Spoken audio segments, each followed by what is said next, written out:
Welcome back. After a very exciting day of talks and activities yesterday, we are now ready to kick off the second day. Today, we have again a full schedule of interesting talks from different topics.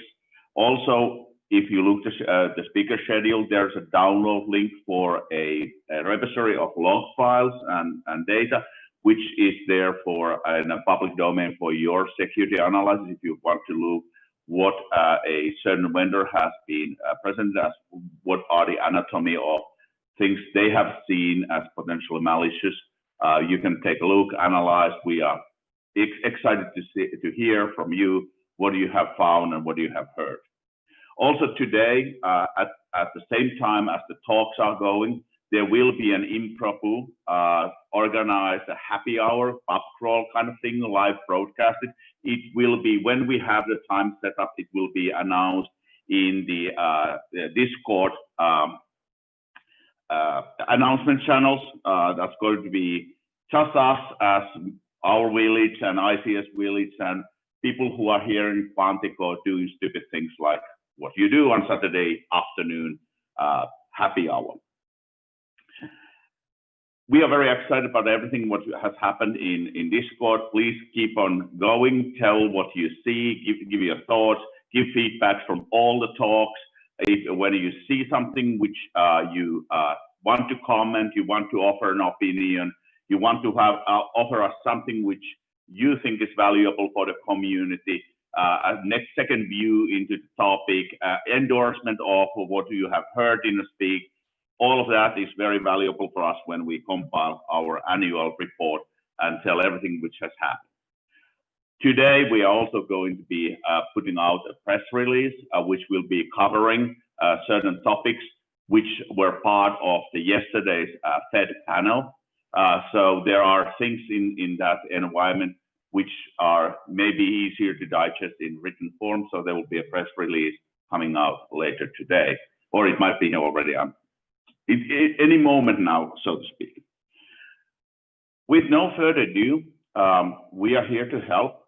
So if there's anything we can do to make this more enjoyable, if there's anything you want to share with the community, if you want to get your fellow researchers to pay attention and do something with help you what you are doing in the area of election and security research, use the Discord, because that's how you can reach the others. We also have a voice and video channels there. So if you want to engage in real-time, face-to-face conversation, use our video and voice channels to do that. There's a bunch of those. And also there is the cyber search. I was just today seeing there are people asking what else they can do at this point of time than to fill the form. Right now we are collecting the information and the pairing activity will start later. And we will have today election officials giving their talks and their perspectives in other things where they are feeling they need help. So it gives you some more ideas how you can get involved and help. With no further ado, thank you. Let's have an exciting day. After the last talk, I will come back and wrap up the day and capture what all the exciting things has happened today. Thank you very much.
Welcome back to the second day of the Voting Village speaker track.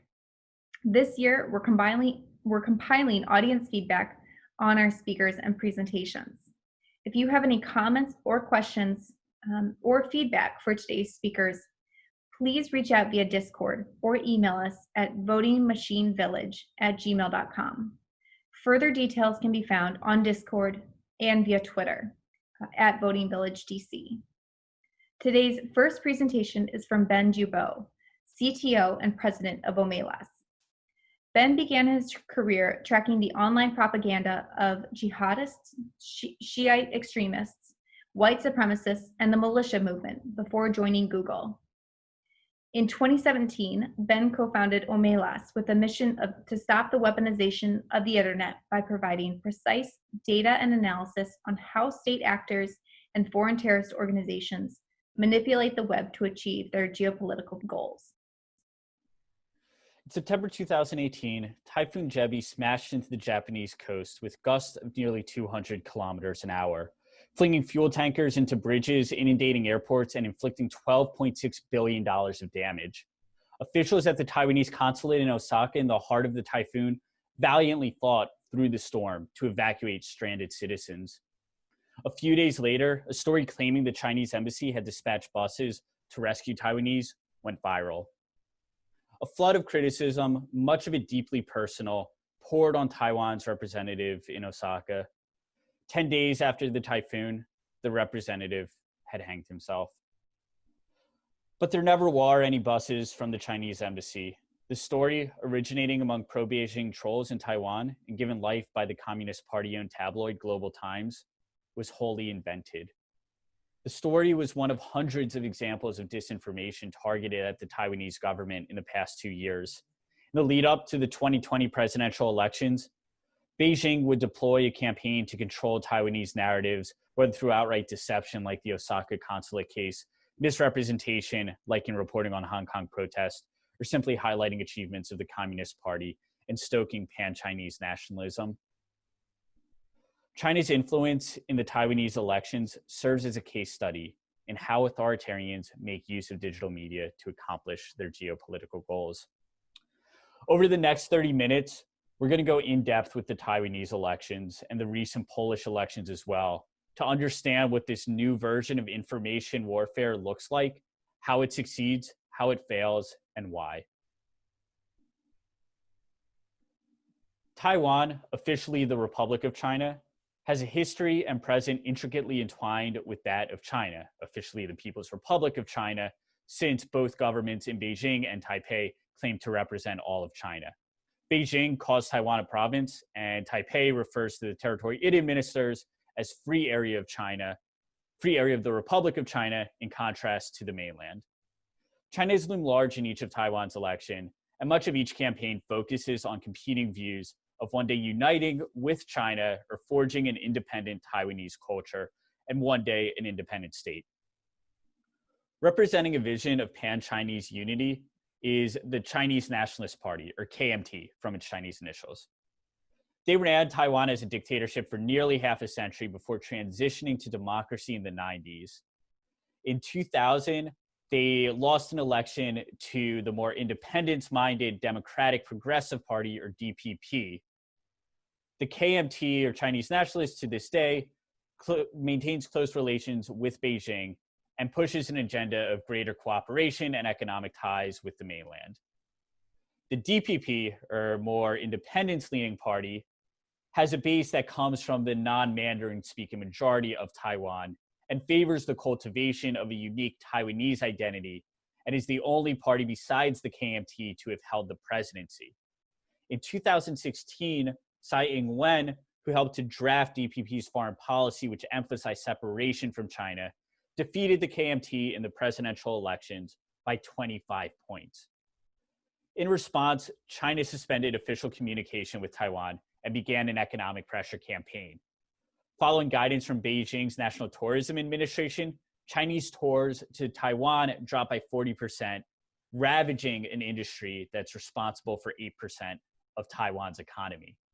China also released a slew of incentives to peel away Taiwan's best and brightest. Tsai's popularity began to sink, aided by resurgent Chinese information operations.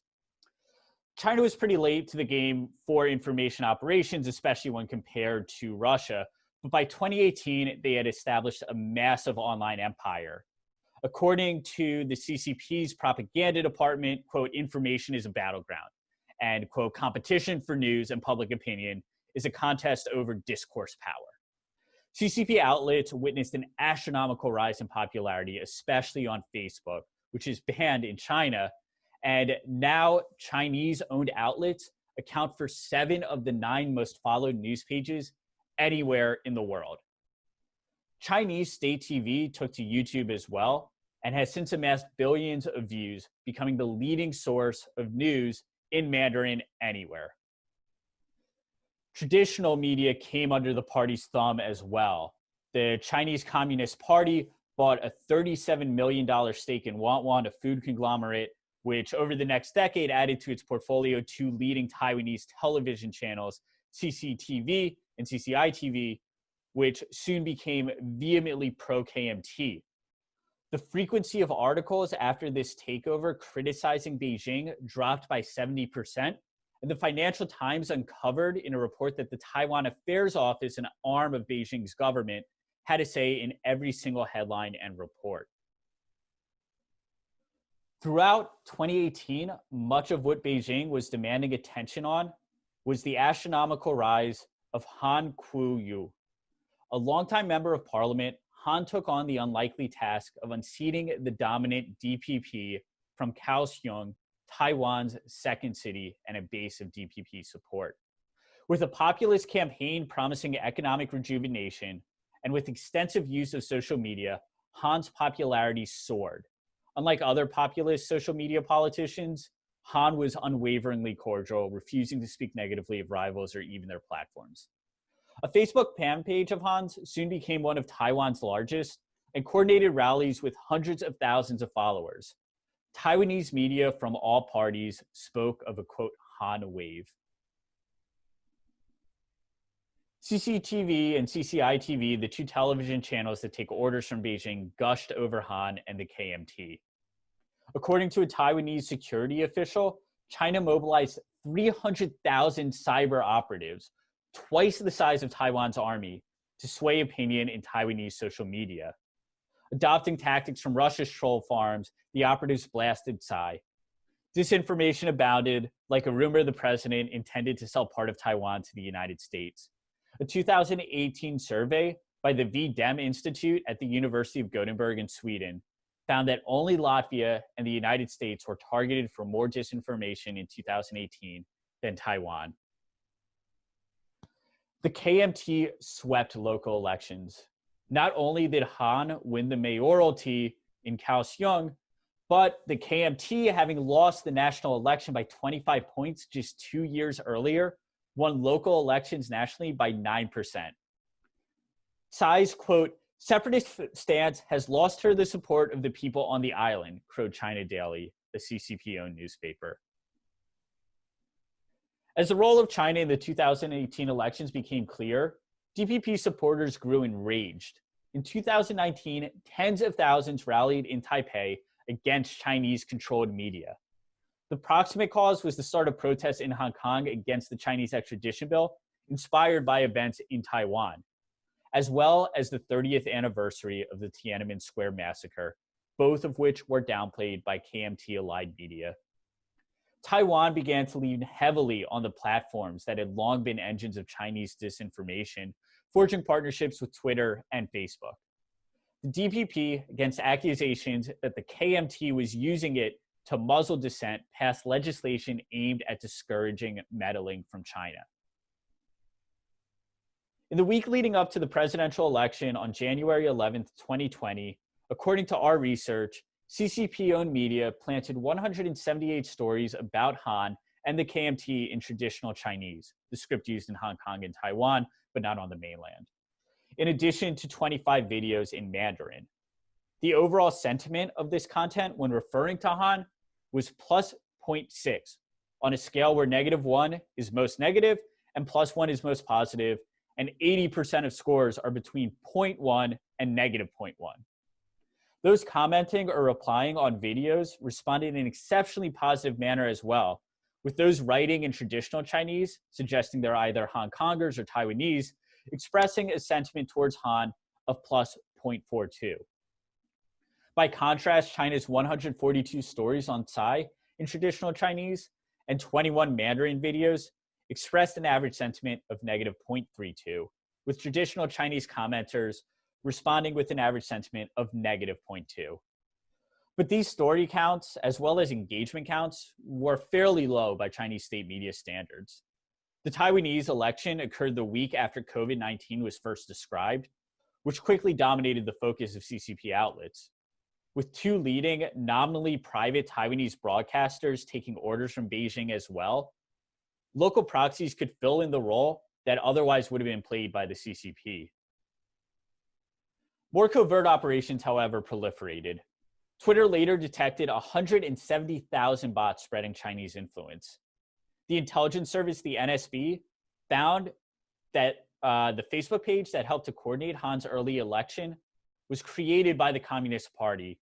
And working with Facebook, they removed that page along with 260 others created by the Communist Party, but masquerading as local Taiwanese. Of half a dozen viral disinformation claims that we tracked linked to these pages, none wound up receiving more than 7,000 shares.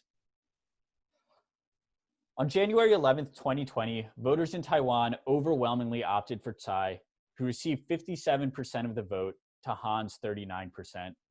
In the end, Taiwan successfully fought back against interference from a larger and more powerful adversary with little outside influence on the election detected.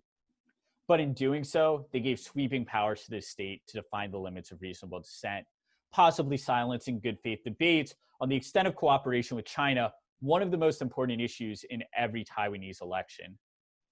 China, despite its massive advantage in terms of manpower and funding, launched a sloppy and ineffectual campaign online, distracted by the looming threat of COVID, unable to create viral content, and unable to stay ahead of Twitter's bot detection system. Taiwan's victory over disinformation, though, could very well be illusory. With Han already trailing by 20 points 100 days before the election and anti-Chinese sentiment running high following the Hong Kong protest, China's digital army may have simply counted its losses and refocused on higher priorities. 4 months later, and halfway around the world, in the brick medieval town of Krakow, the Archbishop, whose predecessors include John Paul II, delivered a homily marking the 75th anniversary of the Warsaw Uprising. Quote, "We also know that our land is thankfully not affected by the Red Plague," he intoned, referring to communist rule. "But that does not mean there is no one that wants to control our souls, our hearts, and our minds. This new plague is not Marxist Bolshevik, but born out of the same spirit, neo-Marxism. Not red, but rainbow." Both the content of the Archbishop's homily, the supposed threat of social liberalism, and the symbolism commemorating Poland's fight against fascism foreshadowed the political axes in the country's 2020 election, one that inflamed internal tensions to a level not seen since the fall of communism. With both sides staking out staunchly anti-Russian positions, Moscow launched a massive campaign to engender outrage from each side against each other. In thousands of stories, Russian media warned Poles of the coming end of traditional values or the rise of fascism. The election proved a case study in information operations towards destructive as opposed to constructive ends, not supporting a party, but stirring unrest throughout the country. The response of the ruling Law and Justice Party, PIS, dousing dissent and muzzling independent media, reveals how combating disinformation, like combating terrorism a decade before, can be a pretext to support authoritarian goals. PIS began in 2001 as a standard center-right party allied with Christian Democrats in the EU and won the presidency for the first time in 2005. But disaster struck in 2010 when much of PIS leadership died in a plane crash on its way to a memorial service in Smolensk, Russia. And the party's surviving leaders afterwards adopted an increasingly conspiratorial and nationalistic tone. Though vehemently anti-Russian, PIS's strident defense of traditionalism fit perfectly with Moscow's new self-portrayal as a bulwark against the EU and its, quote, homosexual propaganda. With Russian outlets dominating YouTube and Russian bots dominating Twitter and Facebook, similar far-right populist movements gained traction throughout Europe. In this wave, PIS leader Andrzej Duda captured the presidency in 2015, beating the center-left Civic Platform, or PO, coalition. Duda's first term in office was marked by a series of moves to bring independent institutions under the rule of PIS. The newly PIS-dominated legislature refused to seat duly appointed judges from the previous administration, instead filling the highest courts with partisan loyalists. Claiming threats of foreign influence, Duda ousted the head of the state broadcaster, Telewizja Polska, and editors of public media organizations, such as Gazeta Wyborcza and Polityka, in favor of PIS loyalists. A bipartisan report showing that the Smolensk disaster was a result of pilot error was discarded, and conspiracies about foreign agents' involvement became state canon. As Duda and PIS increasingly sought to merge party and state, the center-left PO began to portray the PIS as threatening to establish an authoritarian regime. PIS's ultra-nationalistic language lent itself to charges of fascism, as did new laws curbing free speech, such as one criminalizing any implication of Polish involvement in the Holocaust. Following the ousting of a pro-Russian president in Ukraine in 2014, Russia began a massive multi-year, multi-language campaign to portray the NATO-friendly nationalists in the old Eastern Bloc as fascists and heirs to those who fought alongside Nazis against the Soviet Union. Nearly 60% of all instances of disinformation from Russia in Polish portrayed Duda's PIS party as fascist or fascist sympathizers. In February 2019, PO's rising star, Warsaw Mayor Rafał Trzaskowski, signed a bill that would include same-sex education in school curriculums. With a dominant grasp on state media, PIS whipped up homophobic hysteria. The next month, a small town in the country's conservative southeast declared itself a, quote, LGBT ideology-free zone. By August, 30 towns and 4 of Poland's 16 provinces declared the same. The backdrop made the 2019 parliamentary election among the most divisive in Polish history. With both the PO and PIS taking strident anti-Russian stances, Moscow turned towards inflaming sentiment on both sides. Sputnik Poland published 399 pieces supportive of the LGBT-free zones and 265 pieces accusing the government of cozying up with fascists. Journalist Marcin Ray uncovered dozens of links between the Kremlin and nationalists on the rightmost edges of PIS's coalition, while a report from the Oxford Institute on Computational Propaganda confirmed that bots were acting to further polarize the electorate. But with near total control over state media, PIS was able to expand its popular vote majority in the parliamentary elections. With the success of the 2019 Rainbow Plague campaign, PIS doubled down in the 2020 presidential elections, which pitted Duda against Warsaw Mayor and PO candidate Trzaskowski. Trzaskowski sought to make the election a choice between democracy and authoritarianism. Duda aimed to cast the vote as one between foreign imported gay rights and Polish tradition.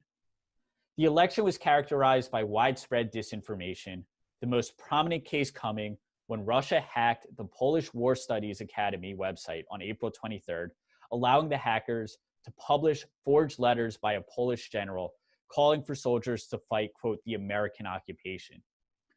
Over 57 public Facebook groups reposted links to the letters, and average Facebook users followed suit in proliferating false stories. Like Russia's I.O. campaigns overall in Poland, the purpose was not to support any one candidate, but to create a sense of chaos and imminent violence. Other posts parroted Polish political leaflets, warning of scandals and poverty if Trzaskowski was elected over Duda. Other content claimed LGBT activists set Polish flags on fire, associating the anarchic behavior with Trzaskowski. On the other side, posts mentioning Duda characterized the current European environment under his leadership as a chaotic storm. Duda was also accused of brutalizing public life of Poles. a dry run for a fascist takeover. In the 2 weeks leading up to the second round of the presidential election, Polish language media from Russian outlets saw a large spike in incendiary terms. References to fascism, excluding references to Russia's Victory Day parade, which was held during this period, saw a 20% spike with an average sentiment of negative 0.76, and audiences responded similarly negative with negative 0.52. References to LGBT and related key terms increased by 11% in the same period, with an average sentiment expressed of negative 0.22 and audience response of negative 0.17. Russian outlets portrayed both candidates, Duda, negative 0.17, Chaskovsky, negative 0.15, and both coalitions, PIS, negative 0.26, PO, negative 0.21, in negative terms. On July 12, 2020, voters in Poland re-elected Andrzej Duda for a second presidential term with 51% of the vote to Rafał Trzaskowski's 49%. Maciej Kieslowski, a professor at the Central European University, called the election, quote, a death blow to Poland's liberal democracy. With anti-Russian sentiment high throughout Poland, especially as Moscow began a campaign to blame the Second World War, and probably on Poland, Russia instead turned to destructive information operations, amplifying divisive voices, sowing distrust among the population, and undermining institutions. Though Russia plays large in Duda's conspiracies, Duda was happy to oblige, parroting Russian talking points and tactics on the EU and gay rights. Even among anti-Russian audiences, Russian I.O. was able to further Russian narratives. Despite Duda's own dalliances with disinformation, he was able to deploy fear of disinformation to win closer NATO support and to silence dissent at home, much as autocrats had done with the fight against terrorism throughout the early 2000s. As we approach the 2020 US presidential election, Russia and China command dominant positions on social media. The top YouTube publisher is the Kremlin, which owns the platform's most watched news network, even in English. And 7 of the 9 most followed news pages on Facebook, all of them in English, belong to the Communist Party of China. In Taiwan, we saw how the Communist Party wove itself into the workings of an opposition party, but facing massive public backlash and the growing unpopularity of the opposition, retreated as the presidential election approached. Efforts to stem disinformation notched up significant victories through partnerships with social media companies, but legislation failed to win bipartisan support and thus shake off the appearance of censorship. In Poland, we saw how Russia adapted to an environment without support on either side by amplifying dissent. Fellow travelers against gay rights and 4 wild conspiracies helped to ensure civil strife, anti-EU sentiment, and strain on Western European alliances in Russia's near abroad. Successful information warfare is adaptable, and with so much social media power and advanced targeting techniques, anti-democratic forces can easily toggle between constructive campaigns to support a party and destructive campaigns to sow chaos. Only through coordination between apolitical institutions and the social media platforms do we find true progress against information warfare while maintaining our democratic values.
This year, we're compiling audience feedback on the Voting Village speaker track.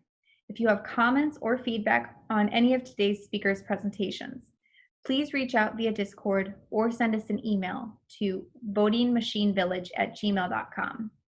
Further details can be found on Discord or via Twitter at votingvillagedc.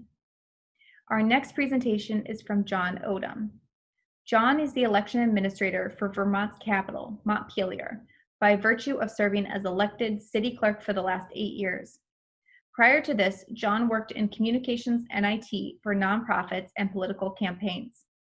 His work has been published on the websites of The Guardian, Governing, and the Huffington Post, as well as numerous Vermont area publications. Hi, my name is John Odum, and I'm currently the city clerk in Montpelier, Vermont. In that capacity, I'm also the election administrator.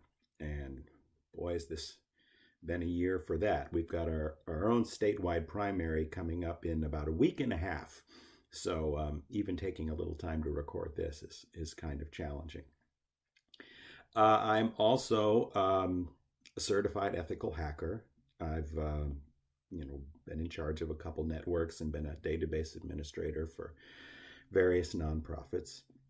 So I tend to have a little more hands-on knowledge than most of my colleagues in the industry, but not as much as you might think, because my life's a little busy and I don't get to practice this stuff very much. Anyways, I want to bring something to folks who participate in the Voting Village's attention, and it's not something that has been ignored, but I think it's something that deserves a little more attention. To make the point about how concerned I am, I'm going to tell you a little story, and this is not exactly on topic, but I want to use it to make a point. Several years back in Memphis, and some of you may have heard this story, there was a local election. Mayor was being elected, various local officials, and one clever person decided to compare the turnout from the tape, and most tabulators generate some sort of tape, some sort of physical record of the time listing the votes. Compare that number with what was reported through the GEMS system. And I know also a lot of folks who've been participating in Voting Village share some concerns about that system. Well, the numbers did not add up. According to the tape, 546 people in this particular precinct had voted, according to the tape, and the system only showed 330. Okay. They looked at this, they looked at other precincts, they found the same problem, especially in districts with heavy minority populations. Big problem. It's the problem we talk about at DEF CON. But I want to present another scenario to you. Consider this happening on a statewide level, not district by district, not precinct by precinct, not through any one individual network of voting machines, but an entire state.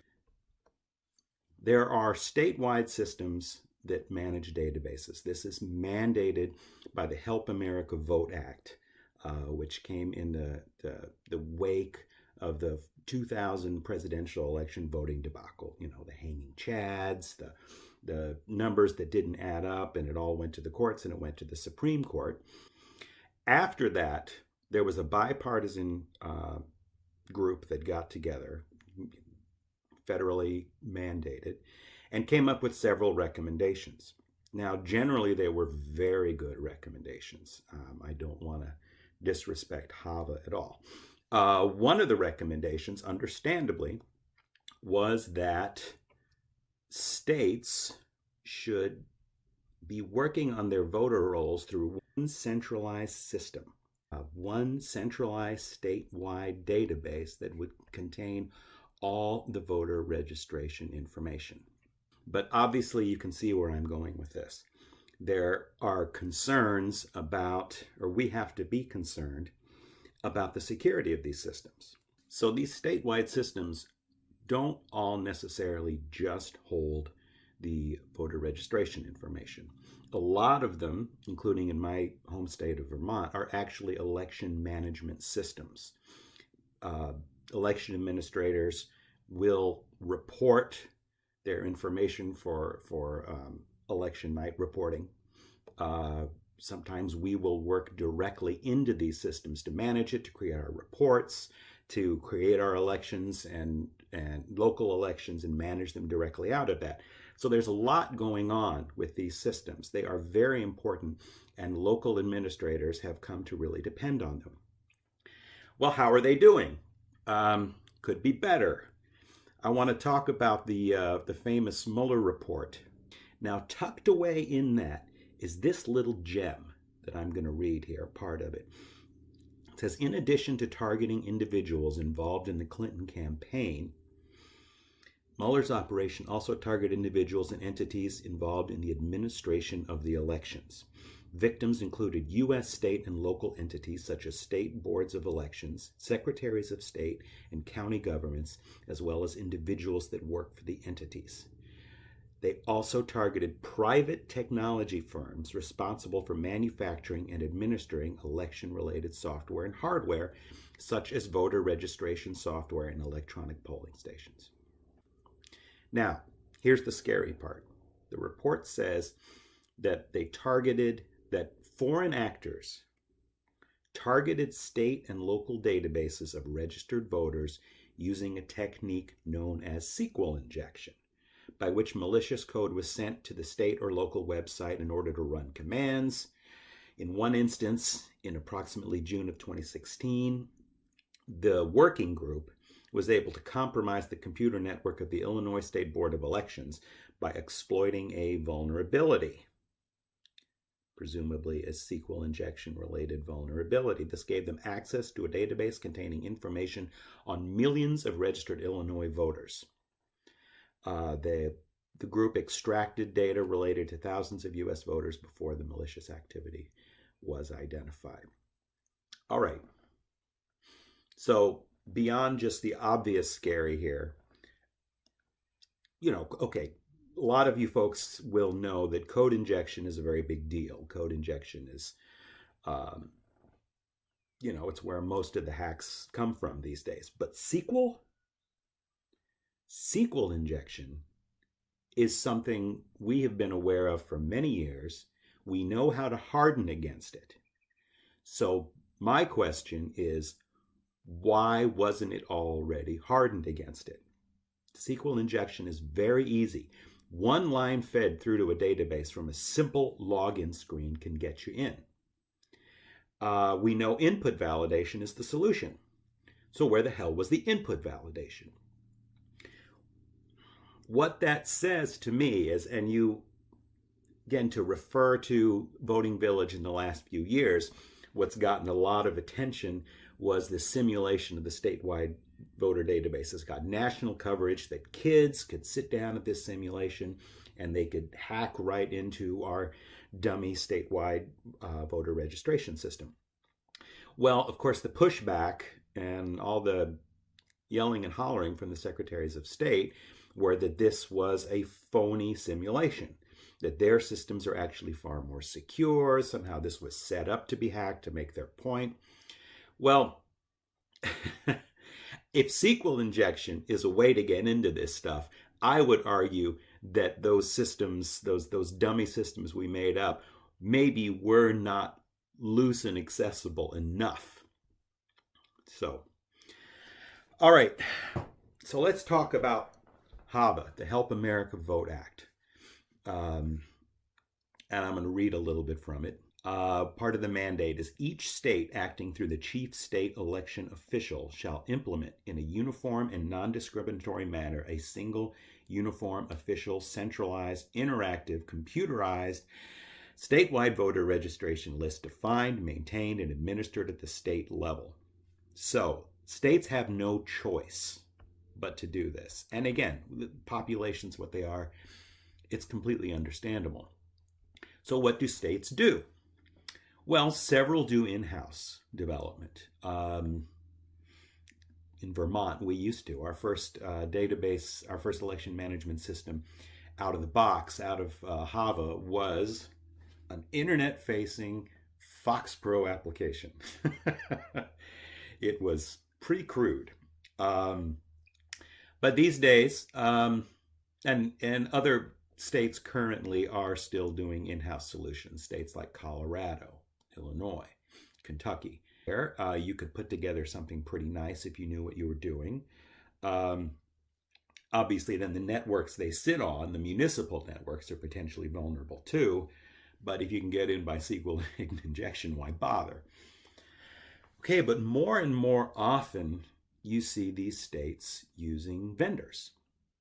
And these are vendors, it's like any niche application, any niche market, you're going to get niche vendors who pop up specifically to serve that market.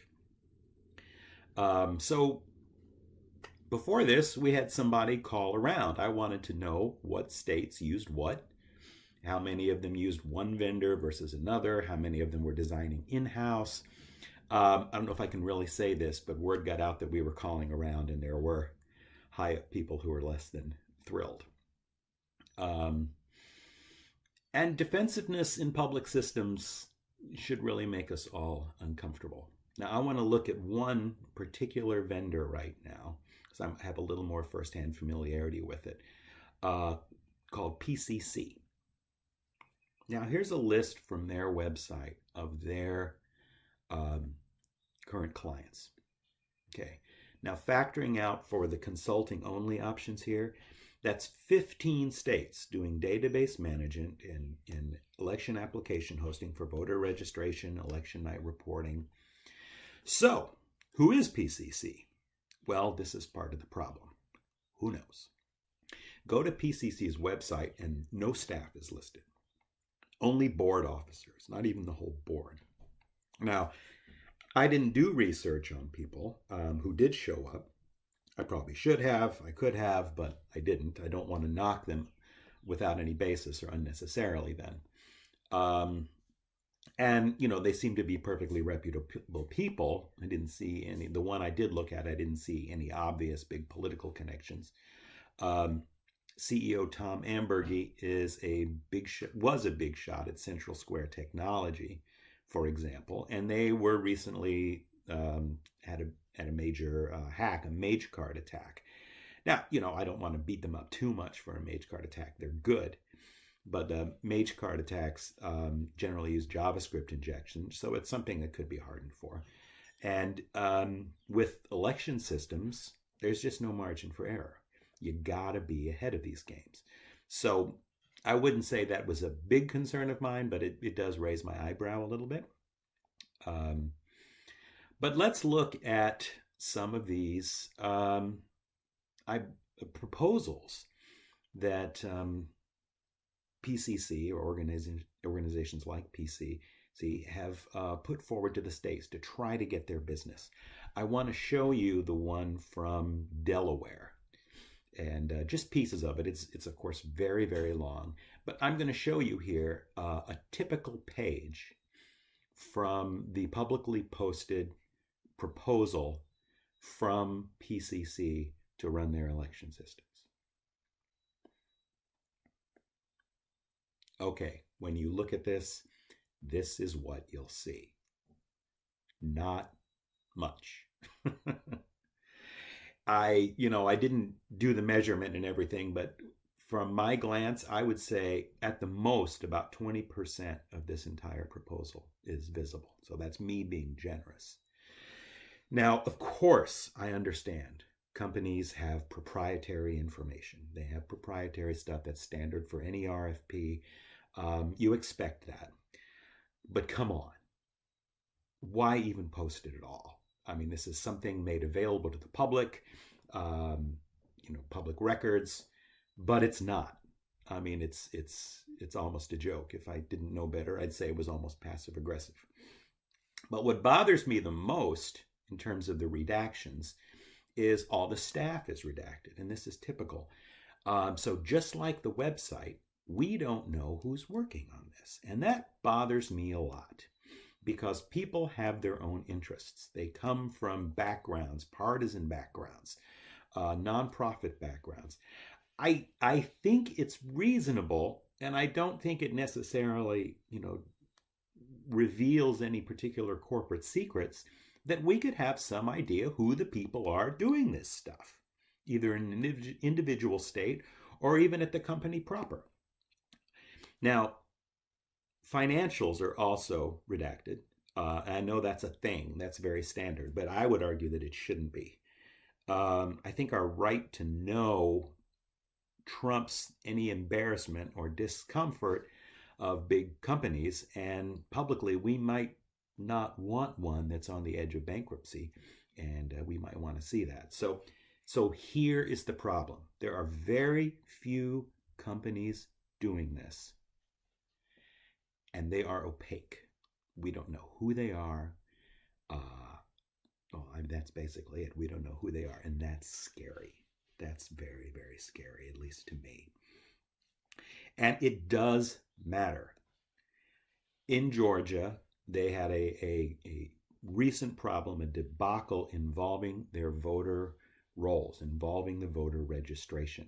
Now, this wasn't exactly what I'm talking about, but it makes the point about how badly you can screw up an election simply by screwing up voter rolls. You can disenfranchise people in a big election crush.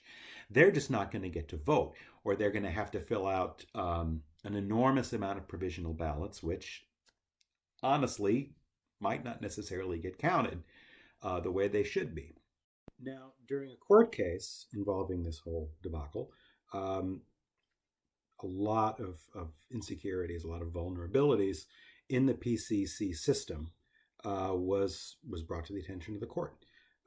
After that, Georgia decided to pull back. Their contract ran out, and they decided to pull it back in-house. So that's a pretty unusual step to take, and it shows you just how concerning those vulnerabilities were. Now, we've got our public officials doing this. Can we count on our public officials to be straight with us about this stuff if there's a problem? Well, obviously not. And again, I don't mean to knock secretaries of states, but they have their own interest. They have an interest in getting reelected, and that means they have interests in looking competent. Now, some of them like to talk about internal security a lot. We've upgraded this to make it better. We've got better voting machines to make this better. We're doing our due diligence within the sphere that we control in order to, do a better job and get reelected. They don't like to talk about the potential for things outside, right? And that means they don't necessarily like to talk about the walls that they've built that they're responsible for, that are, the dividing, the firewall, pardon the expression, between the voters and the outside world, where you could have malicious actors. And again, with the Mueller report, we're talking about advanced persistent threats. We're talking about state actors, but not necessarily. So, secretaries of state have a vested interest in saying everything's rosy and everything's wonderful. So that is a problem. So let's look at some of the other systems. I've been picking on PCC, but there are other systems out there. And folks might recognize, Voting Village might recognize one of the other major, probably the other major election management system that's out there.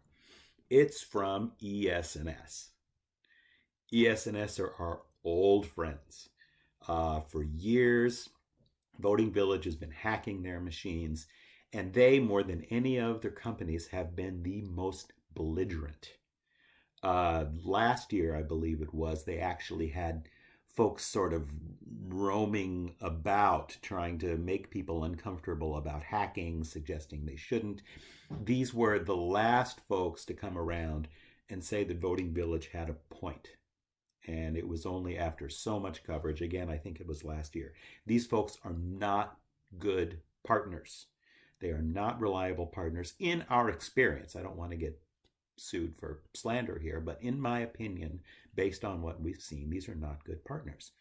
And we will remember how quickly the National Association of Secretaries of State last year was right there to defend them on their own terms, on ES&S's terms, and in some language that looked a little bit much like their own words sometimes. So, scary stuff. And are these things we can test in Voting Village the way we take apart the voting machines? Of course not. Of course not. We can make our own, dummy systems like we have, and we should, and there's a lot to be made there, but we can't go and test these systems. It's hacking. We can't hack, right? So I've thrown a bunch of terrible stuff at you here. The question is, what do we need? Do I have any solutions here? Well, first of all, transparency. Transparency. We should know who these people are. We should know who runs them, what their interests are. We should know what their background are. We should need to know whether these folks even have the competence to do what they claim to do. And I'm going to talk a little bit about the Iowa debacle, where during the caucuses, for the primary caucus this year, the Democratic Party was using these little specially designed, custom designed apps, mobile apps, to report the results of the caucuses to a central place. You all probably heard about this. They were a disaster. It took a very long time to sort of rebuild the mess that they created and actually generate a final voting tally. It was a big embarrassment to the Democratic Party. They were going to be using the same systems in Nevada, and then they pulled that out. Now, what I would say the biggest problem conceptually with that application was that it was made by, and you see this a lot, made by folks in the industry who made a lot of personal connections. These were folks who had worked for the Democratic Party, done IT stuff, and they decided to go out on their own, and they made a crappy product. But the crappy product was bought up because, we know these people. These people are in our industry. They're in our world. We know them. We trust them. So I don't know if the same thing isn't going on with some of these voting applications. PCC, who knows who ES&S hired? That is a real problem in this industry. So we need to know who's doing it, because we need to know if they're competent, if they're reaching out for the best people, or if they're just reaching out for people who are connected with the company. Which gets us back to another point of this needs to be opened up. If we've got 1 or 2 or 3 companies doing this, that gives those 1 or 2 or 3 companies a lot of power. We need to have more, genuine RFPs. Get this out there, and I'm not saying there are angelic companies out there, but mixing it up a little would help. Now, second, we've got to test this stuff. Sure, the secretaries of state do pen tests on their systems, but it sure didn't help for 2016. I don't know how a pen test misses a SQL injection attack. There are pen tests and there are pen tests. And again, the secretaries of state have a vested interest in not finding vulnerabilities. So, and I've seen some of this. The pen tests tend to be minimal. So we talk about standards for voting machines. We should have standards for these systems, and reports should be publicly available. We need standards for penetration testing. And that includes testing for social engineering all the way down to the user level, all the way down to the level of the election administrator who has their own account and talks to this database system. A thorough pen test is going to include tests for social engineering, and you don't generally see that, especially when you consider any kind of code injection notwithstanding. The biggest problem will always be malware. It will always be malware. You can't really audit these systems, so we need those standards, and again, transparency. You have to redact most of a pen test, sure, and that just makes sense. But we could at least be able to see the executive summary of these pen tests as a public document. So I would argue standards. I would argue, again, transparency. Those are the big two words: standards, transparency. That gets us a long way. Now, I cannot stress how much of a problem this is. You know, if we're talking about voting machines and systems, which we love to talk about and we need to talk about, a presidential election on those terms would be hard to tank just by going after voting machines, but not these systems. There may be thousands, I think 7,000 is what I read, localized voting machine tabulation systems. You know, that's a lot to get into and hack, although not for a local election, and local elections are every bit as important as national elections. It's all democracy, although again, not impossible. But when you're talking about these online databases and these internet-facing user election management systems, we go from 7,000 targets down to 50. 50 targets. That's a lot more appealing. It's a lot more dangerous. And these systems interact, okay? First of all, most states, you're going to see some kind of connection or some kind of ties to the DMVs, to the Department of Motor Vehicles, we always have the check off for, do I want to be registered to vote to? There are states like Vermont, I'm proud to say, that have automatic voter registration. So those systems have to talk to each other some ways. There are safe ways to do it. There are unsafe ways to do it. We don't know, again, how they're doing it. Tax departments. Some states even connect to their tax departments. So obviously, any big, extensive network-to-network, they're going to be as strong as their weakest links. And those weakest links could be in the statewide networks talking to each other. The weakest links, more often than not, are the users. In New England, you can have election administrators running jurisdictions of as few as 70 people. They don't have a lot of good equipment, and they don't necessarily have a lot of sophistication in how to, do proper, hygiene, guard against social engineering, against spear phishing. I mean, if I were somebody, I'd take aim at one of those folks and I'd go right after them. There's also ERIC, which is something I don't know about.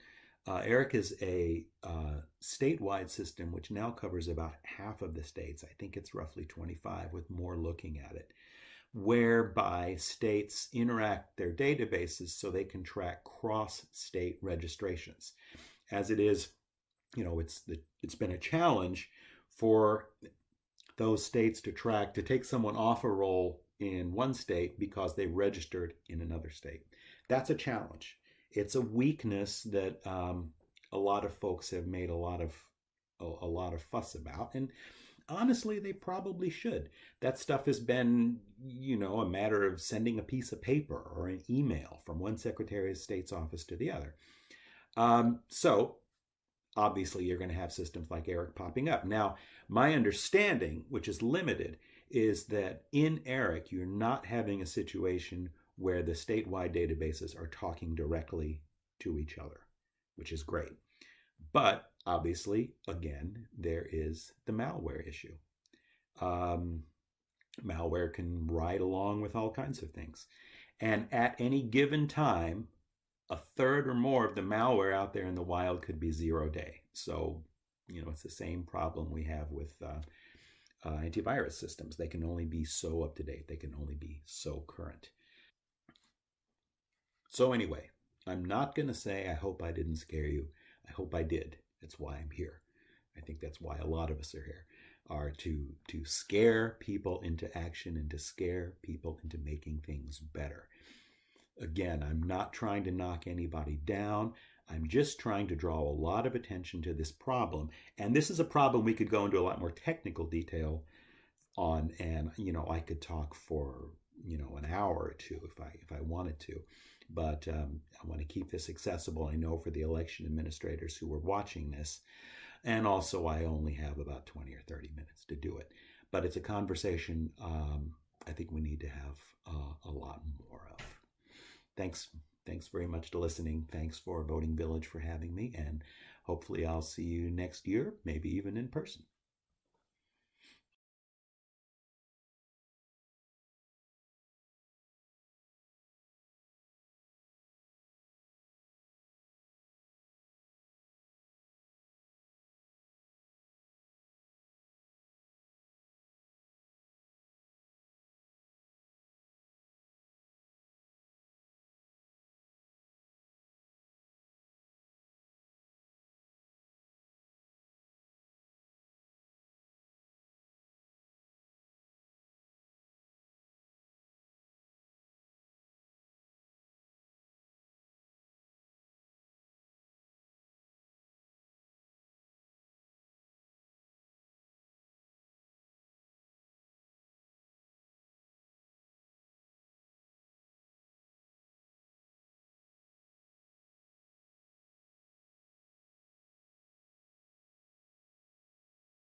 This year, we're compiling audience feedback on the Voting Village speaker track. If you have comments or feedback on any of the speakers' presentations, please reach out via Discord or send us an email to votingmachinevillage@gmail.com. Further details can be found on Discord or via Twitter @VotingVillageDC. Our next presentation is from Jack Cable and Alex Zaheer. Jack is an election security technical advisor at the U.S. Cybersecurity and Infrastructure Security Agency, or CISA, as well as a security researcher and student at Stanford University. Jack is a top-ranked bug bounty hacker, having identified over 350 vulnerabilities in hundreds of companies. After placing first in the Hack the Air Force Challenge, Jack began working at the Pentagon's Defense Digital Service. Jack was named one of Time Magazine's 25 most influential teens for 2018. At Stanford, Jack studies computer science and launched Stanford's Bug Bounty program, one of the first in higher education. Alex Zaheer is also an election security technical advisor at CISA and a cyber policy master's student at Stanford, working on election security for the Healthy Elections Project. He's also a research assistant at the Stanford Internet Observatory. Hello, everyone. My name is Jack Cable. And I'm Alex Zaheer. We are both election security technical advisors for the U.S. Cybersecurity and Infrastructure Security Agency, also known as CISA. CISA is essentially the nation's risk advisor. So in the case of elections, we advise state and local governments on how to conduct elections securely. We also provide cybersecurity services to assess their systems and ensure that they are secure. So our goal for this talk is essentially to explore how election security has changed since March with the pandemic. Because of course, elections are going to be looking a little different this year with an expansion of mail-in balloting across the country, a reduction in polling places due to poll worker shortages. So we're seeing consolidated polling places. And of course, in-person voting is going to have to operate much differently so that it is safe with the pandemic. So all of this compiled together, we want to think about how election security changes. So that's what we're going to explore today. Great, thanks for the intro, Jack. What we'll do first is sort of talk through specifically why this election looks different than any other election we've had before. So the first thing, and this has been publicized quite widely, is a lot of the country is moving towards mail-in balloting as a stable option for everyone. So you're going to see a large increase in the folks who decide to exercise their ability to do mail-in balloting. So what this means operationally is, some states already did a lot of mail-in balloting, like California or Washington. Some states, it's not part of their tradition for the most part. So that is changing with this pandemic. And so you're going to see a lot of states ramp up their capability to provide mail-in balloting quite quickly in the coming months. They already have the summer and also in the lead up to November. So that there's a lot of specific infrastructure that's specific to mail-in balloting, and Jack's going to go into that later. And so these systems are being introduced quite quickly, and potentially there are going to be some ramifications of that. A second component here is in-person voting. As Jack mentioned before, is going to look quite different this year than it has in the past. And what that means is, for example, there's quite a shortage of polling place staff. And so the reason why there is a lot of the folks who staff the polls for the most part are elderly. And with COVID-19, there are heightened risks associated with that. So there are some estimates that 500,000 to 1 million new poll workers will be required to staff this election.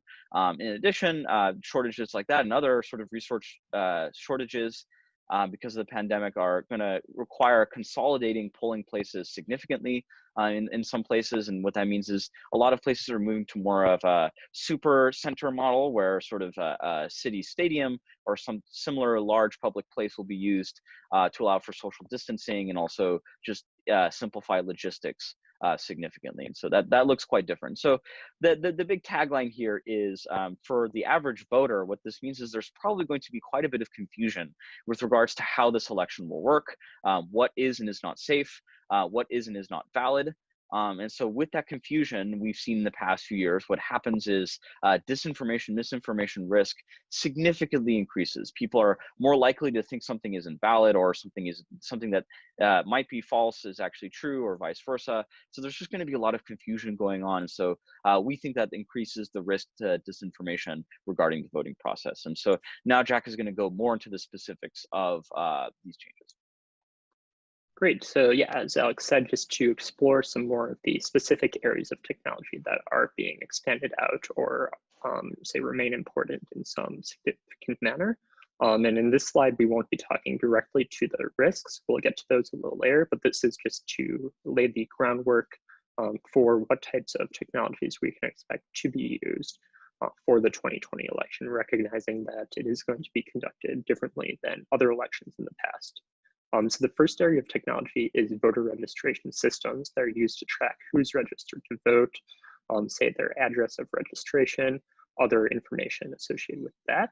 Of course, these systems are nothing new. They've been used for years, play even a large role in in-person voting when you show up to the polling place in order to check your name in the poll book in order to make sure that you're registered to vote.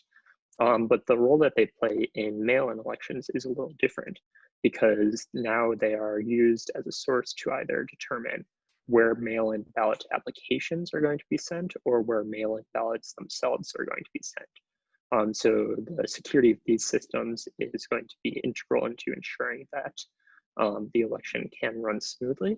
Other voter-facing online systems are also key. We're seeing expansions of different systems related specifically to absentee ballots. For instance, portals to request an absentee ballot or to track your ballot. A lot of these systems either didn't exist before this election or existed but were used in a lot smaller of a capacity. So we can expect all of these to have increased load and as a result, increased cybersecurity risk associated with them. And then of course, there's other voter-facing systems such as election night reporting, which will remain key throughout the election as they have in the past. Then the third point is talking specifically to the absentee ballot pipeline. So this isn't necessarily what is actually facing the voters, but rather the technology that is going to be required to conduct a primarily mail-in election, which is what many states are shifting towards. And this will require anything from the ballot printing and distribution process, including vendors in that, in order to ensure that people actually get their ballots and that they are correctly coordinated, along with processes for ballot return, verifying voters' signatures, tabulating ballots, scanning them. All of this has to be conducted. And for a lot of states, this will be an additional challenge because, like Alex said, we're seeing perhaps in some 10 times as many mail-in ballots compared to previous years. And when this happens, there's an increased risk, say, for technology strain, just because in a lot of cases, there's limited technology to process these ballots. So it increases the possibility that some technical error can occur. So that's just kind of laying out what is going to happen, what technologies we're seeing rolled out, and we'll get more to these specific risks in a bit. Thanks, Jack. Yeah, and so now talking more about the specific risks here. So obviously, with any technology, it could fail, right? Each of these technologies are meant to do a certain thing, and they're part of a pipeline. Any of them might be hacked or fail. So, traditionally, when we think of election security, we think of hackers. What can hackers do? How can they SQL inject a database or cross-site script or something like that? While those risks definitely still exist, one change that this rapid change in infrastructure is going to cause to the risk landscape is reliability is a significant concern now.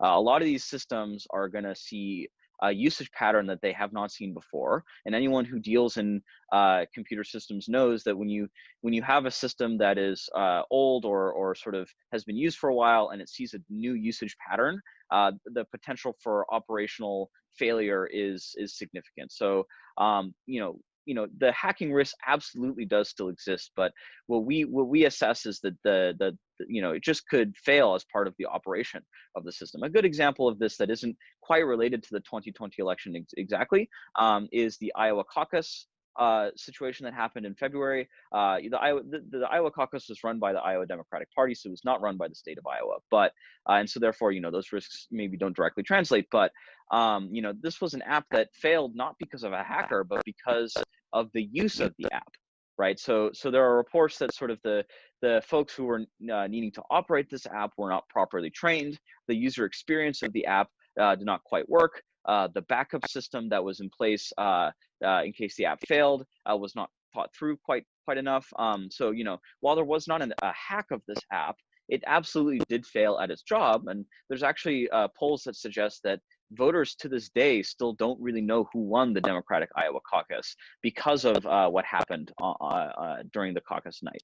So that sort of thing happening on election night is absolutely possible. And so thinking through the reliability concerns is really, really important. Another point that Jack already made that sort of I'm just pointing out again here is, voting registration databases have been important and are to running elections for a long time, but in particular with the increase of vote by mail, those systems, those databases are what decide where a mail-in ballot is sent. And so obviously ensuring the sanctity of those systems and the accuracy of those records is very, very important to making sure that this election runs smoothly. So, yeah. Great. Then just to get into some of the more specific risks to the infrastructure that we're seeing. And to start with voter registration systems. Of course, as we saw in 2016, these systems are a ripe area for attack. We saw the successful compromise, for instance, of Illinois' State Board of Elections voter registration system in 2016 by Russian actors. And while there's no evidence that votes were changed, or that voter registration records were changed, we do know that voter registration records were exfiltrated, and we saw targeting of all 50 states in addition to that. So basing on what we've already seen and what we can expect for 2020, we certainly do think that there are heightened risks here, say, given both the confidentiality, integrity, and availability of these systems. For instance, modifying voter registration records would result in perhaps a mail-in ballot application or mail-in ballot itself being sent to the wrong address, and availability concerns as well could prevent certain people from getting their ballots. Along with this, we also assess that there is risk with other voter-facing online systems. For instance, absentee ballot request, absentee ballot tracking systems can also be targeted. And then one other online-facing system that we've seen a bit of expansion, not too many states, but some have come forward with this, is electronic ballot return, also known as online voting. And for this, CISA does assess that online voting is higher risk than, say, in-person or mail-in voting, just because there is no paper trail, so you cannot achieve the same level of auditability. So that is CISA's risk assessment there. And all of this is to highlight with voter registration systems with other online facing systems that there's just a shifted attack surface that attackers may be targeting. So it's important that we prioritize these when we're thinking about how best to secure the elections before November, keeping in mind that election officials do face significant resource constraints. Running an election is incredibly difficult, and it is our role, it is the role of the public to support election officials in that process.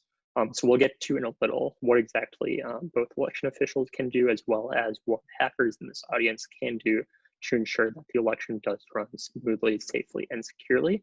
But kind of just to lay out that this is something that everyone can play a role in and everyone can help with.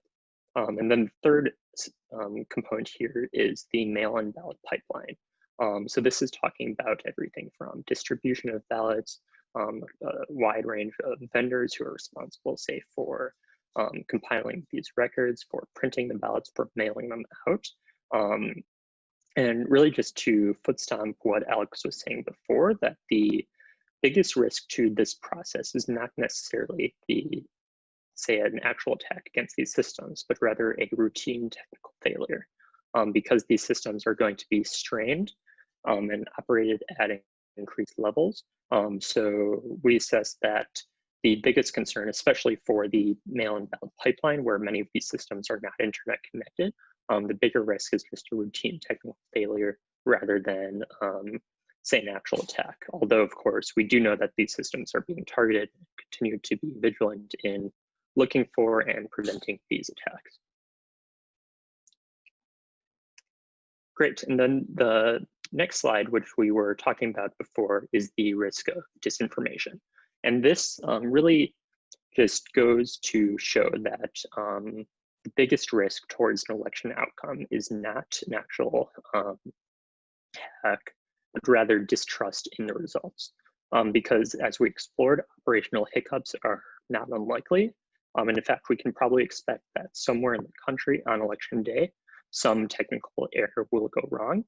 But what is important to keep in mind here is that this does not mean that the results of the election are invalid. This does not mean that we say don't actually know what happened.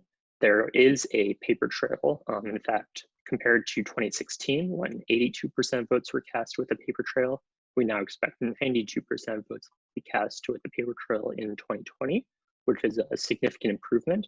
And what that means is that votes are increasingly auditable, so we can actually ensure that the tabulated result is accurate. We recommend, for instance, risk limiting audits, all of those procedures in order to ensure that election outcomes are valid. But the key thing to emphasize here is that we can expect some hiccups to occur, but that does not mean that something went wrong or that the results are invalid. But the bigger risk here is that the public perception of these hiccups. We saw, for instance, in the primaries in Georgia, that routine technical failures occurred with poll books, and this led to some public distrust in the election events.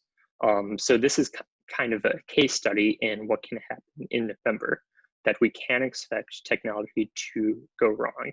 And of course, it is possible that there has been an attack, but that's not the most likely case. What is most likely is that rather there's a routine error. As all these technologies are being rapidly expanded, that something just went wrong. So the main takeaway here from a public perspective is that we need to be resilient, and we need to understand that there are controls in place that it's actually incredibly difficult to actually change votes because there's a wide range of election systems and it's very difficult to actually change those, but the bigger risk is people's perception. So just kind of viewing that,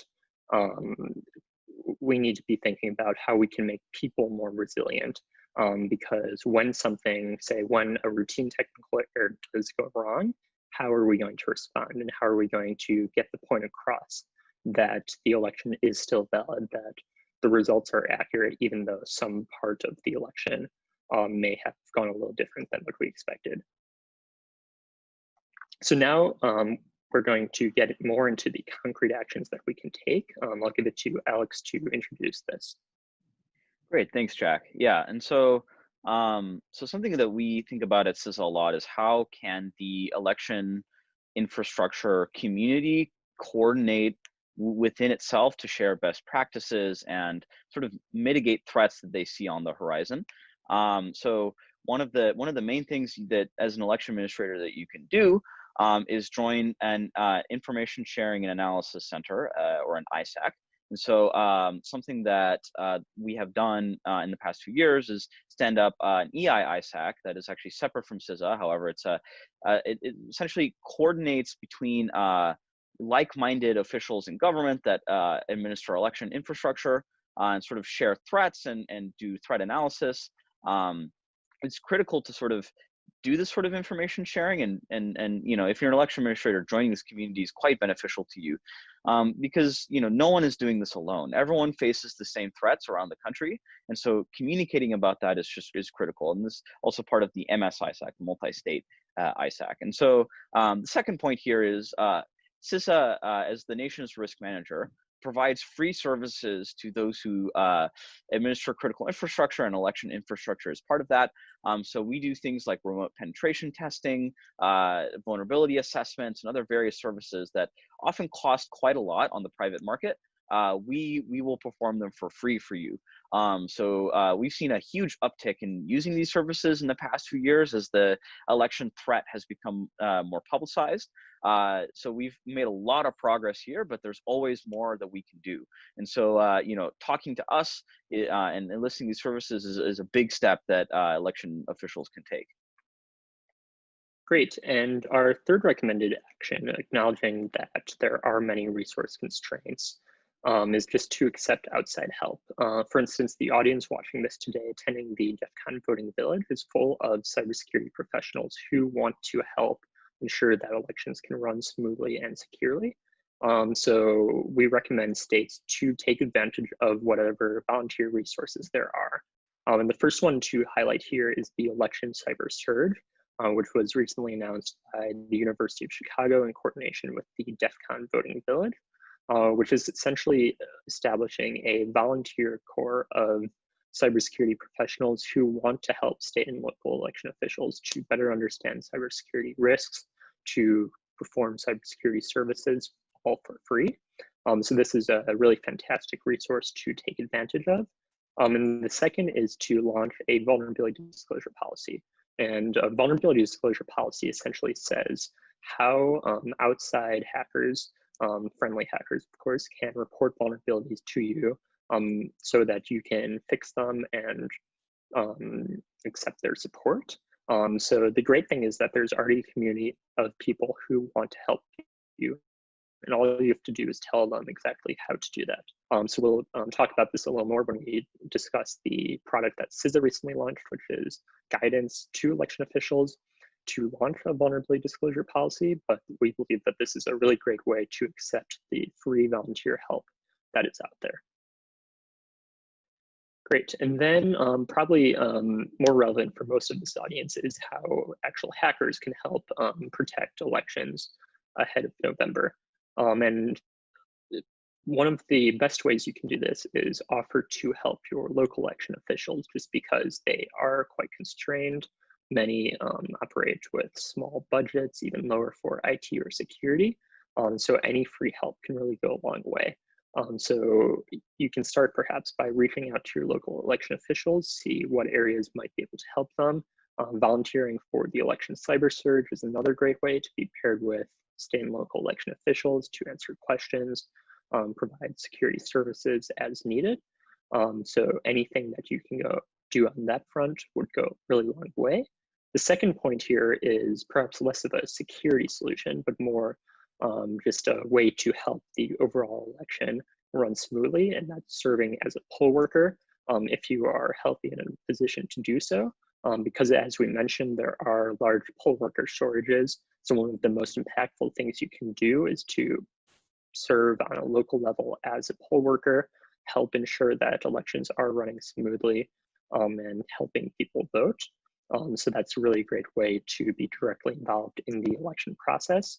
And our third point here is to participate in vulnerability disclosure policies, because we recently announced our guidance to state and local election officials. So some vulnerability disclosure policies may be rolling out in the future. So I would keep an eye out for any of these that do pop up and help election officials when they put these out there and are asking for your help.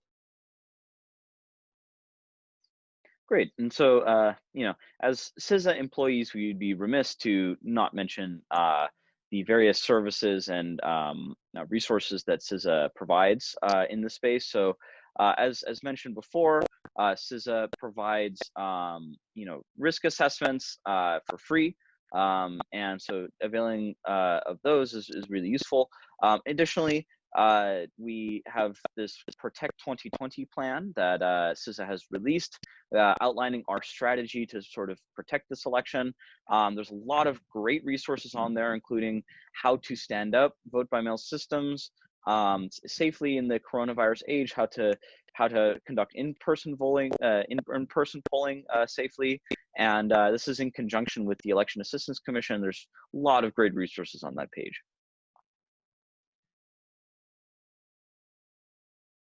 And then in terms of some more specific areas that we think might be useful, the first is a vulnerability reporting guide, which I mentioned, that CISA just recently released. And this is a really great resource that discusses in depth, if you're an election official, how you can stand up a vulnerability disclosure policy and start receiving this volunteer help from security professionals. So it's a really great way to engage the outside community in order to help secure your systems. So we encourage anyone who's interested to follow this guidance. And please do reach out to us if you have any additional questions on how to smoothly allow people to report vulnerabilities to you. Great, and with that, that's the conclusion of our talk. We've listed here our Protect 2020 page again that has some really great resources on some of the core details on conducting elections. Our emails are listed here if you are interested, if you have any questions or just want to learn more. I believe there will also be Q&A in Discord, so we'll be watching that. But overall, thank you to everyone for attending this talk. We're hopeful that together as the say election officials, as the federal government, as the hacker community, we can all work collectively to help ensure that we have a safe and secure 2020 election. So thank you, and please do reach out if you have any questions.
This year, we're compiling audience feedback on the Voting Village speaker track.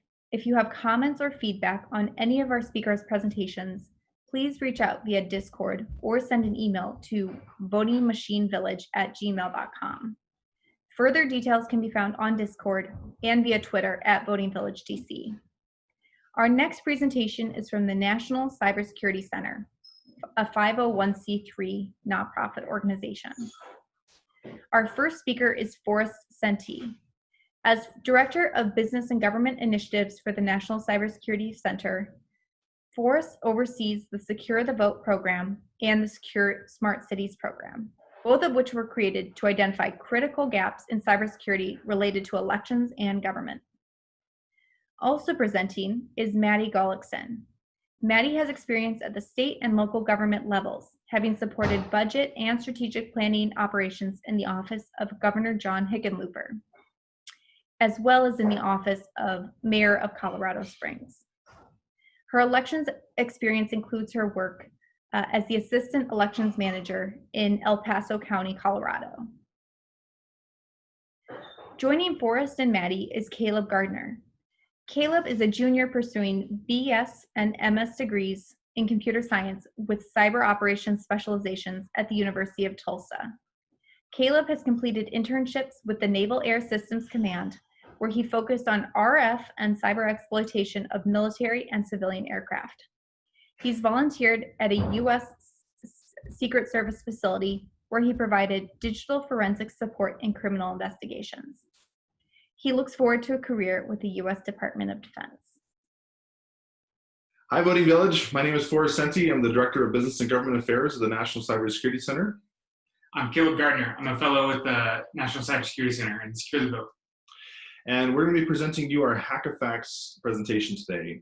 For a little background to start, the National Cybersecurity Center is a 501c3 centered in Colorado Springs. A lot of our focus has to do with cyber innovation and awareness, and a lot of our projects have to do with tackle global problems, whether it comes in smart cities, elections, space. Some of our colleagues in the space ISAC are presenting today in the Aerospace Village. We want to give them good congratulations and a shout out over there. But the big reason why we're here today, ultimately, is that we want to talk about the gap, the security gap. And specifically, it has to do with policy in addition to different agencies and groups. A lot of people ask, why NCC? Why us? Why do we care about some of these issues? And the reality is that between the different groups that exist in the United States that are multi-agency, multi-party, multi-policy, depending on where you come from, whether it's the Election Security ISAC, groups like Verified Voting, MIT, even places like EAC, CISA, CIS, all serve a specific segment. But our focus is on identifying gaps in critical infrastructure. And the presentation you're going to be hearing from us today is going to be talking about that gap. One gap we've identified specifically has to do with the population affecting the overseas voter, or UOCAVA. This is specific to the Uniformed and Overseas Citizens Absentee Voting Act. Many of you here at the Voting Village, is going to be no secret and surprise to you. You know what this means, you know how many people and kind of the different challenges these people face, whether they're voting from Afghanistan or Italy, or even from a remote jungle in the Amazon. So a lot of what we're focused on today is on this area.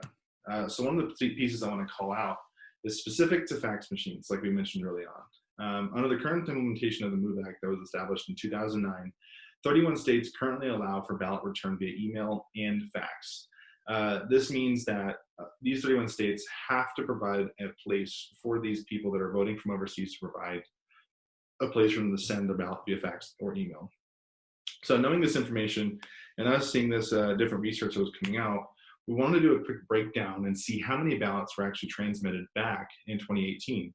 According to the EAC, roughly 29,000 ballots were sent. Now, this was under the category of others, so some of these in there could be mobile voting like from West Virginia, or a web portal like in Colorado, Montana, Arizona, or Michigan.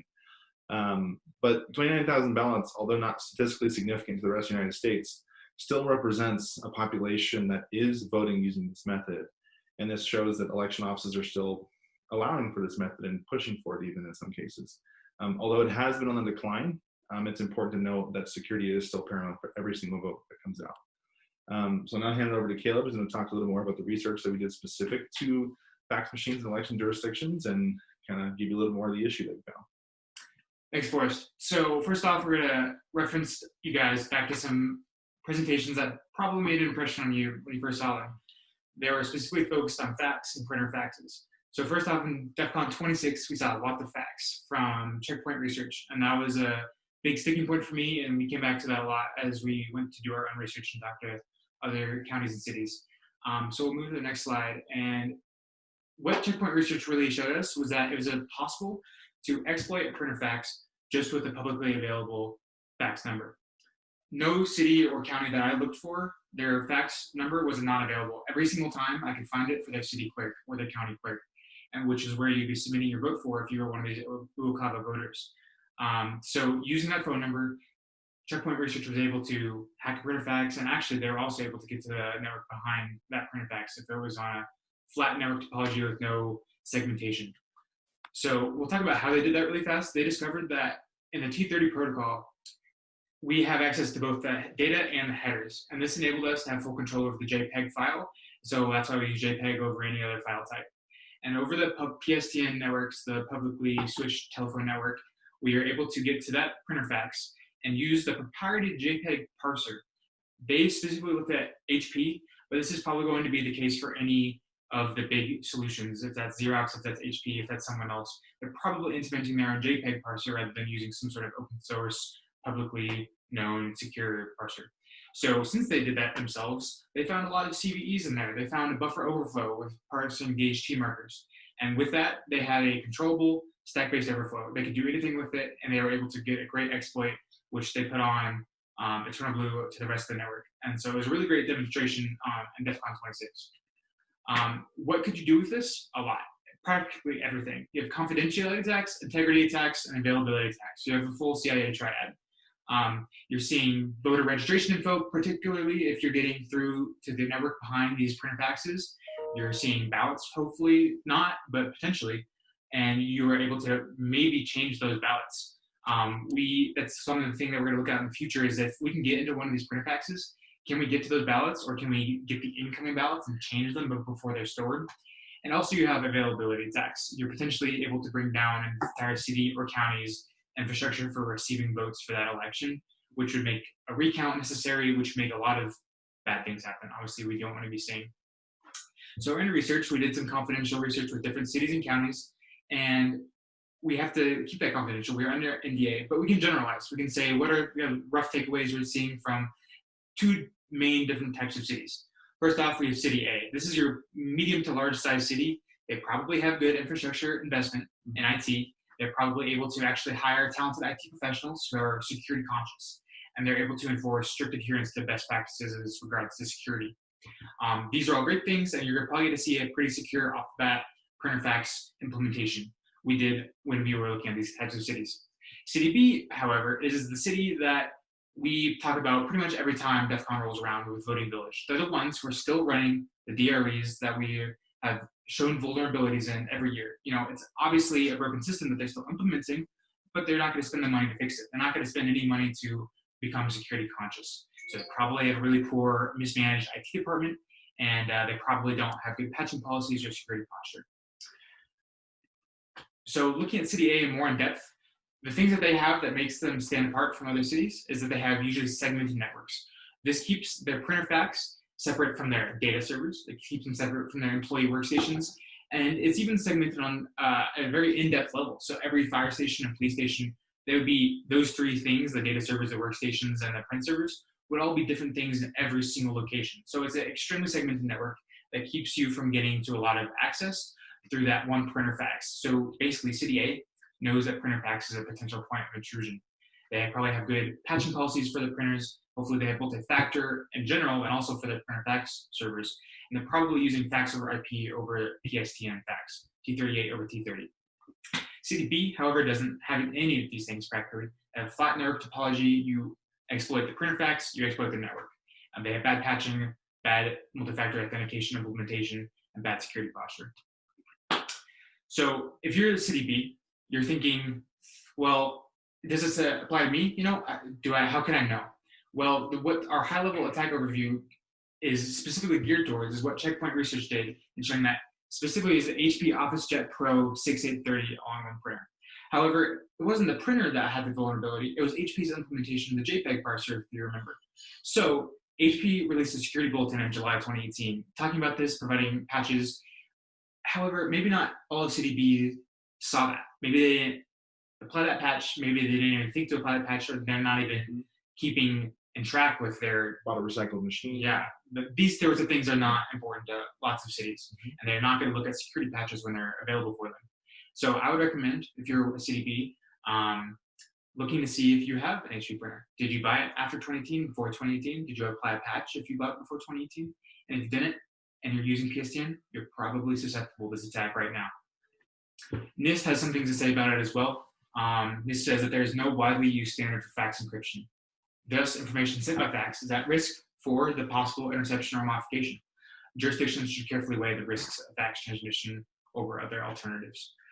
So this is a big deal, and I think this is one of the biggest vulnerabilities that we're seeing in fax, and the thing that we would like to see change most in the future is the unencryption of it, and we would like to see a default encryption method used on fax in the future.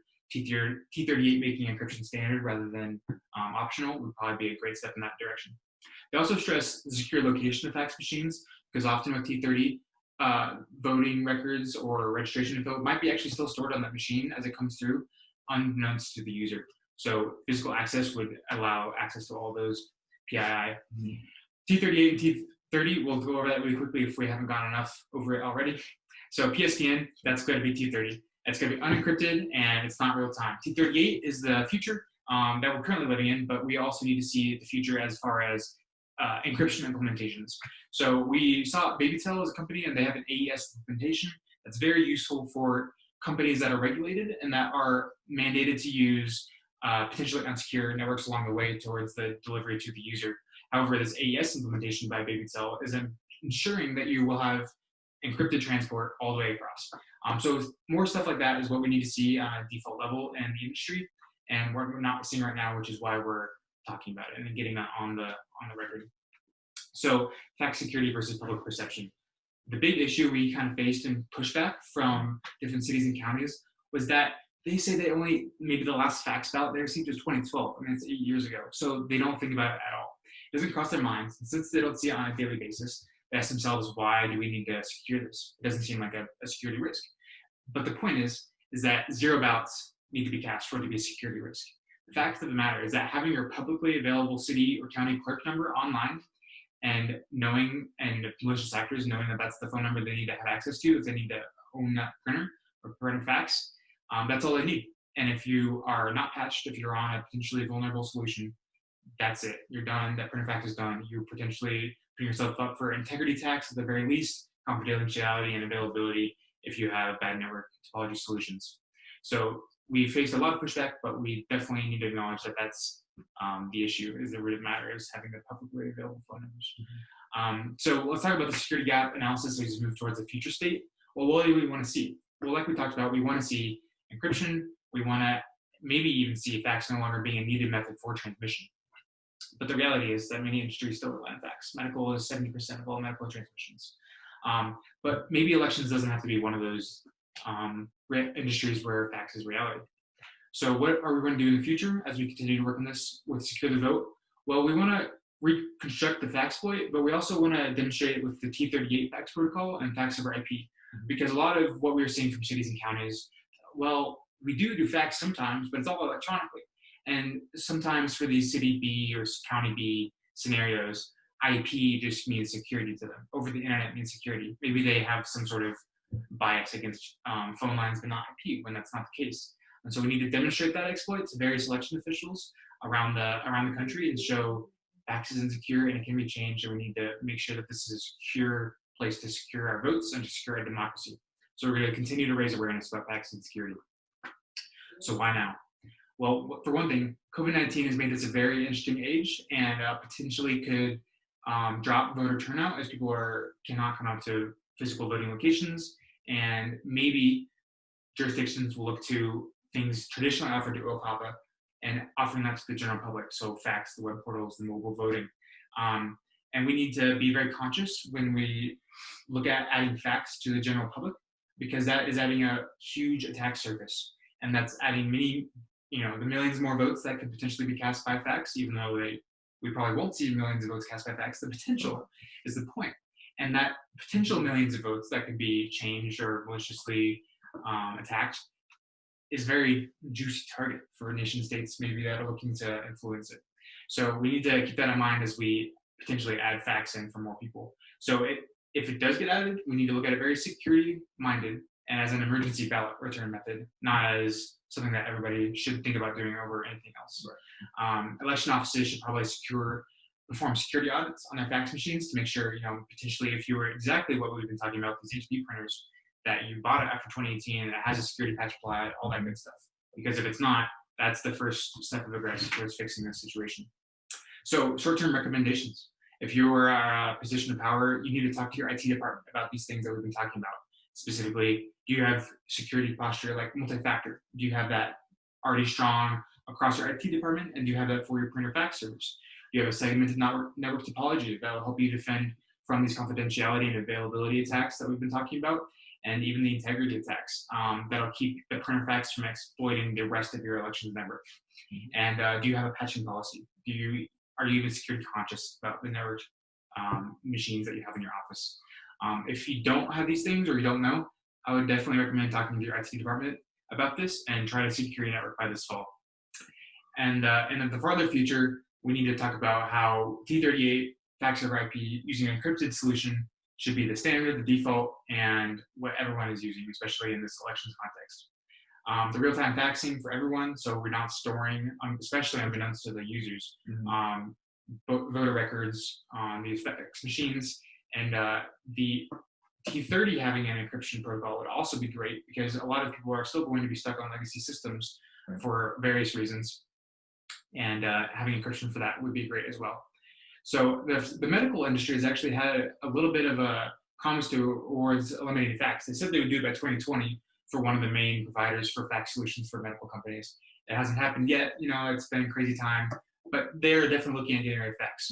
So can we maybe eventually follow the medical industry? It's a great question, something we're looking at in the future. So what's the point of all this? With all of 2020's craziness leading down to the end of 2020, everything that's happened, this election is going to be of tantamount importance, obviously. So we cannot let this opportunity to further secure America's democracy go unspoken. That's all that we're about here at the Voting Village, is showing exploits, showing vulnerabilities, and saying we are not securing our democracy properly if we really care. And fax is one of those things. Even though it's a few ballots, it's a few ballots, and those few ballots matter. So at the same time, can we leverage you guys? Can we say, if you guys have a fax machine, if you're interested, if you want to keep following this up, how about you hack your fax machine? Post about it with hashtag Hack-a-Fax, and we'll be able to see that, and we'll be able to continue looking at that and showing that to officials as we go about the country for the next few years with secure the vote. So that's what we have. I've been Caleb Gardner. I'm Forrest Senti.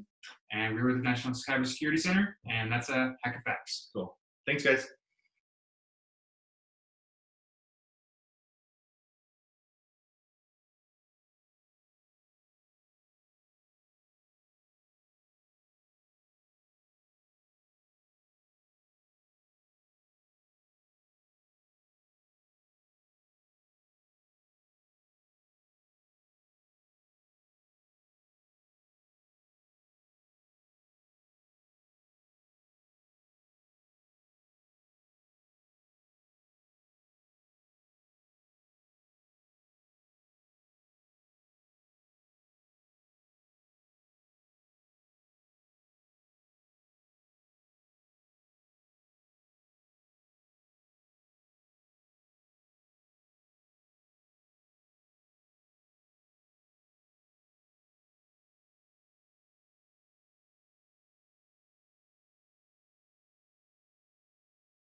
This year, we're compiling audience feedback on the Voting Village speaker track.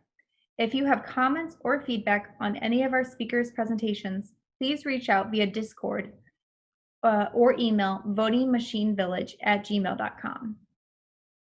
Further details can be found on Discord and via Twitter @VotingVillageDC. Our next presentation is from Nimit Sawhney and Naila Mims of Votes.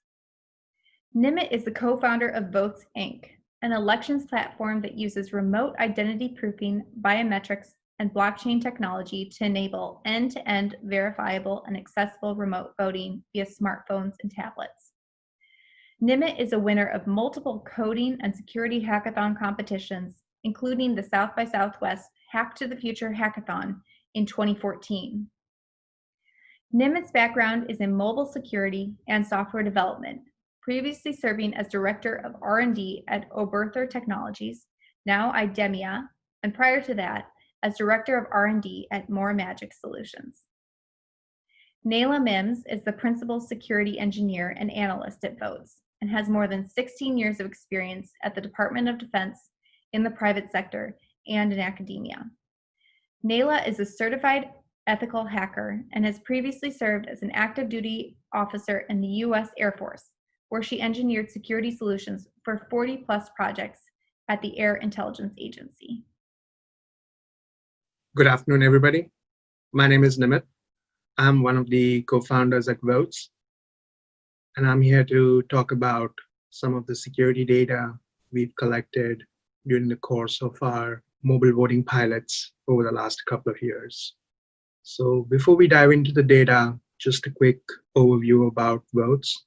So many of you may know, Votes is the youngest elections company in the US. We got started almost by accident after winning a hackathon at South by Southwest in Austin, Texas, way back in 2014. The theme of the hackathon was Hack to the Future. What's the one thing you would do in the future and how you do it? And so my brother and I, we were there, and we ended up prototyping this new election system, which used smartphones, biometrics, real-time identity verification, and then also logged the ballots on a blockchain-based infrastructure. To our surprise, we ended up winning the first prize, and that led to a whole series of events, and eventually the company started in 2015.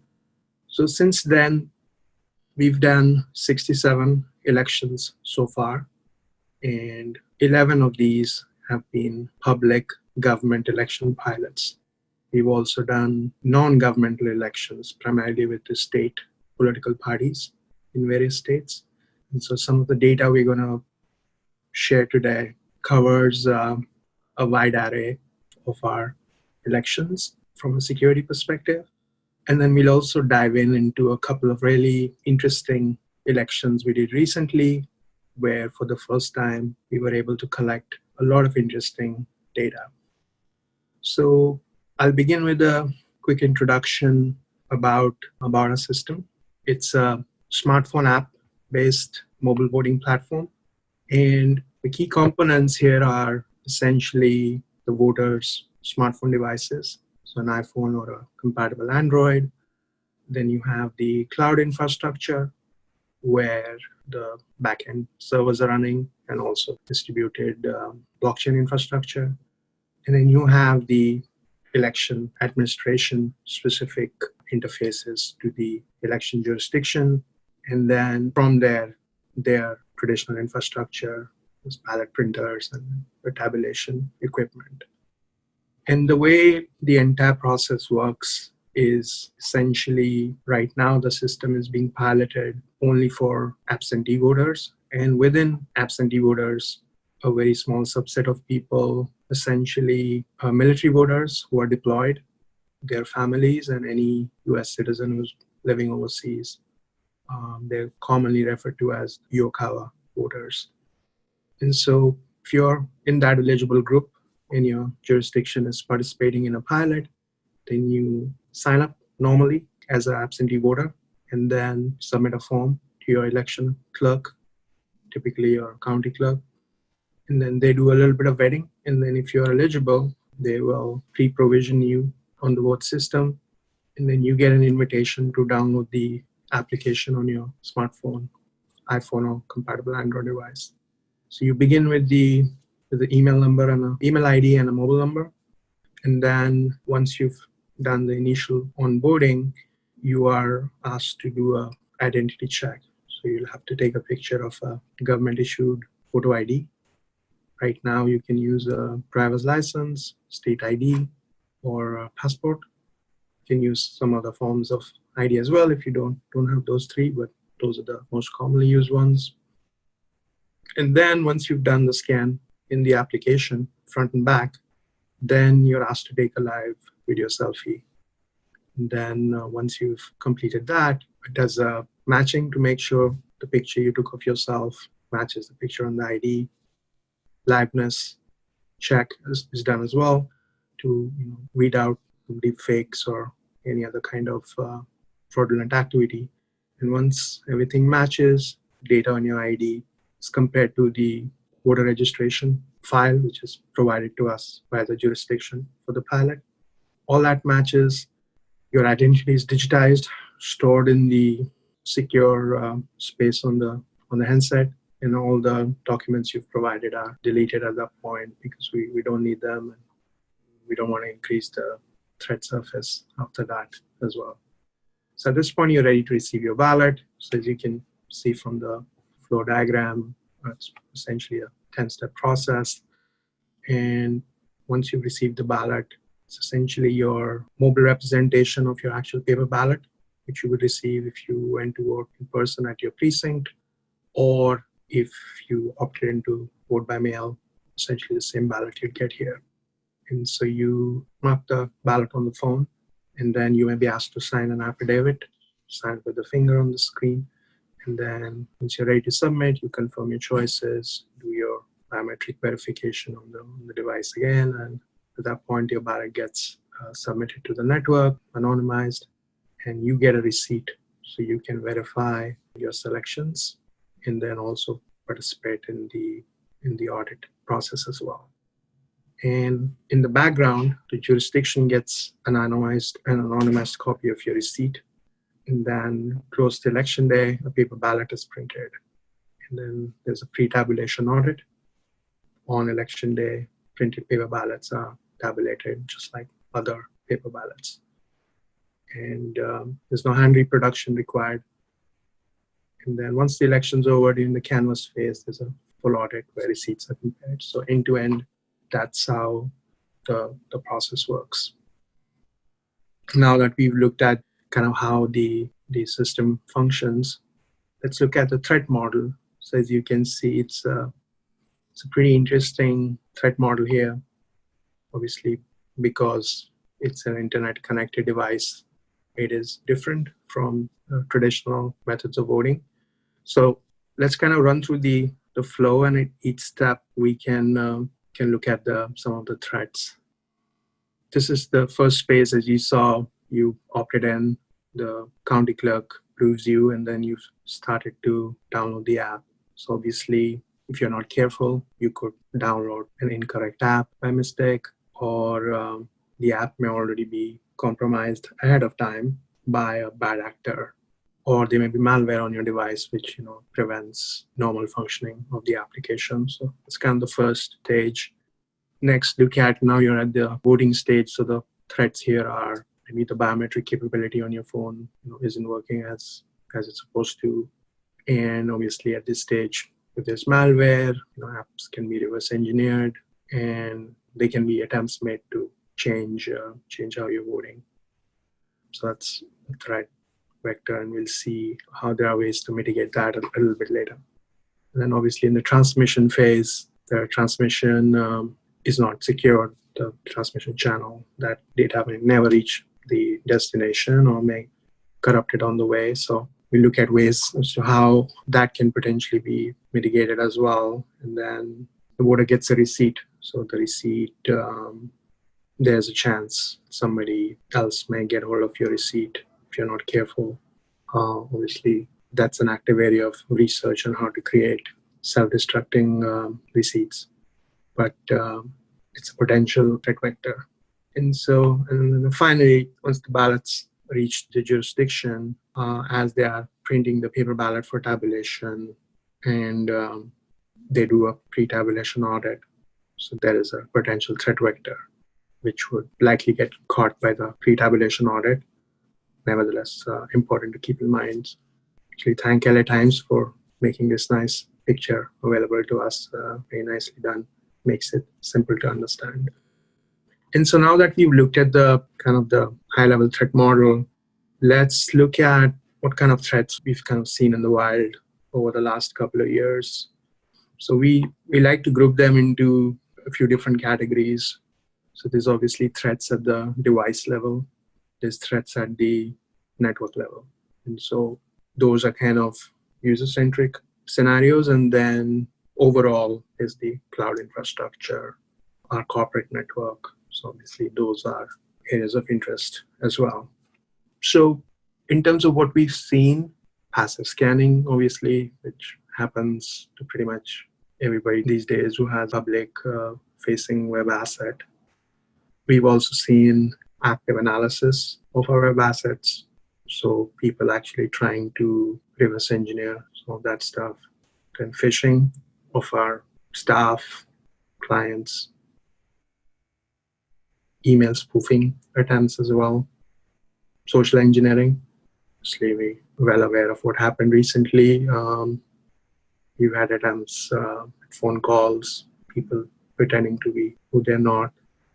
We've seen DNS tampering attempts as well, SIM swap, SIM takeover attempts, and then reverse engineering of the mobile applications, sometimes partial, and then through the analysis, mobile API level attacks.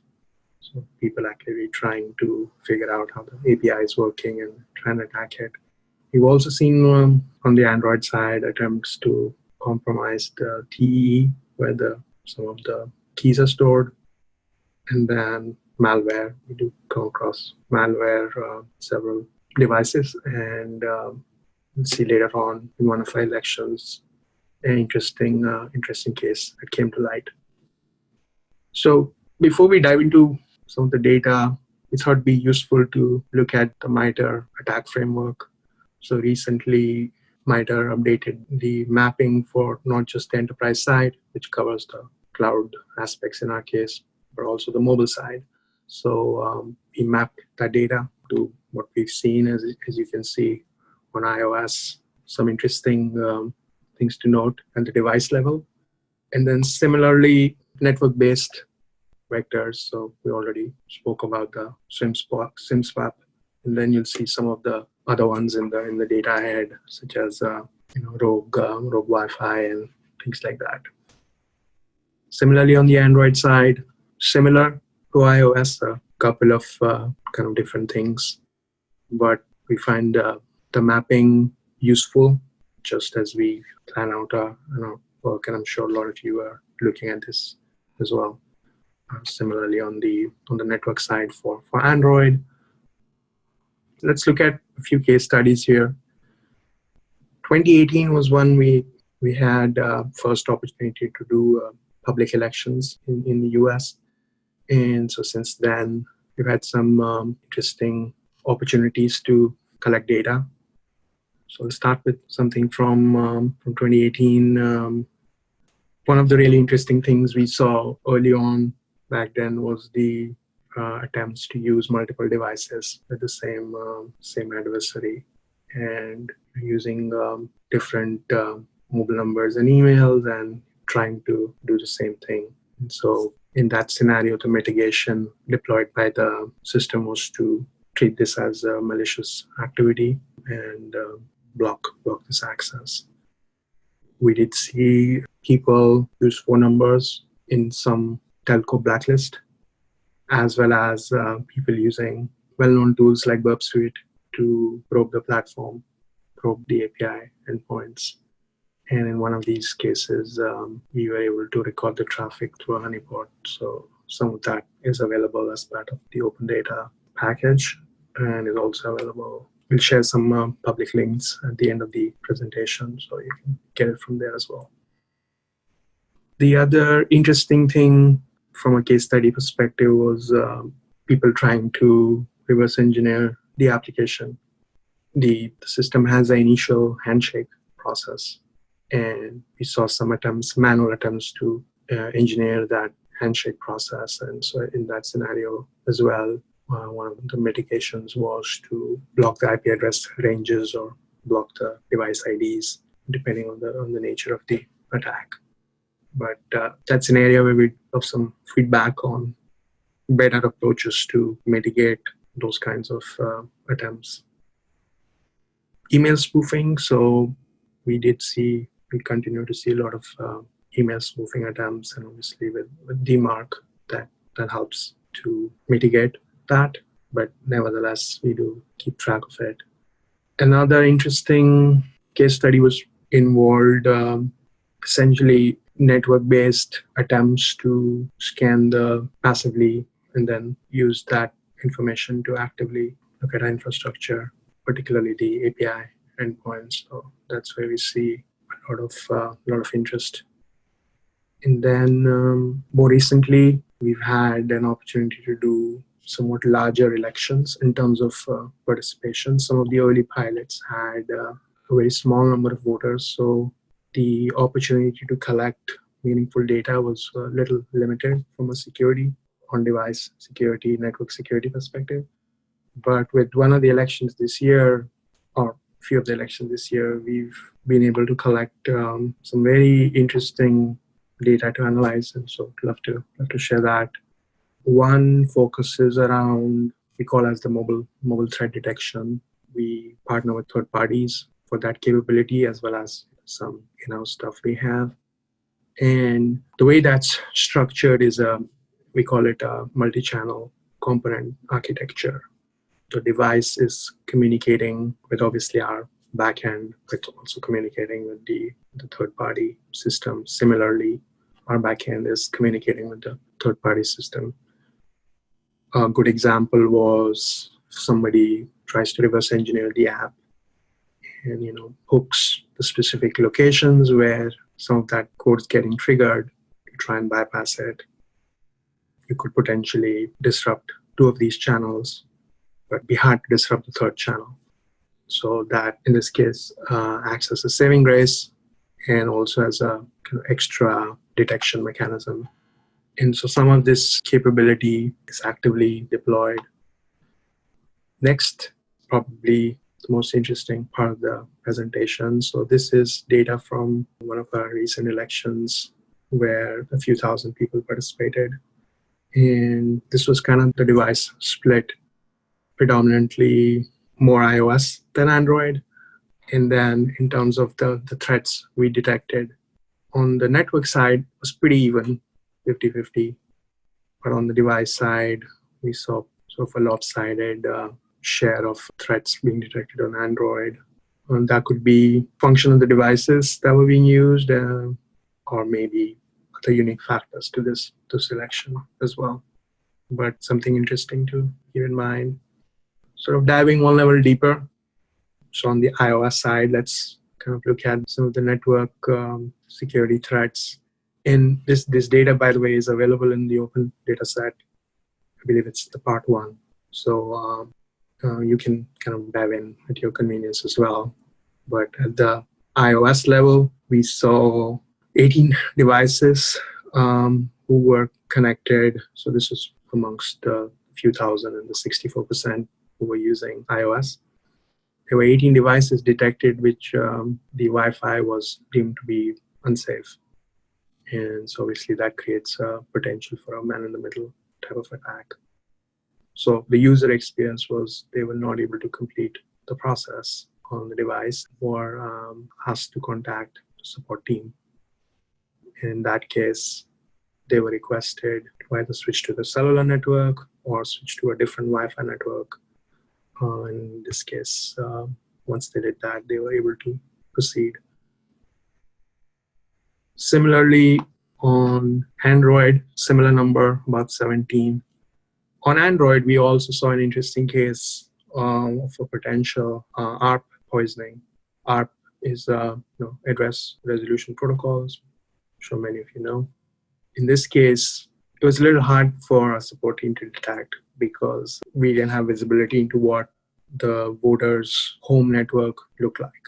And so it required a little bit of troubleshooting, but eventually it turned out to be a media device, which was causing this poisoning. And so the team requested the voter to turn off the media device. And then the threat went away and they were able to proceed. So an area where we'd love to do a little more research, but it was interesting that we came across this one case. Next, let's look at some device level threats. On the iOS side, we did detect a few devices where the PIN was not set. So in that case, mitigation and resolution was to force the users to set a PIN or activate the biometrics on the device. Otherwise, they couldn't really proceed. And we saw a few cases of side-loaded apps. And in each of those cases, when a little bit of due diligence was done, they were deemed to be legitimate apps. And so the voters were able to proceed. But it was good to see them being detected in case, they could pose a threat. And so definitely something we'd like to research more on. On the Android side, much larger number of devices without pins, which we weren't sure why, but was interesting. 89 devices didn't have pin set, so all those voters were forced to set a pin or activate the biometric capability on the devices. Similarly, on the side-loaded side of things, a lot more side-loaded apps, which kind of made sense given the ecosystem on Android. So it did take quite a bit of time to go through these, make sure everything was okay. Luckily, we had the election went for 3 days, so our support team had enough time to troubleshoot. In this investigation, we did find 2 instances where the device did have malware. And it was a fairly well-known malware. I'm sure many of you probably heard about it. But it was interesting that we were able to detect this, inform the voter. They were able to delete the offending apps, reset the devices, and then proceed.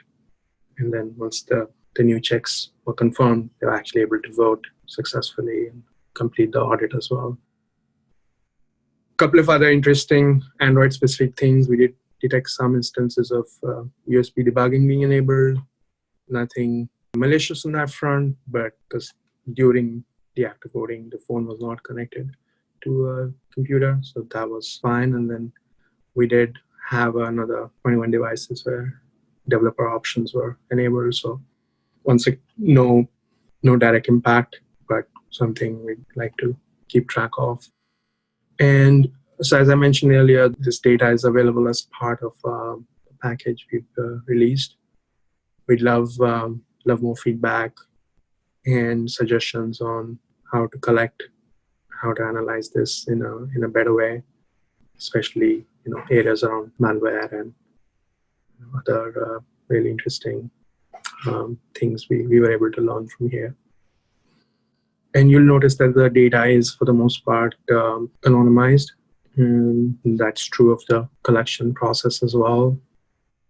The voter is the one who's asked to initiate, not knowing what exactly has happened. So the data does not contain any personally identifying information, to the best of our knowledge.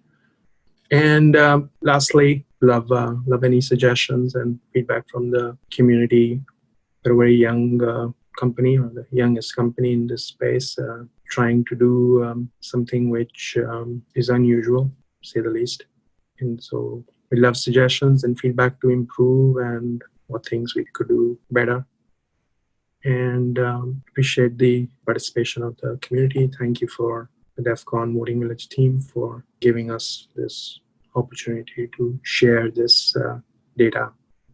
And we'll be sharing more of this data as we do more election pilots.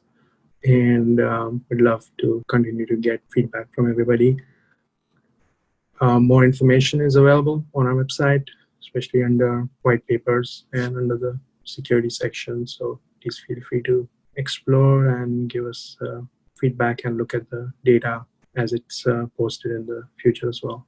Once again, thank you, and hope you all have a great DEF CON experience this year, especially at the voting village. Thank you. Take care.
This year, we're compiling audience feedback on the Voting Village speaker track.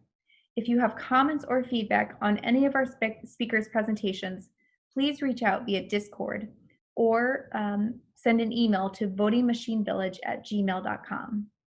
Further details can be found on Discord or via Twitter @VotingVillageDC. Our next presentation is from Susan Greenhalgh and Dr. Steve Newell. Dr. Steve Newell is a project director for the Center for Scientific Evidence in Public Issues. Previously, he was a senior legislative and federal affairs officer at the American Psychological Association. Susan Greenhalgh is the senior advisor on election security for Free Speech for People. Ms. Greenhalgh has previously served as vice president of programs at Verified Voting and at the National Election Defense Coalition, advocating for secure election protocols, paper ballot voting systems, and post-election audits. Hi, so I'm glad to be able to join you all today. My name is Steve Newell. I'm from the American Association for the Advancement of Science, which is the world's largest multidisciplinary scientific society, where I'm project director at the Center for Scientific Evidence in Public Issues, usually referred to as the Epicenter. The Epicenter works to provide accurate, concise, and actionable scientific information to everyone from policymakers to parents to help ensure that science is a part of the decision-making process. Election security has been one of our major initiatives since founding of the center. I'm sure many of you are already familiar with her, but Susan Greenhalgh is currently a senior advisor on election security at Free Speech for People. She's well known in the election security space for her tireless work advocating for secure election protocols, paper ballot voting systems, and post-election audits. Susan and I are here today to talk about leveraging electronic ballot options safely and securely during the COVID-19 pandemic. This presentation is based on a white paper with additional detail on these issues that will also be available.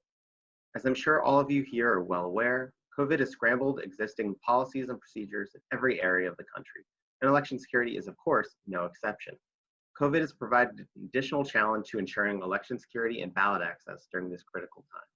Currently, 5 states vote primarily by mail. However, during the past few months, we've seen states across the country working to scale up their vote by mail options and capabilities as we head toward the November elections.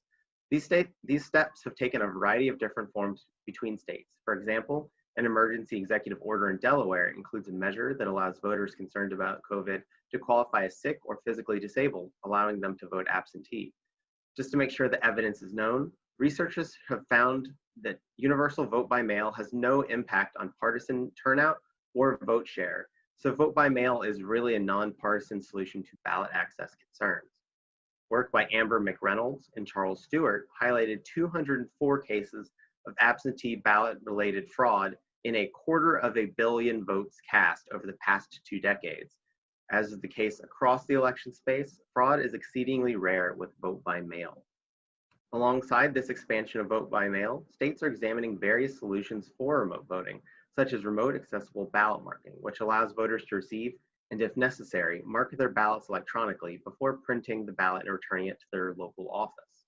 EUROPY was expanded significantly in 2009 when Congress passed the MOVE Act to provide greater protections for service members, their families, and other overseas citizens.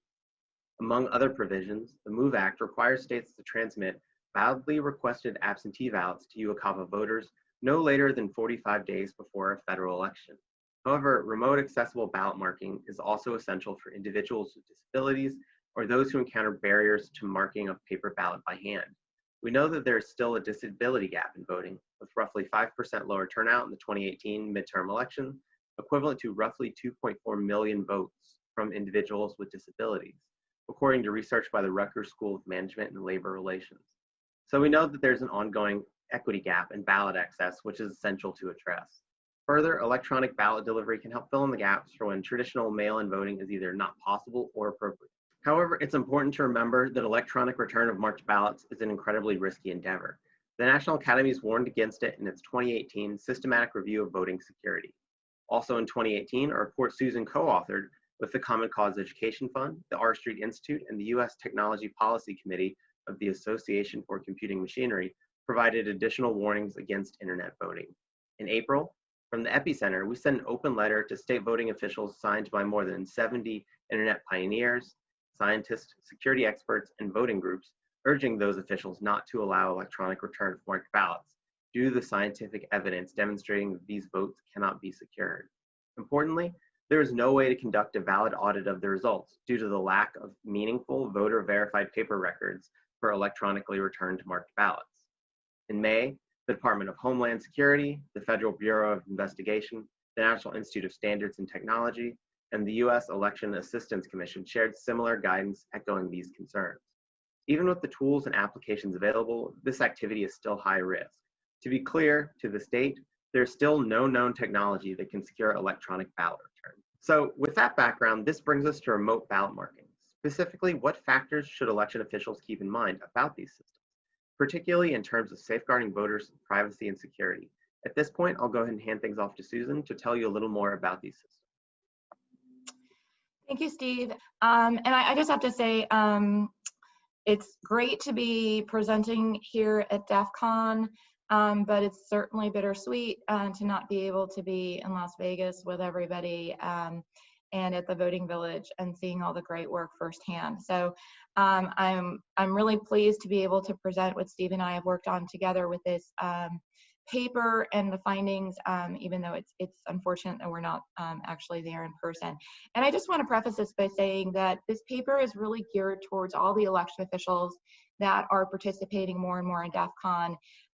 We're trying to highlight some of the known security and privacy risks of these systems and how election officials can become aware of them and then make choices to mitigate those risks. So, so back into the presentation.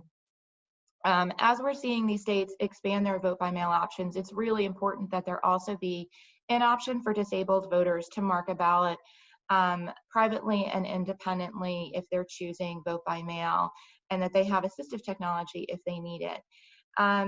So what we're seeing is that there are several systems available in the commercial market which will deliver a blank ballot to the voter online and then allow the voter to mark that ballot using the assistive tech that they're familiar with on their own device, print the ballot for the voter to return either by mail or a drop box. So we're not talking about online voting here. We're talking about a way to assistively mark that paper ballot, but what we're seeing is that there's architecture, even though you might assume that it doesn't do this, it actually sends the vote choices back over the internet. The devil is in the details in the way these systems are designed and created. Many of the commercially available systems keep all of the information resident on a remote server so that each time the voter makes the selections on their own computer, that vote choice is transmitted back to the remote server. Now that remote server has already identified who the voter is because they've had to authenticate the voter when the ballot was pulled up and given to the voter. So this creates a set of records on that remote server of both the voter's identity and their vote selections, which now can enable all sorts of secrecy and privacy vulnerabilities or compromises if anyone gains access to that server, either the state, the vendor, or somebody who compromises it remotely. Furthermore, each time those vote choices are going back and forth over the internet, they're vulnerable to eavesdropping and spyware. So it's really not advisable from a security and privacy standpoint. And even if that remote ballot marking system isn't designed to send these vote choices back over the internet, the ballot secrecy and the vote choice secrecy can still be compromised when marked online. So we really want to minimize the number of voters that are marking their ballots online to minimize these security risks. Because those vote selections are going to be recorded in temporarily in memory on the voter's device as well as their printer.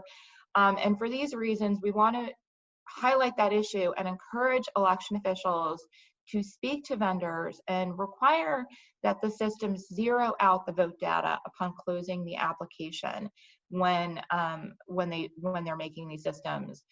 Furthermore, voters should be encouraged to mark their ballots on their own devices if at all possible and to not use their work computers or any publicly available computers, which could also invite other opportunities for secrecy violations. Furthermore, it's also always important to know that there's a risk that the ballot marking system might not record the votes correctly. There can be bugs, there can be malware. For these reasons, voters should always be instructed that if they can, to mark the ballot by hand to mitigate these privacy and integrity risks. And if they need to use the accessible technology and mark the ballot by their device, that they should always be encouraged to check the vote choices carefully, and election officials are encouraged to disable the barcode feature on the ballot marking system and remake the ballots directly from the voter selection, so that you don't have any issues that maybe the barcode is reporting vote choices incorrectly. This issue has been looked at years ago by National Institute of Standards and Technology, and the Center for Civic Design, which does a lot of work with voters with disabilities and providing accessibility. Both have provided clear recommendations that any remote accessible ballot marking system should not transmit the vote choices back over the internet to a remote server, and they should be designed so that all the vote data remains local to the voter's computer in a stateless state, I guess. It's important to note that the accessibility of these remote accessible ballot marking devices isn't not impacted by the configuration in either way, meaning you're not giving up any accessibility to provide a more secure and private remote accessible ballot marking system that keeps all the information local to the voter's computer. So there's no advantage to introducing these security and privacy risks. It's only upside to look for these devices that make these that are adhere to this design best practice. So California is a good state to look at that looked at these issues and put the policy into practice. In 2012, when California was moving to largely a vote by mail state, it wanted to make sure that there was accessible remote ballot marking options, looked at these recommendations from NIST and others, and passed a law that prohibited the use of any remote ballot marking device or system that transmitted the vote choices over the internet. And as a result, they have certified 3 systems that are currently commercially available and that meet this design best practice. So there are systems out there right now today that can be adopted and will protect the voter's secrecy. So just to give a quick summary of what we've just covered, states should be encouraged to adopt offline accessible remote ballot marking systems for all voters as they expand, or for voters that need it, that may need it when expanding vote by mail. The voters should also be instructed to carefully check printed ballots for errors. States should require the vendors to offer systems that delete vote choices from all the memory when the application is closed. Voters should be encouraged to avoid using networked or public devices if possible, and election officials should consider disabling the barcode feature and remaking ballots directly from the voters' choices. So now we're going to look at the risks of online blank ballot delivery, and I'm turning it back over to Steve. Hey, thanks, Susan. So as Susan mentioned, how do we minimize risk with online blank ballot delivery? The National Academy's report in 2018 described online blank ballot delivery as acceptable, and the recent DHS guidance described it as low risk. However, it's important to remember that low risk is not no risk. So the risk with blank ballot delivery systems are those that would impact the integrity and or availability of the ballots, such as altering or removing vote choices. Some electronic ballot delivery systems perform functions to verify a voter's identity before presenting them their signed ballot. The identification process can use personal identifying information such as name and driver's license number or biometrics. When this verification is improperly configured, remote electronic ballot delivery systems can present additional privacy risk, such as the loss or theft of the voter's personal and or biometric identity information. Voters who have had their information stolen or harvested previously could have their ballots at risk, especially automated attacks. speed and efficiency of automated attacks can increase the impact of these attacks considerably. Further, many ballot scanners cannot read ballots printed from voters' home printers because the paperweight and size are incompatible. So the voter selections must be hand copied onto traditional paper ballot stock that can be read by those scanners. This can be a time and resource consuming process that burdens already limited election staff and volunteers. The copying process also presents a potential source of inaccuracy, as even an incredibly low copying error rate could impact elections if the volume of copied ballots is sufficiently high. Importantly, the original returned ballots should be kept for auditing purposes. Finally, this may also create a health risk for election workers who are typically directed to sit in pairs in order to prevent manipulation or fraud. Without transparent oversight or strict security protocols, this process introduces opportunities for error or tampering. So here, I'll go ahead and turn things back over to Susan to go through some of the best practices and recommendations to keep in mind as officials prepare for the upcoming election. Thanks, Steve. So we're just going to summarize the takeaways. We urge election officials to follow the best practices of NIST and to only adopt and certify remote accessible ballot marking systems that confine the vote selections data to the voters' devices and remove the choices from all memory when the application is closed. To limit the use of electronic ballot delivery only to the voters that can't get a mailed pre-printed ballot, so that you're limiting the risks of that online blank ballot delivery that Steve just talked about, or limit it to voters that may need an electronic ballot to mark the ballot with a remote accessible system.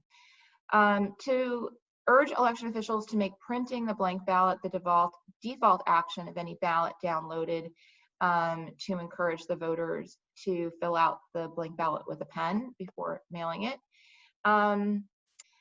We also encourage voters who must use an accessible remote ballot marking system to use their own personal devices, networks, and printers, if at all possible, rather than others' infrastructure, unless they may have some privacy concerns at home. Recommend that no voter should ever enter vote choices into a device that's connected to the internet, and maybe we skipped over that, but it's ideal that the device should be disconnected from the internet once the ballot is downloaded when the marking process is being executed. Instruct voters who do not mark their ballot with a computer or device to who do mark their ballot with a computer or device to carefully check and verify that their vote choices were recorded correctly. To election officials, we also encourage that them to disable the barcode feature and to remake the ballots directly from the voter selections, retain that original ballot, and use the human readable part for all audits and recounts, so that you have the original record of voter intent when doing an audit or recount, not from the remade ballot. And consider electronically delivered ballots to be at higher risk for unauthorized duplication, and consider authentication of the voter's identity and eligibility when looking at those ballots. So I think we can wrap up with that. Any final words, Steve? No, I think you covered it all, Susan. Great. Thank you all so much. It was great to be able to present this information. The paper is on both of our websites if you're looking to get more information. And thank you very much. Thank you all. Hope to see you in Vegas next year.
This year, we're compiling audience feedback to the Voting Village speaker track.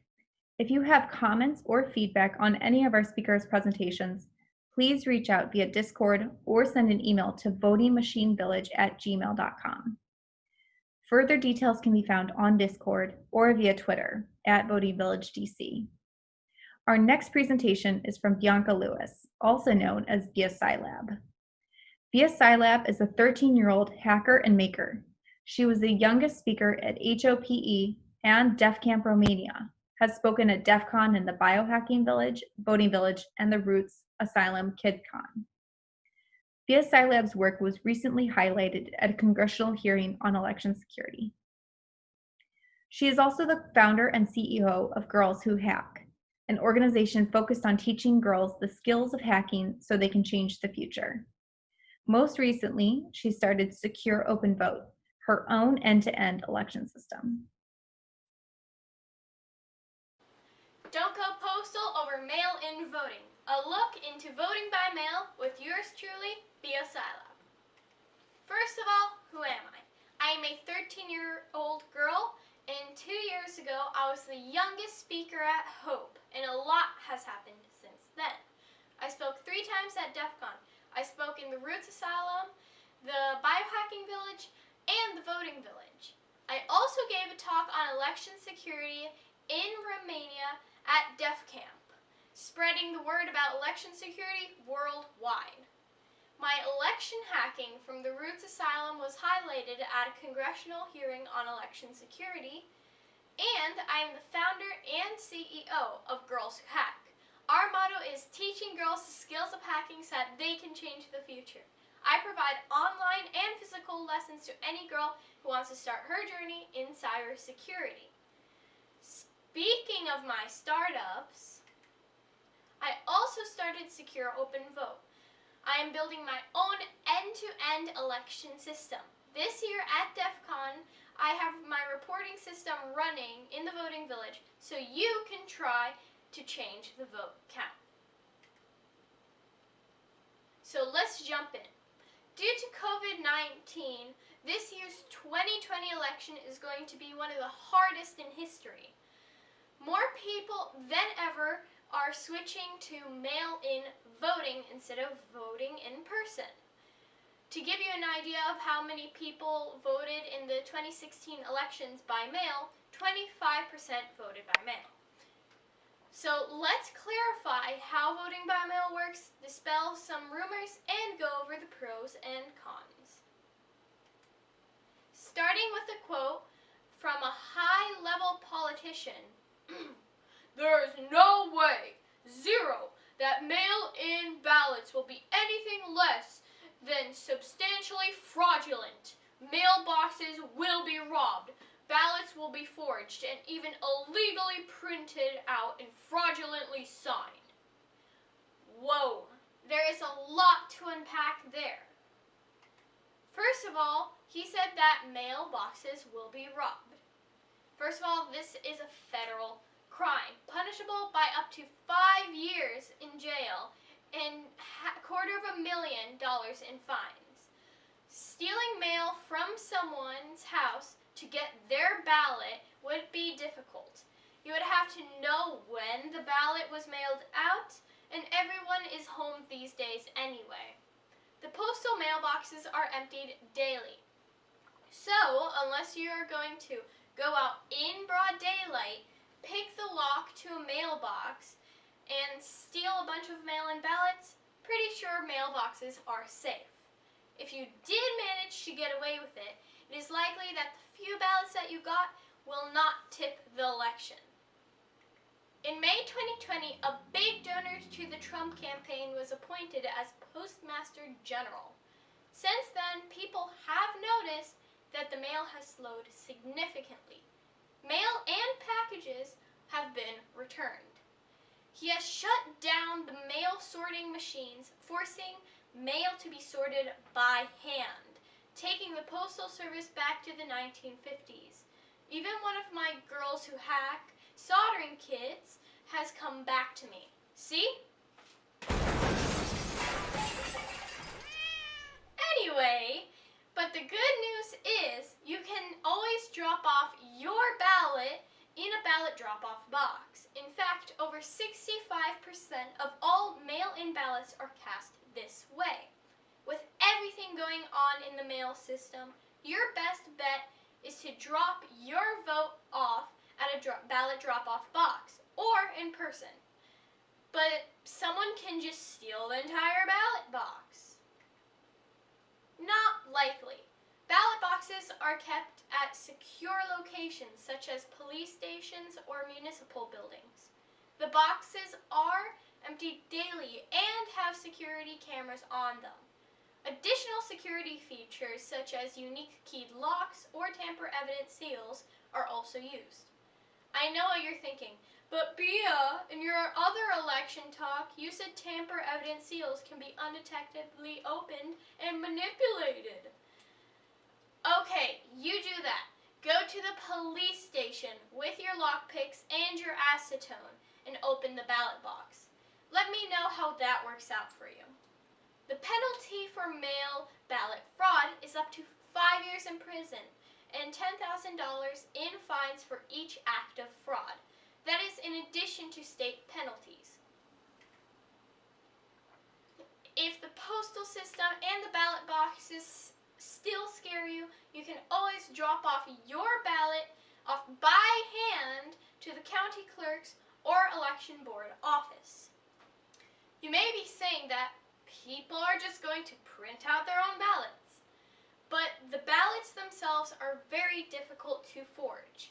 They use many security features, including special papers with UV-sensitive markings and watermarks. You can't just run to Staples and buy this stuff. If you have ever held a piece of fake money, you know how it feels different than the real thing. When the election officials are opening the ballots, the one that Bob printed out on his inkjet at home will definitely stick out. Some ballots use color shift ink or magnetic printing ink. This ink is extremely difficult to source and is delivered by armored truck. It's also worth noting that you need an actual printing press to use these inks. Bob won't just be loading that into his inkjet. Many ballots have micro-printed unique security codes or barcodes. This prevents duplicates and allows voters to track their ballot as it travels through the system. Another thing that this high official said is they will forge signatures, but the voter signature is verified with their past signatures. Some states provide extra training for their election workers to spot forgeries. If an inconsistency is found, it is reported to the state prosecutor's office. But you can vote twice, once by mail and once in person. That's a big cup of nope. Mail-in ballots are due before the election. This gives election officials time to check the voter off the roll as voted. If the voter goes and tries to vote in person, the state prosecutor's office is notified. Occasionally, people have received 2 ballots in the mail with their name on it. No, this does not mean you can vote twice. But how does this happen? Okay, how many of you have ever merged 2 databases? Well, the computer sees these 2 names as unique. Marge Bouvier, the name she used when she first registered to vote at age 18, and Marge Bouvier Simpson, the name she took after she got married to the handsome Homer Simpson and what is in the DMV system. When this state merged the DMV database with the voter registration database, Marge showed up twice. The good news is humans check these names and signatures on the ballot to catch these kinds of errors. If you ever receive 2 ballots, simply call the election office and they can correct the error. Now that we've debunked some myths, let's talk about how how voting by mail works. Every state is in charge of its own elections, so it differs slightly from state to state. Some states allow you to vote by mail without a specific reason. Others require a valid reason to vote by mail. A few do not consider COVID to be a valid reason. But this is changing day by day, so check vote.org to see what your state is doing. The first step is to register to vote. 39 states and the District of Columbia allow their citizens to register online. Every state has a printable registration form, so you can print it out and either mail it in or deliver it in person. Make sure that you register by the deadline. If it is getting close, bring that registration form to the clerk's office or election office in person. If you have not registered to vote, do it after this talk. I'm serious. It takes only 2 minutes, literally 2 minutes, and it's very important because every vote counts.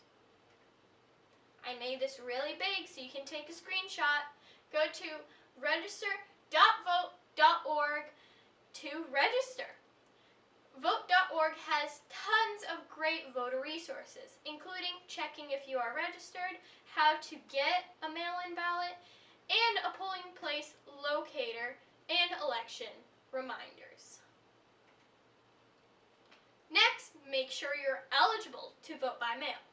Currently, 5 states have an all mail-in ballot election.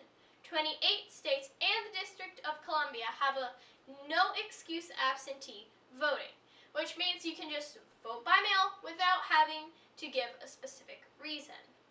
In 17 states, you need a valid reason. This differs from state to state. Some reasons include old age, being infirmed, or out of state. To see if you are eligible to vote by mail, go to vote.org for your state and see if you are eligible. Here is a map, and again, things are constantly changing, so check online at vote.org to see where your state fits in.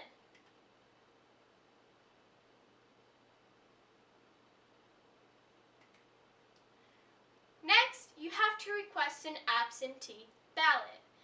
If you have not done this, do it now. After my talk, go and request your absentee ballot.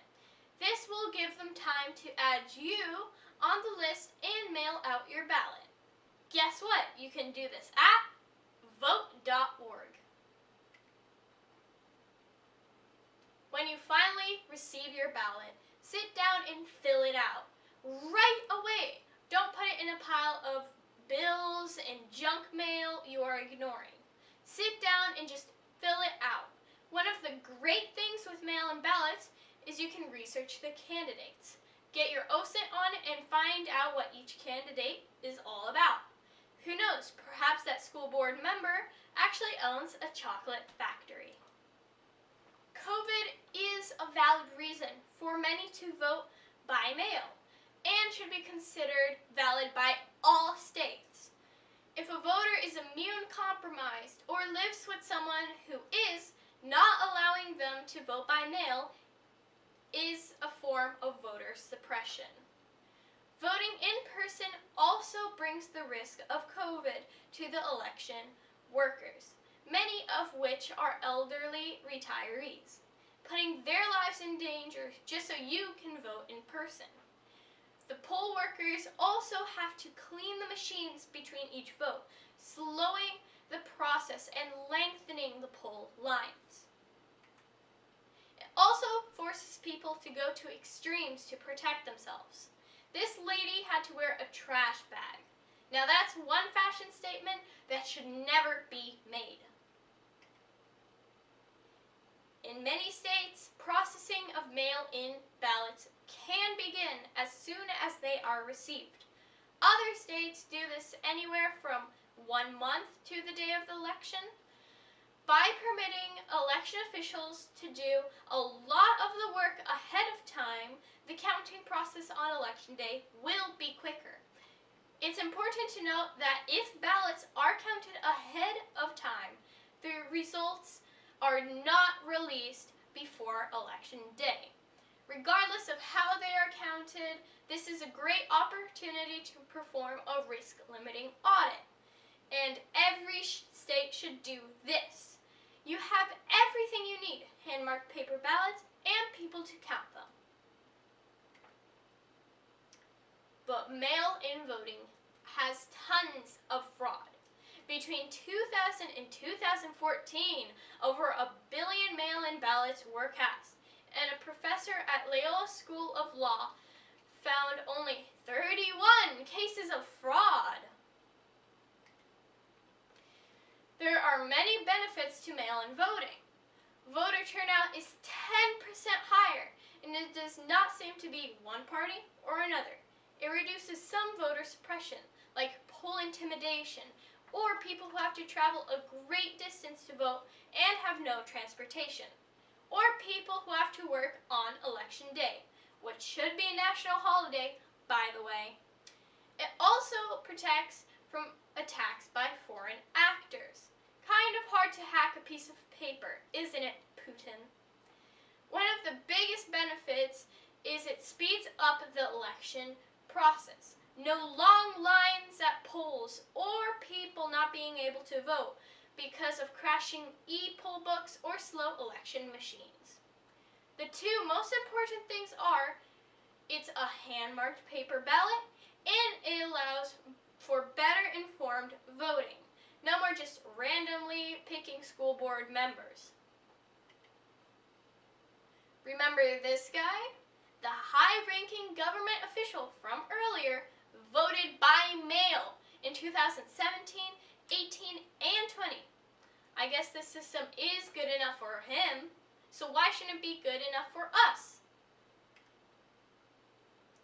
And remember, get involved, become a poll worker, see how the system works firsthand, and give those old retirees a break, especially during COVID. You could actually save a life by becoming a poll worker. Don't want to go outside and see people? I don't blame you. Not a problem. You can lend your cybersecurity knowledge and skills to those who need it most by becoming a CyberSurge volunteer. This can be done by remote. You can do this by contacting this email or going to this site. Most important thing you can do is vote. Register to vote at vote.org and be counted. Thank you for listening to my talk, and don't forget to vote BSAB for president in 2044. This message paid for by BSI Lab for President 2044.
This year, we're compiling audience feedback on the Voting Village speaker track. If you have comments or feedback on any of our speakers' presentations, please reach out via Discord or send an email to votingmachinevillage@gmail.com. Further details can be found on Discord or via Twitter @VotingVillageDC. Our next presentation is from Mike Spector. Mike is an EECS PhD candidate at MIT and a research affiliate with Google's Android security and privacy team. Mike's research has included improvements to Google's Linux kernel fuzzer, syscaller, finding vulnerabilities in election systems, and analyzing the impact of regulation on encryption. Mike's work has been featured in the New York Times, The New Yorker, CNN, Vice, Bloomberg, Fortune, The Economist, and his joint work on encryption policy led to an EFF Pioneer Award. Hey everybody, and thanks for coming to this talk. This is The Ballot is Busted Before the Blockchain, a security analysis of votes, the first internet application used in US federal elections. My name is Mike Spector, and this is joint work with Jimmy Koppel and Danny Weitzner. And all three of us are from MIT's Computer Science and Artificial Intelligence Laboratory. All right, so let's talk a bit about voting. In February, the state of West Virginia abruptly abandoned plans to adopt an internet voting phone app called Votes. And this research is actually why. I also think this serves as a great case study for explaining why we should be careful before advocating for new technologies and civic processes. And it really highlights the need for transparency and accountability in election systems in particular. So our story starts in late 2019, when it became clear that West Virginia was going to pass a bill directing their Secretary of State to allow disabled voters to cast their ballots over the internet. This is really important in the context of West Virginia because the state has a higher than average number of disabled voters. For example, according to the CDC, 22% of adults in West Virginia have some serious difficulty walking or climbing stairs. Another 7.7% have some sort of vision impairment. Interestingly, West Virginia had already been using votes for overseas military voters, and we expected that they were going to be used for this expansion as well. So, given the potential impact, we really wanted to know how votes provided what are often considered to be the essential security requirements of voting. In the crypto literature, these are defined as correctness, privacy, receipt freeness, and coercion resistance.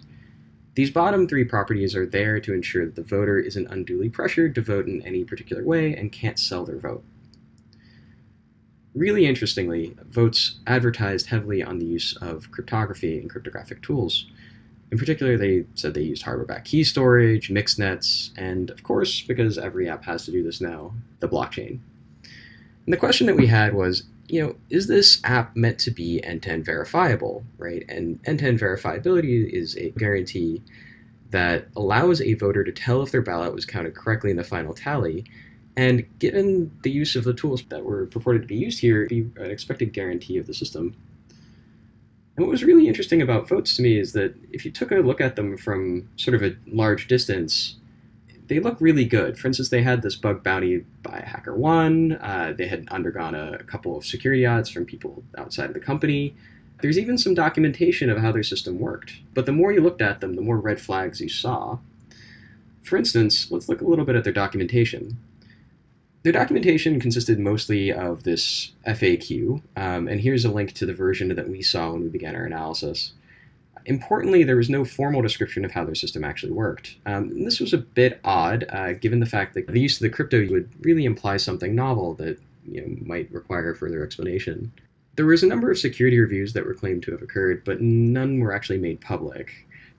And in fact, there was no public list of fixed vulnerabilities at all, which led us to believe that either the security reviews were just being kept secret, or the security reviews themselves hadn't found anything, in which case it's sort of unclear if they were any good. These reviews were done by the National Cybersecurity Center and Shift State Security, two entities I had never heard of before. The NCC was sort of interesting to look into as well. Their name originally gave me the impression that they were somehow associated with the government, and I was really surprised to learn that they weren't. They also appeared to be more of a trade association, and I couldn't find a staff cryptographer or security researcher there that I could reach out to and ask further questions. So, at a first glance, many of the cryptographic guarantees that they tried to claim in the FAQ were sort of interesting, and they look like they're real hard things to achieve. But in reality, there's really no formal definition for any of these things. For example, end-to-end vote encryption really doesn't mean anything. But if you squint at it, it sort of looks like end-to-end verifiability. So we really weren't clear on what to make of this whole thing. All right, so let's look a little bit at their bug bounty. The FAQ bragged quite a bit about having a bug bounty, and don't get me wrong, having a bug bounty at all is fantastic, except when we took a deeper look, we found it to be sort of less than encouraging.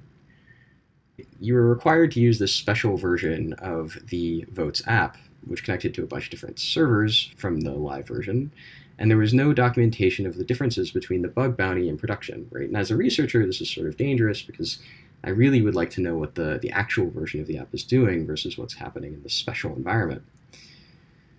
It also had really limited scope. For instance, we weren't allowed to look into man-in-the-middle attacks, and there was nothing allowed that required physical access. But they never really defined what physical access meant, so if I used a jailbreak to simulate a root exploit and then found a bunch of things that I could do with a piece of malware that happened to have root on the system, it was unclear if that actually was in or out of bounds. And the test infrastructure provided was also sort of wonky. There was no binary source for the servers or the server infrastructure to set up yourself, so you had to rely on their systems, and when we first tried the app, it actually wouldn't connect at all. To make things even worse, both the live and bug bounty version of the apps were obfuscated. For context, with Android reverse engineering, everything is really an APK. And APKs themselves are made up of a bunch of Java classes and metadata in the form of XML. And what's really cool about APKs is that they, for the most part, will decompile to source, with the exception of C-compiled libraries or something like that are attached in there. But the Java stuff will almost always decompile to source. So we popped votes into a decompiler, and the first thing that we noticed is that all function names, class names, and variable names had been changed into these random Unicode strings. This really isn't normal and is the kind of thing that's done as an additional step by some automated obfuscation tool to make static analysis more difficult. Maybe this was done on accident, but there was other things that led us to believe that it wasn't, right? So for instance, later on in our reverse engineering process, we noticed that there was a bunch of string obfuscation going on. So for instance, in normal cryptographic code, in Android, you'll see things like strings like AES-GCM used. And instead, we would see this weird function call with a series of numbers after the fact. And if we actually looked into the function, what you'll see is this, and this is a really common runtime string deobfuscation technique. And I rarely have seen this in the context of consumer software, except out of things like game kits and DRM kits. I've mostly seen this in cases of, say, hiding malware, command and control. So this is sort of out of the ordinary and interesting. And as a reminder, this is the bug bounty version of the app, and this is the version of the app that they're trying to get us to do analysis on, and there's all these sort of dodges to make it more difficult. Things also got a little interesting if you look at their safe harbor provisions. These are the conditions that they put on researchers before the company agrees not to pursue legal action after you report a bug. The restrictions on reporting seem to be the following. First, you must give votes reasonable time to patch bugs, and the second is that votes retains the authority to decide what reasonable time means. Taken together, this means that votes could just hold on to bugs indefinitely. And to me, this sort of misses the point of using a bug bounty as a transparency tool altogether. If the point is to let us security researchers hold the company accountable to actually fix the bugs we discover, then there needs to be some sort of time limit here. To make matters worse, a previous attempt at security analysis appears to have resulted in a University of Michigan researcher being investigated by the FBI. In fact, Votes' CEO was quoted by CNN taking credit for reporting the researchers to the authorities, and we never really found any indication that the company was bothered that it turned out to be a researcher rather than a malicious entity.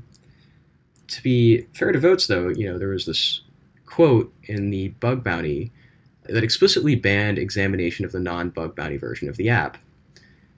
However, the bug bounty's edit history tells us that this restriction was added after the University of Michigan researcher was reported to law enforcement.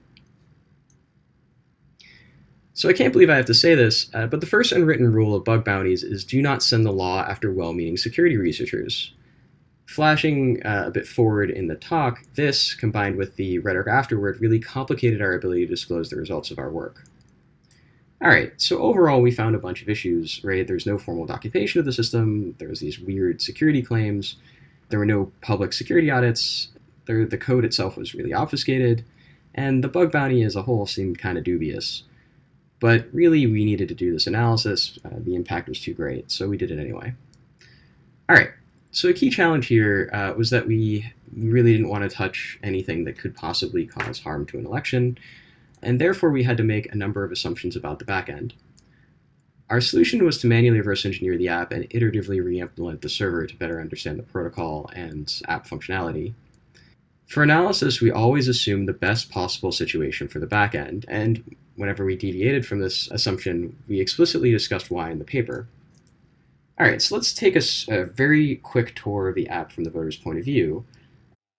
Initialization is very similar to any other app. You're asked to use the sort of standard one-time password. You're asked to provide an 8-digit PIN. Then you're asked to log in via fingerprint. And finally, you are officially part of the system. At this point, however, you're still not verified as a real voter. So the way that Votes allows you to become sort of identified in the system is you provide some sort of physical ID. And how they do this is that they ask you to take a picture of your ID, and they ask you to take a picture of your face, and then they upload it somewhere and do some matching, and eventually the user is told that they have successfully been verified. Now, at this point, the voter can actually participate in elections, which looks something like this. Here's an actual ballot. Finally, they can review and submit their ballot. They're asked to verify and log in again using their biometrics. And finally, they have voted. From their FAQ and reports from the pilots, we found out that the users emailed an encrypted receipt of their vote, which appears to actually contain their real selections. It's really not clear how this receipt ends up working in practice, but we did find this screen in the app which provided a password for decryption. From what we could find in the literature, really there's no end-to-end verifiable voting system that really works this way. All right, so let's talk about what happens behind the scenes. In reality, Votes is, for the most part, just a REST app, right? Which means it's a bunch of HTTPS GET and PUT requests to a centralized API server. In addition, there's two other entities that you should be aware of. The first is Imperium, which is a third-party antivirus, which Votes uses to detect all sorts of stuff going on in the system, and a third-party ID verification service called Jumio. So if you look at the network itself, it looks something like this. Solid lines here delineate a connection that we were able to actually observe or find in the documentation. Dotted lines are things that are either things that we sort of suspect exist. All right, so let's talk a little bit about attacks. Let's consider the scenario where an attacker has gotten control over a user's device and loaded some malware. The first thing that this malware would have to do is actually defeat Zimperium's malware detection. Zimperium is initialized on app creation. So when the app first loads, it begins scanning, and then after every app resumes, so if you were to leave the app and go to your web browser and come back, it'll then do another scan. It looks for a bunch of things like known exploits / malware, any indicators of jailbreak, debugging, or modding, and it's a bit of a snitch, right? If you're caught, it will alert both the Votes API server and its Imperium servers. And if we had to guess, this is probably what caused the University of Michigan researcher to be caught. The thing about Imperium is that it's really not meant to stand up against targeted attacks, right? Defeating this is really easy, it turns out, if you have root on device. In particular, we can inject code into Java runtime and modify it to stop Imperium from ever really being initialized. This might sound super complicated, but this is almost all of the code that's actually required. This sort of thing is really common and well supported by the tools in the modding community. And without Zimperium, right, the attacker has complete control over the user's device, and any receipt that you would receive over email is also likely compromised as well. And there's really not much that can be done to prevent this. Again, Votes does not appear to be end-to-end verifiable. All right, so maybe you don't buy this attack. Maybe you think that it's a little difficult to get malware on the system a priori. You know, what happens if we only get access to the device after a vote has been cast? All right, so What's really interesting is that there's an encrypted database that contains all of the user's vote history and everything that is needed to authenticate as the user to their server. This database is encrypted using a secret key, which is derived from the user's PIN and the salt. The salt is a random value that's stored on disk unencrypted. The PIN, however, is also stored on disk, but it is encrypted using the Android key store, which means the keys are stored in this hardware enclave and never accessible to the app itself. And it requires a user's fingerprint or biometric to decrypt, and this is actually kind of okay, right? So it looks great. Except that the pins themselves are only 8 digits and numeral only. And of course, you know where this is going. 10 to the 8 combinations means that there's roughly 100 million pins. And if we copy the database from the device onto our laptop and create a very short Python script to try to brute force it, we found that it takes roughly 0.05 milliseconds per attempt, so that you can try all of these pins in roughly 1.6 hours. And indeed, we were able to get complete access to the voter's entire vote history and their authentication data, meaning that anyone with forensic access can brute force the PIN, control the voter, and see how they voted. All right, let's talk about the server. Now, on device, you can really just get access to one particular user, of course. The server has access to far, far more, and what's really interesting is that votes use this custom crypto protocol between the device and the server. It looks something like this. First, the device will establish a standard HTTPS connection to Votes' API server. Then, on top of HTTPS, it will perform the following non-standard home-rolled crypto algorithm. First, the device generates 100 ECDSA key pairs. It'll then immediately discard all but the 57th secret key. Then the device sends all 100 public keys to the Votes' server. The server will generate its own 100 keys and perform a key agreement with the sender's 57th public key, and generate a random value that will later be used as an AES GCM shared key. It'll then encrypt this AES GCM key with the ECDSA shared key, this 57th key, and sends the client the server's 100 public keys. Finally, the phone performs its own key agreement and decrypts the AES GCM key.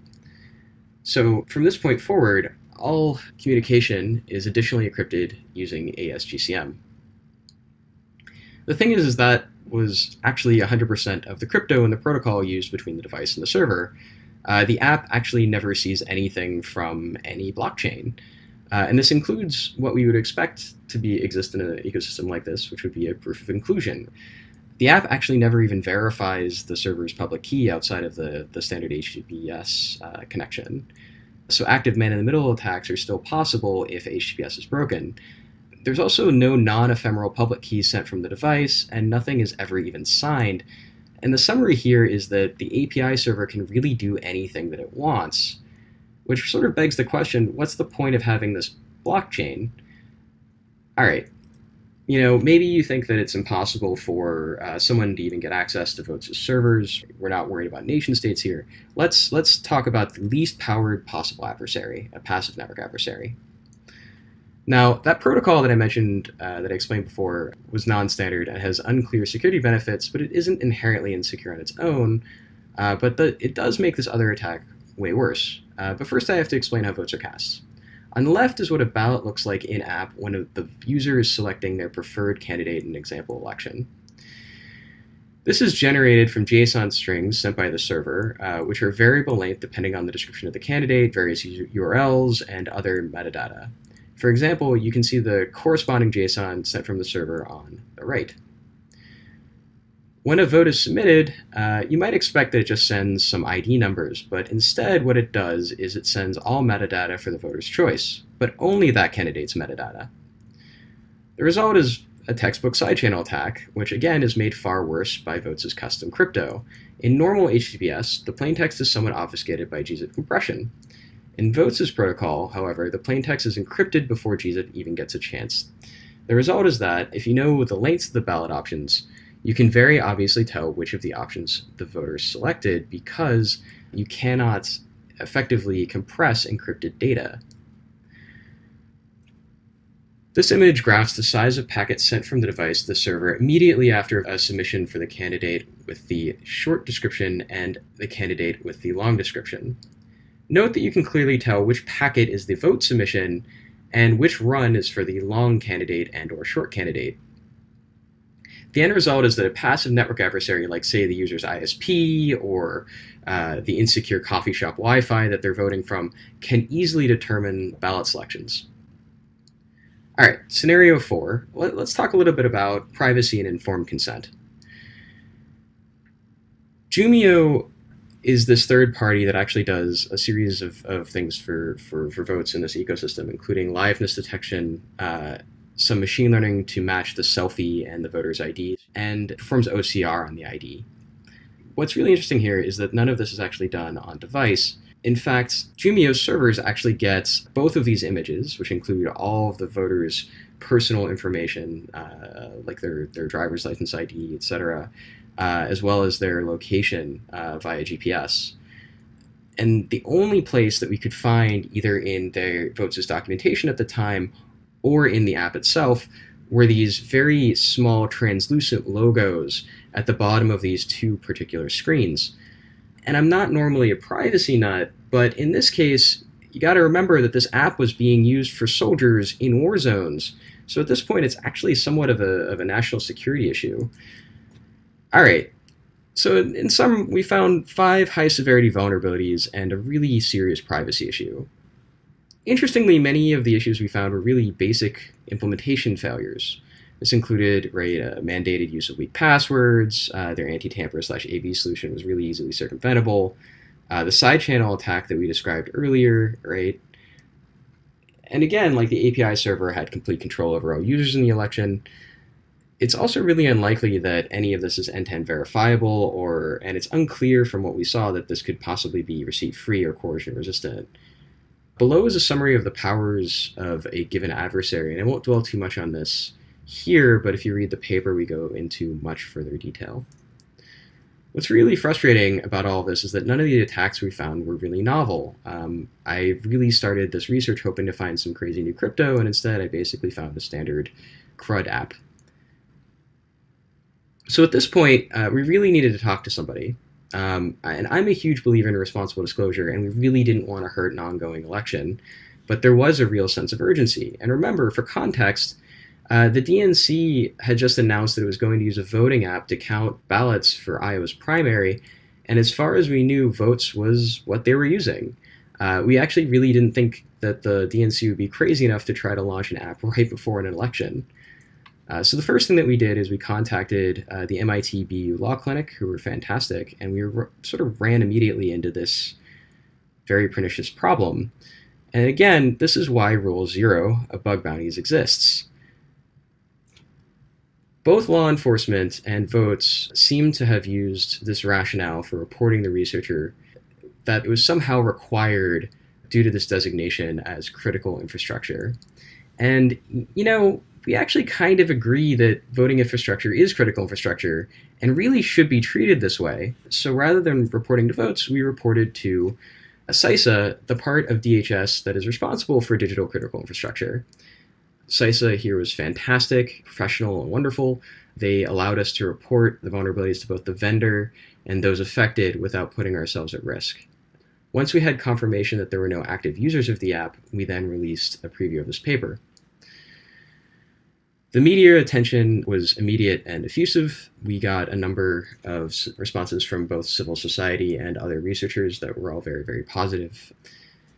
Senator Ron Wyden spoke in support of our findings and sent a letter to Shift State Security asking for further information about why, for instance, they hadn't found the same bugs that we had. And I think that the reason everyone was immediately so sure of our results actually has a lot more to do with votes' response to us, and which, to put it frankly, wasn't very encouraging. They appeared to have two main concerns with our work. First, that we somehow used an older version of the app, which, by the way, wasn't true. I literally have no idea where this 27 version thing came from. We used the most recent version of the app at the time of analysis. And the second was that somehow our methodology was flawed. Interestingly, votes never really denied the vulnerabilities themselves, and attacking the methodology without denying the results is a really classic dodge. For example, Dubow did the exact same thing when Princeton's research on the AccuVote TSX came out. And it's worth noting that third parties were able to independently verify Princeton's findings after the fact. Speaking of which, about a month after we released our report, Trail of Bits, a really well-known security firm, revealed that it had been contracted to do a full source code review of votes. And Trail of Bits' report couldn't have been worse for votes, right? They not only validated our methodology, but also quoted votes as objections to our work and explicitly rejected all of them. It also confirmed all of our bugs and revealed that the company had been alerted to their veracity before they spoke to the press. They also revealed that Zimperium wasn't running during the pilots, also that it was a blacklist. They also found no evidence of a mixnet and confirmed that the system was not end-to-end verifiable. They also found roughly 40 other bugs and vulnerabilities. So this is all sort of a mess. It's sort of important to do a little bit of retrospective and figure out how we got here. I think that there's a tension here that can be summarized pretty well in this quote by Bradley Tusk, who's the philanthropist that funded Votes' use and seems to be really focused on expanding internet voting. He says that it's not that cybersecurity people are bad people, per se. I think that it's that they are solving for one situation and I am solving for another. They want zero technology risk in any way, shape, or form. I am solving for the problem of turnout. And while I really do agree with the overall goal of solving this particular problem, the issue is that introducing new technology tends to introduce new and unexamined risks. And in this case, this is all really compounded by asymmetric information. And here's what I mean by that. Election systems in the US are fractured and purchasing decisions are made locally, right? Each jurisdiction here shouldn't have to be stuck trying to vet the security of the systems they're purchasing. And unfortunately, the vendor is always going to know more about the systems they create than those purchasing them. So what can we do? The first thing that we should do is try to fight efforts to increase information asymmetry. Put another way, we should advocate for transparency in this ecosystem. This can be done through better public analyses of election systems, including reverse engineering like this work. We must also start demanding software independence in our voting systems. We don't really know how to do this very well with electronic-only voting, and anything where the voter gets to physically verify their paper ballot before it's sent in is really a better situation here. For instance, like mail-in ballots, in-person drop-off, and in-person voting are all great. Electronic-only return or other electronic-only systems like DREs are really, really hard to make end-to-end verifiable and really, really hard to make software independent, and we're still trying to figure out how to do this at the research level. And everything that isn't transparent or software independent, we should examine and really try to develop some replacements. Finally, it's an election year. Go vote. Thanks for watching, and feel free to reach out.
This year, we're compiling audience feedback on the Voting Village speaker track. If you have any comments or feedback to any of our speakers' presentations, please reach out via Discord or send an email to votingmachinevillage@gmail.com. Further details can be found on Discord or via Twitter @VotingVillageDC. Our next presentation is from Sang-Eun Lee. Mr. Sang-Eun Lee is an Applied Data Fellow at the International Innovation Corps at the University of Chicago. He has previously served in the public and private sector cybersecurity policy in the Republic of Korea. In the private sector, Mr. Lee was a Chief Information and Financial Officer of Epicart Inc., a mobility startup company headquartered in Seoul, Korea. In the public sector, he was a policy researcher at the National Security Research Institute and the Korea Internet and Security Agency.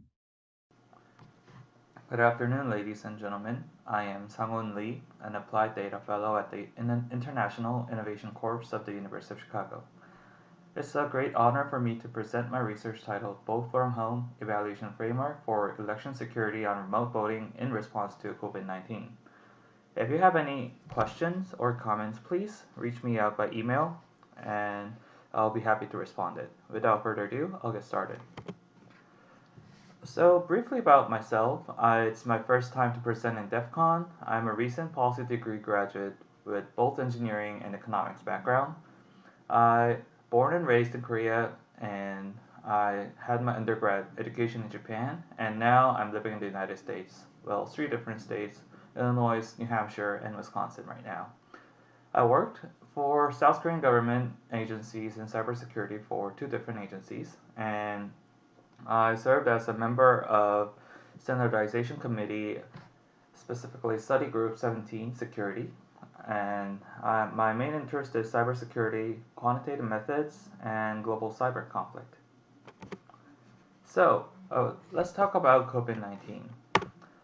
As of 28th of July, total confirmed COVID-19 cases marked more than 16.5 million, while the United States having the highest number of cases. Global deaths caused by this infectious virus are more than 500,000, while the United States have the highest death tolls. Regardless of having been contained or not, the deadly virus spread by human contact has changed our daily so differently for the last few months. So, as DEF CON being cancelled for this year, a series of workplaces decided to work from home due to health concerns.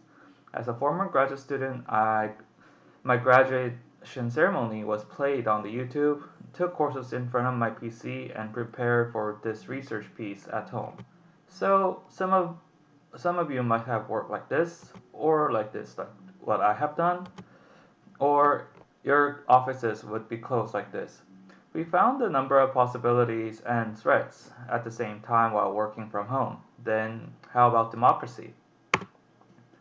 On April 7th, the state of Wisconsin held its in-person primary election as a preparation for the presidential election scheduled in November, regardless of its public health concerns due to COVID-19, while 14 other states postponed their primaries. Not only the United States, but also other countries all over the world have rescheduled or postponed the election due to public health concerns. Meanwhile, a number of alternatives instead of in-person voting are suggested, so-called vote from home. Not only vote by mail, voting online, or employing blockchain technology to ensure safety and trustworthiness are debated right now. So, what I wanted to ask is, are they trustworthy? I already know that the history of Voting Village starts from questioning the cybersecurity of election infrastructure. Not only such cases of voting machine hacking, disinformation, I wanted to emphasize the remote voting methods involving technology is vulnerable, while most public interest and its research is required in this field with cross-disciplinary approach. So first let's talk about elections, democracy, and COVID-19. As we all know, election is the cornerstone of democracy, a central feature and the basic predicate of democracy, and it is the primary mechanism to select and to check the political leader, which allows electors to participate the governance of the country. Meanwhile, the COVID-19 responses has taken by the government introduced mobility restriction, social distancing, restrictions on economic freedom, business operations, and organizational activity, so it's safer at home. As a result, according to recent researches, which I followed up until recently, the mobility reduced by 7.87%, and we have seen a number of civil unrest against the government orders, and also more cases of disinformation campaigns to install public distrust. Such results hampers the democratic process and also economic stability of the electorates. Still, we have a big election coming up this November, which is a very tasty target for the hackers all around the world, and not only the hackers, but also some nation states who are quite against the United States' current situation. To summarize, it'll first discourage voters from casting a vote, second, varied fallouts to postpone, and third, electoral cycle as a whole can be posed with varied types of risks. The electoral cycle, which I wanted to mention here, is divided into three: pre-electoral, electoral, and post-electoral. Most of the risks identified here is limited physical meeting and discouraging standard procedures throughout all cycles. Some research suggests to access all the processes online. Specifically, in electoral phase, online and postal voting are the most cited suggestions of mitigations against the risks posed by the COVID-19. So, what I wanted to deliver is the assessment framework on the remote voting security. The framework I developed is intended to evaluate, first, varied methods of voting, including in-person, voter verifiable voting, versus remote voting. Here, I want to emphasize that the software independence, which is the term defined by Professor Best in 2008 as a voting system is software independent if an undetected change or an error in its software cannot cause an undetectable change or error in an election outcome. So, to provide some elaborations on my framework, first, I do not distinguish between the internet and mobile voting. Both of them involves the network, and it requires us to access the internet, access the network, and then cast their vote. So I do not distinguish them. Second, vote by mail is defined as voting method using paper ballots casted by the mailing service. Third, traditional voting is an in-person method with paper ballots. Here, I do not take into account the DREs, which is often used in the United States because of its security issue, and I might know that you know why I haven't included better than even my understanding. So, also, among the three cycles I introduced in the previous slide, I only focus on the vulnerabilities on the electoral cycle. The evaluation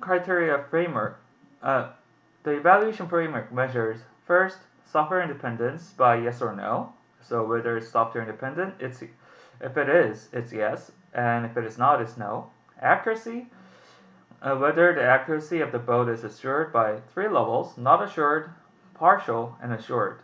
Fairness, it's also measured by three different levels of not fair, partial, fair. Trustworthiness is measured by three different criteria, which are vulnerable, less vulnerable, and safe. For secrecy, it also adopts the same criteria with the trustworthiness, which are vulnerable, less vulnerable, and safe. So secrecy here is whether we can preserve the virtue of secret vote, and trustworthiness is about how can we trust the process of casted vote to reflect the accurate results which was actually casted by the voters. So the criteria measures three different methods in comparison with the traditional voting.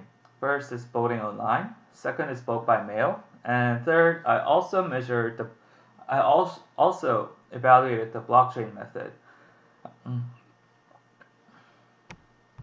So based on this, this is the evaluation results. I evaluated internet voting, which includes both internet and mobile voting, and blockchain method, both by mail, and traditional method. All the evaluation levels were referenced from the past research results. So it's about the software independence, which is the most important thing, whether it's available to change by attacking the software. So internet voting and blockchain voting is both no, and both by mail and traditional voting is yes. About the accuracy, internet, because it's not software independent, it is not assured. Blockchain, it's also not assured, and I believe another presentation is also addressing about how the blockchain voting is not reliable. So this is also included here as a not assured. So vote by mail is partial, and I will discuss about this further after this presentation. And for the traditional method, it is thought to be assured, and it is assured based on my definition of this traditional voting in this research. Fairness, internet blockchain has partial fairness, and vote by mail seems to be fair, but we have some further concerns. I'll discuss this about in the next slides. Also, for traditional voting, yes, historically, it is the most fair method that we could find. Trustworthiness, internet and blockchain are vulnerable. Vote by mail is less vulnerable, and this is apart from some technical issues, but some more operational issues. And traditional voting, it's auditable and safe. Secret voting, it's also for the blockchain and internet voting, it's vulnerable, and vote by mail is less vulnerable, and traditional is auditable and safe. So to make some points from here, first, blockchain voting and internet voting vulnerabilities are not zero-day. We already found a lot of numerous vulnerabilities outside the world in the real world. So this is the thing that I wanted to address, which led to the results of my evaluation. Second, vote by mail is exposed to such issues as vote for sale. So you can't buy your vote if you have some enough power to gain advantage over it. And about the identification issue, so if you don't have like a proper address, or it is really difficult to make a full identification, so such issues may also undermine its credibility. And third, involving technological equipment is not free from digital divide. So first, to continue the argument from here is not everyone is digitally literate, and not everyone owns the mobile phones or personal PCs to cast their vote. So to make some remarks, I wanted to make some 4 remarks here based on the evaluation. First, paper ballots are seemingly invincible towards cyber threats posed on remote voting by cheap software independence, and I believe this statement is widely accepted throughout this voting village. However, we also need to consider about the operational transparency. So how the election itself is managed operationally, and how to gain the transparency there. And I think this is quite a departed issue from cybersecurity. However, considering the whole credibility of election itself and the election infrastructure is kind of important. So I wanted to make this a remark here. Second, unlike other features of the internet, blockchain, remote voting, is essentially exposed to potential cyber threats. Third, the results from my evaluation suggest further concerns on administering the election remotely, because vote by mail seem to be safe, but we still have other issues within the process of delivery, counting, self-identification, vote buying, gerrymandering, etc. So we need to also consider about that thing as well. Fourth, the levels determined on the evaluation criteria are not contending immunity of safety, reliability, or auditability beyond the codes and packets. So this is a brief evaluation framework that I wanted to address. However, there is still a room to improve this evaluation. However, it also still delivers the key implications from here. So before to move on to the conclusion of my whole research framework, I wanted to provide some best practice from South Korea. Not because I'm South Korean, but I wanted to provide some best practices on successful national level election amid the COVID-19. So South Korea was also not free from COVID-19. At the moment, South Korea was one of the top 10 countries with its numbers of infected people. At the same time, South Korea also had its national election to vote for the members of the National Assembly. Interestingly, the election results on April 15, 2020 turned out to show no new domestic coronavirus cases by participating in the elections. So, voting does not involve a voting machine in Korea. We don't use the DREs here. It is fully traditional in-person paper ballot voting. With further resources, South Korea was available to administer its election safely, not by a special recipe, but by very basics of coronavirus response was first, masks being required for every people. Second, gloves were distributed by the election administration, and social distancing practices involving temperature check for every voters. It was simple but an effective method to contain. And not only the people who were healthy, but also those who were infected to the coronavirus, they had a separate place to cast their vote. So what I wanted to deliver from here is this practice is that regardless of how the virus is out there, still the in-person election is available. So based on that, I wanted to make some conclusion here. Without the paper ballots, online voting is vulnerable, and if and only if in-person voting is unavailable, our second best is a vote by mail, based on the results which I have made an evaluation. Third, in-person with paper ballot election is not an impossible option. So we just have seen the case from Korea, and I think we have plenty of resources to administer the election safely and reliably based on in-person method as well. However, what we also need to think is about better operational capacity to manage the election, higher interest by the electorate. So we need to consider why this election is important. At the same time, we have a very core national interest to preserve the safety. And we need to enlighten the more general public about how the election infrastructure is being attacked, and sometimes it might compromise your convenience of casting your vote. However, we need to consider also about its reliability for the country's future. Third, I wanted to emphasize not only the research about cybersecurity within the election infrastructure, we also need to consider about multifaceted issue.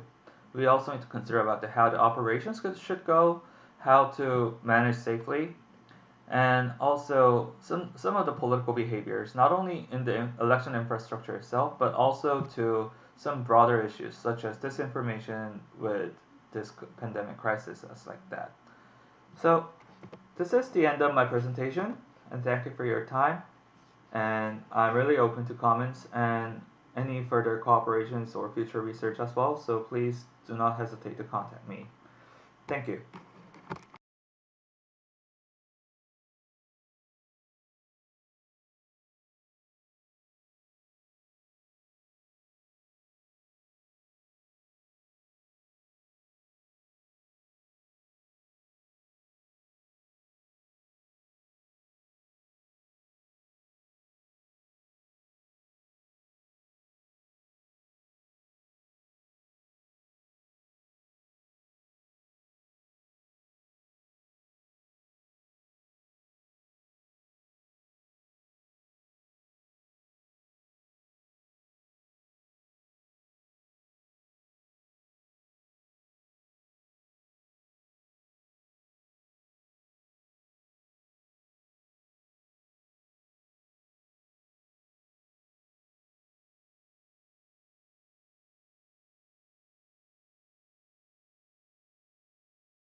This year, we're compiling audience feedback on the Voting Village speaker track. If you have comments or feedback on any of our speakers' presentations, please reach out via Discord or send an email to the votingmachinevillage@gmail.com. Further details can be found on Discord or via Twitter @VotingVillageDC. Our next presentation is from the National Cybersecurity Center, a 501c3 nonprofit organization. Our first speaker is Forrest Senti, Director of Business and Government Initiatives for the National Cybersecurity Center. He oversees the Secure the Vote program and the Secure Smart Cities program, both of which were created to identify critical gaps in cybersecurity related to elections and government. Also presenting is Mattie Gullixson. Mattie has experience at the state and local government levels, having supported budget and strategic planning operations in the office of Governor John Hickenlooper, as well as in the office of the Mayor of Colorado Springs. Her elections experience includes her work as the Assistant Elections Manager for El Paso County, Colorado. Good afternoon, Voting Village. My name is Forrest Senti. I'm the Director of Business and Government Affairs at the National Cybersecurity Center.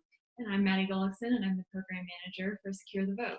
We'd like to thank all of you for having us here today. We're excited to have our presentation accepted to the Voting Village. We look forward to future years in our work in elections. So we're with the National Cybersecurity Center. We're a 501c3 based out of Colorado Springs, Colorado. We were founded in 2016, and a lot of our big focus has to do with cyber innovation and awareness and solving world cyber problems. We work in areas like space, where we actually have a presentation from one of our fellow colleagues in the Aerospace Village today, as well as areas like smart city technology like ICS and K-12, so being the future of the cyber workforce. Our presentation today is about the electronic ballot return standards and guidelines, titled The Future of Voting. I want to start off by talking a little bit about who we are, what the program is, and kind of how we fit into this whole picture.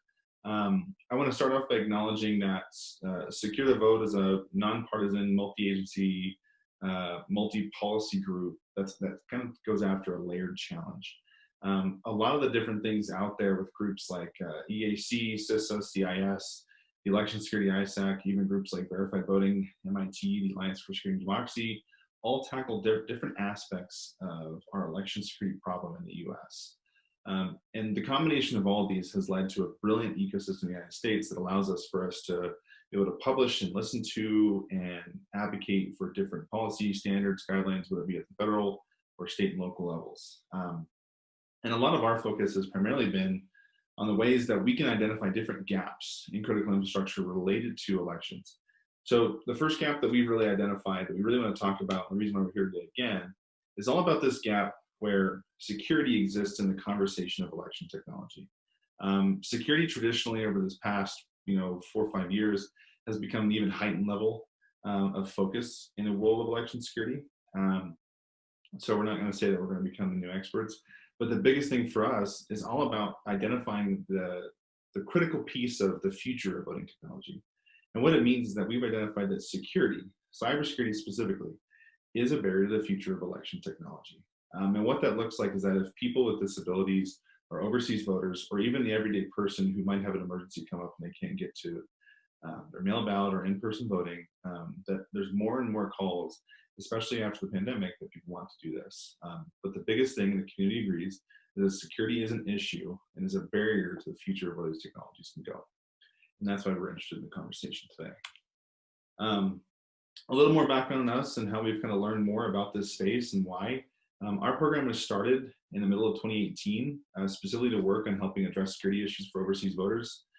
Since then, we've participated in reviewing post-election logs and got feedback from jurisdictions in 10 pilots involving the use of mobile and online voting between 2019 and 2020. And like all critics of online/mobile voting, in every single pilot, we saw the need for enhancement of these technologies. We also saw that there was also increased demand.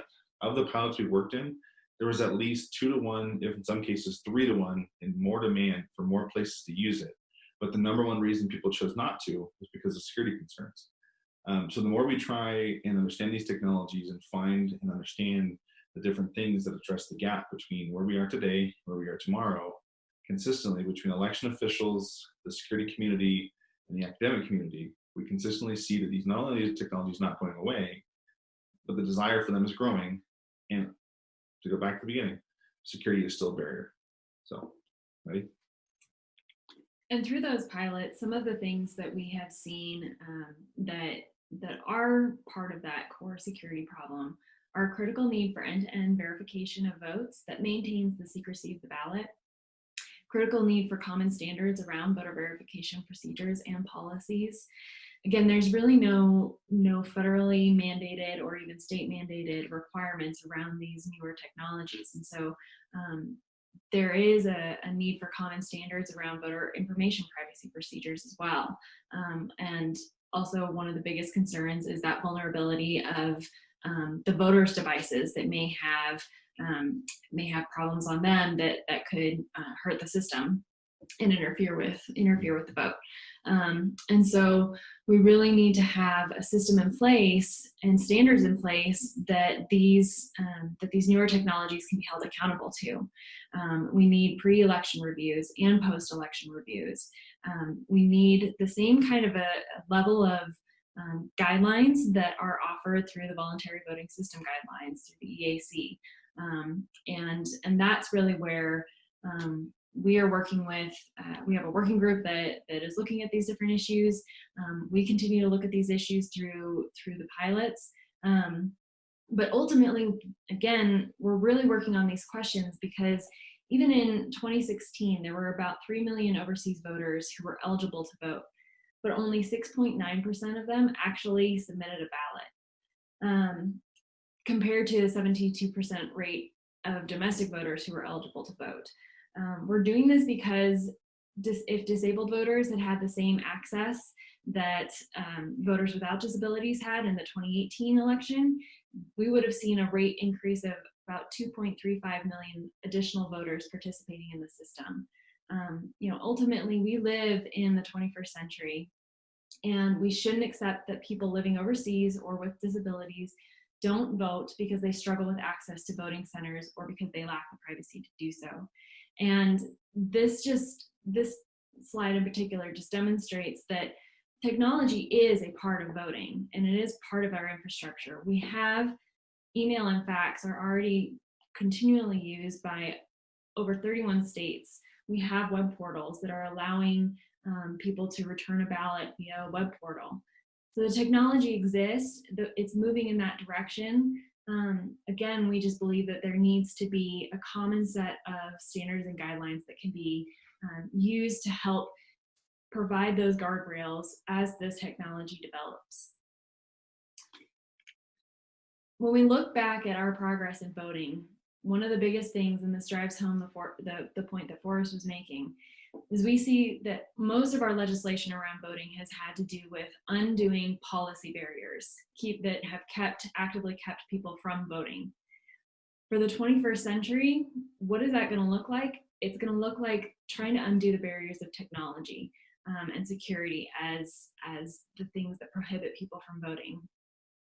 And so as we look to that future, we want to participate with as many people as possible and collaborate with as many people as possible to figure out what does that future state of voting look like? What is the timeline going to look like in the next 10 to 30 years of legislation that we see, of technological advancements that we see? These are some ideas. These are some of the things that we'd love to see happen. And we understand the concern about these types of technologies taking place today. But the point is that it isn't going away. And so how do we work together? How do we come together to figure out how to make these things happen? Because we believe that with the collective genius of the elections community and of the security community, we can make end-to-end voter verification a reality. We can make full-scale citizen audits of these a reality. And so this is what we envision when we see the timeline going forward. And what gets us excited about it. There's with the different organizations that we've worked with, blockchain has been one of the ways that people have been able to, one of the technologies that people have used. Is that the right way? Does it complicate things, or does it make it safer? AWS as the secure cloud service, is that the right way? these are the kinds of conversations that we need to be having, not just the binary conversation of it shouldn't or it should. The fact is that it is. And so we have to have that conversation about what this looks like moving forward.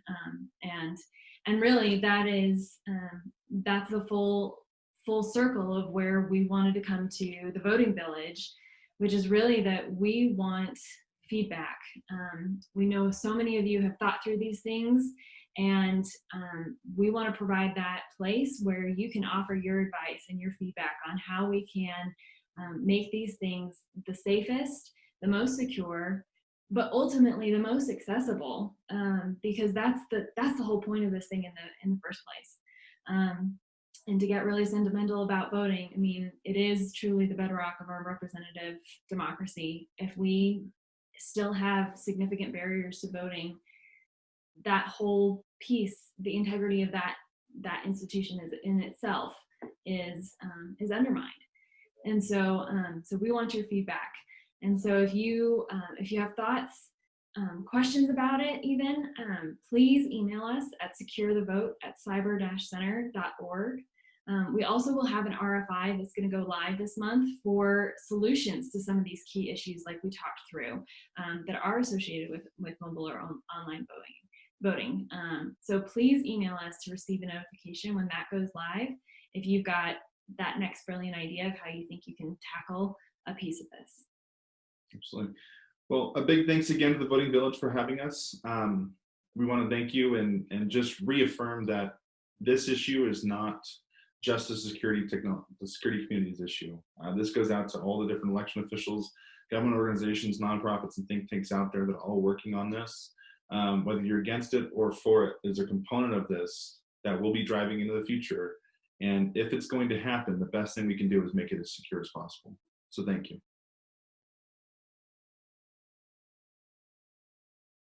Hi, this is Colorado Governor Jared Polis, and I want to thank everyone involved with this effort to secure the vote. Voting is the most sacred right that we have in America. It's the right that protects all of our other rights, which means that we need to do everything that we can to safeguard voting. I'm proud that Colorado has been a national model for voting rights. With our all-mail ballot system that guarantees paper trail for every vote, same-day registration, and so many other protections, we're not only recognized as one of the most secure election states, but one of the top states for voter participation and turnout as well. But we can't rest on our laurels and our past success. We need to continue to meet the challenges of today and tomorrow, which is why I'm proud that one initiative led by the National Cybersecurity Center started right here in Colorado, the Secure the Vote pilot program, where over 4,000 Coloradans used a blockchain-secured mobile voting application to cast their vote. That program from Denver has since expanded to 6 other states and now includes other technologies to also secure our vote and empower voters. Free and fair elections are the bedrock of democracy, and we need to work together to protect the integrity of our elections together. Thank you for your work on this critical and important initiative to make sure everyone has confidence that their vote will be counted. Good afternoon. My name is Jocelyn Boccaro. I'm the Director of Elections for the City and County of Denver, and I want to thank the National Cybersecurity Center for the invitation to be a part of this video. I am here because COVID-19 has highlighted the need for more options for voters to vote safely and securely, particularly voters with disabilities. Many states already offer some form of electronic delivery and return for some voters, but unfortunately these voting technologies exist without robust standards for safety and security. This crisis has shown why we can't wait. We need all levels of government, security, policy, and technology to join with election officials to establish better standards and guidelines to implement new technology solutions so all voters can vote safely and securely. Thank you so much. Hi, my name is Amelia Powers Gardner. I'm the Utah County Clerk Auditor, and I'm here to bring you a challenge, one that I'm confident you can accomplish. As you know, this week we mark an important milestone. Astronauts safely returned to Earth from the space station for the first time aboard a private vessel. Add to that the mere fact that we have put men on the moon, can 3D print internal organs, and there's even emerging technology that can edit DNA. Technology has radically transformed the human experience and solved a great number of our challenges, both large and small. It's time to start finding voting solutions for the 21st century. It's no longer acceptable to suppress votes of an entire demographic or to accept low voter turnout because of weather, natural disasters, or a pandemic. Mobile voting is the future of elections. Upcoming generations demand it, and our current generations need to embrace it as a solution to age-old problems with voting. Our current voting methods require extensive logistics and cost a lot of money while still failing many voters, including those with disabilities, those with lower socioeconomic status, and our men and women serving us in the military. It's time to stop saying it can't be done, and it is time to start finding a way to do mobile voting. The industry needs to create standards that innovators can strive to accomplish, and that election administrators like myself can use to judge potential solutions by. Join me in improving the way we do democracy in the 21st century. Thank you.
This year, we're compiling feedback on the Voting Village speaker track.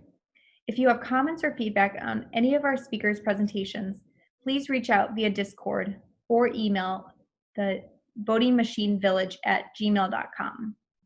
Further details can be found on Discord and via Twitter @votingvillagedc.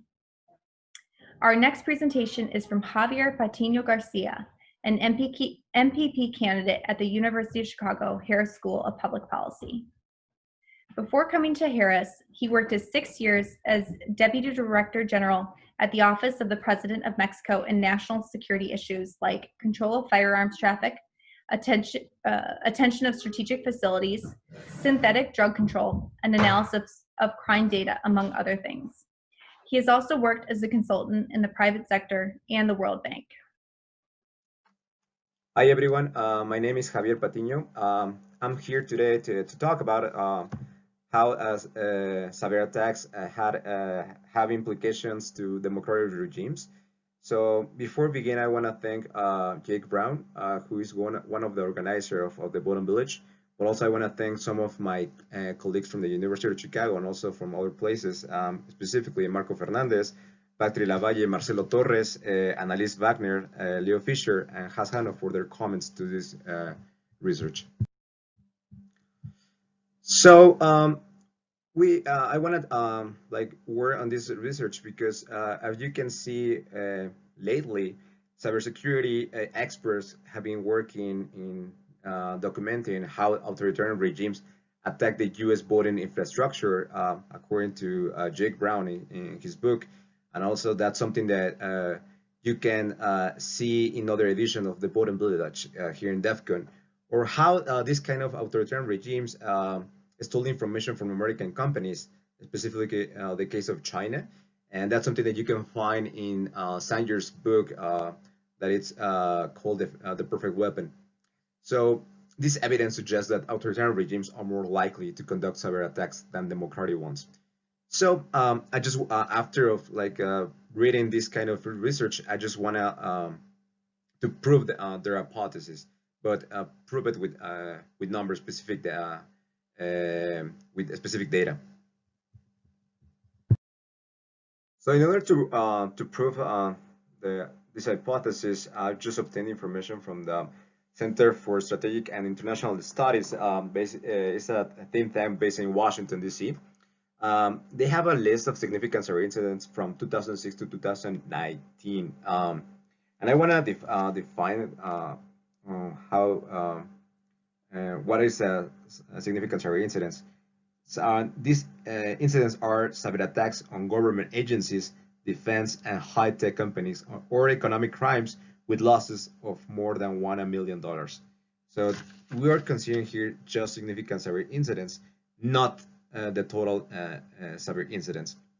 Other variables that I'm considering here in the analysis are the FWI score that gives you a proxy if the country is a democratic regime or not, income per capita, number of patents as a proxy of innovation, and there's something that else I want to highlight about the information of the Center for Strategic and International Studies. Basically some caveats respect the data set. So I have 5 caveats because you might ask question about it. The first caveat is it is assumed that each event on the CSIS list is independent from another event in the list. Second, the cyber events information is reliable and it does not have any bias. Third, when an international organization or multinational firm was attacked and in the description of the event was not mentioned where was attacked, it was classified as a regional attack. Fourth, the date of the cyber attack corresponds to the registration date of the cyber attack. It does not correspond to the date when it was conducted.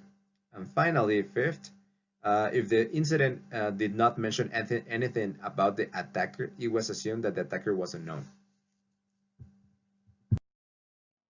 Before showing you the result of the models, of the regression models, I want to give you briefly a descriptive analysis of the dataset that I created based on the information of the CSIS. So between 2006 to 2020, there were more than 500 significant cyber incidents. And as you can see in the figure, after 2015, the number of these incidents increased rapidly. And between 2015 and 2019, the significant cyber incidents increased by 274%. Now, in many cases, the person or entity that committed the cyber attack is unknown. As you can see, this figure, it gives you the information of the percentage of the cyber attacks that were unknown. This percentage provides evidence that cyber attacks are the perfect asymmetric weapons because the cost-benefit ratio is the benefit of the attacker. So this is really important. But also there's something that I want to highlight is that after 2016, we see a decrease in the slope, which means, or there's an hypothesis that I have, is that most of the countries have been developing their cyber defenses on this kind of attacks. This is really important. Of course, that's an hypothesis. That's something, given the information of the list, we don't know. One of the variables that I started to code to create this data set, it was the nationality or the government who committed the attack. So here you see the top 15 attackers around the world from 2006 to 2019. So as you can see, China leads the list of attackers. Then goes Russia, Iran, North Korea, and the United States is not really far, it's in the 5th place. However, if you see the level, the number of significant attacks is only 16. So I can give you another examples. After you can see United Kingdom, we have the rest of the countries that I will mention are just, they have only one significant cyber attack that they commit. So in the 16th position, we find Australia, then Azerbaijan, Brazil, Czech Republic, Germany, India, Iraq, Italy, Lebanon, Morocco, Palestine, South Korea, Turkey, and Yemen. Another variable of interest is the country or the nationality of the person who was attacked. So the United States is the country with a higher number of attacks received with 25%. It's followed by the United Kingdom, China, Germany, India, South Korea. So, however, in many cases, the attacker didn't have the intention to harm only one country. This is really important because approximately 26% of the cyber attacks have had a regional scope. So considering that the United States is the country with a higher number of attacks received, I think it is important to analyze it with more detail. So as you can see, the top attackers were Russia, China, Iran, and North Korea. And you might say, that if you can see the table, it is interesting to note that there were two cases where the attacks against the United States were domestically conducted by some American attackers. So in addition, in this slide, I want to say that most of the cyber incidents committed by Russia hackers against the United States occurred in 2018, specifically 14 out of the 32 that you can see in the table. Some of these cyber incidents were related with the American elections in that year. For example, in July 2018, Microsoft revealed that Russian hackers had targeted the campaigns of 3 Democratic candidates running for the 2018 midterm elections. However, not only the American elections have been the target of cyber attacks, other democracies have suffered this kind of attacks. In February 2019, state-sponsored hackers were caught in the early stages of gaining access to computer systems of several political parties as well as the Australian Federal Parliament. In Europe, hackers also published gigabytes of leaks from the party of center-left candidate Emmanuel Macron, on the eve of the French election and stole data from Germany's legislative body that hasn't yet released. In November 2018, German security officials announced that a Russia-linked group had targeted the emails accounts of several members of the German parliament, as well as the German military and the several embassies. According to Jim Lewis, fellow at the Center for Strategic and International Studies, Russia wants to disrupt and discredit elections in the West. So the hypothesis is that we might expect a higher number of cyber attacks committed by authoritarian regimes than democratic ones. To prove that, I'm showing you here the specification of the panel data model. It's a regression model and the data sources. So the dependent variables are the number of cyber attacks committed and received per 100 million population.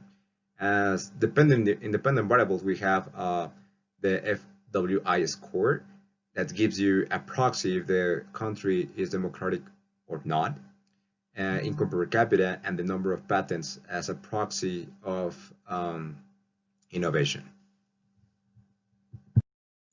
This slide shows the results of the regression model using random effects.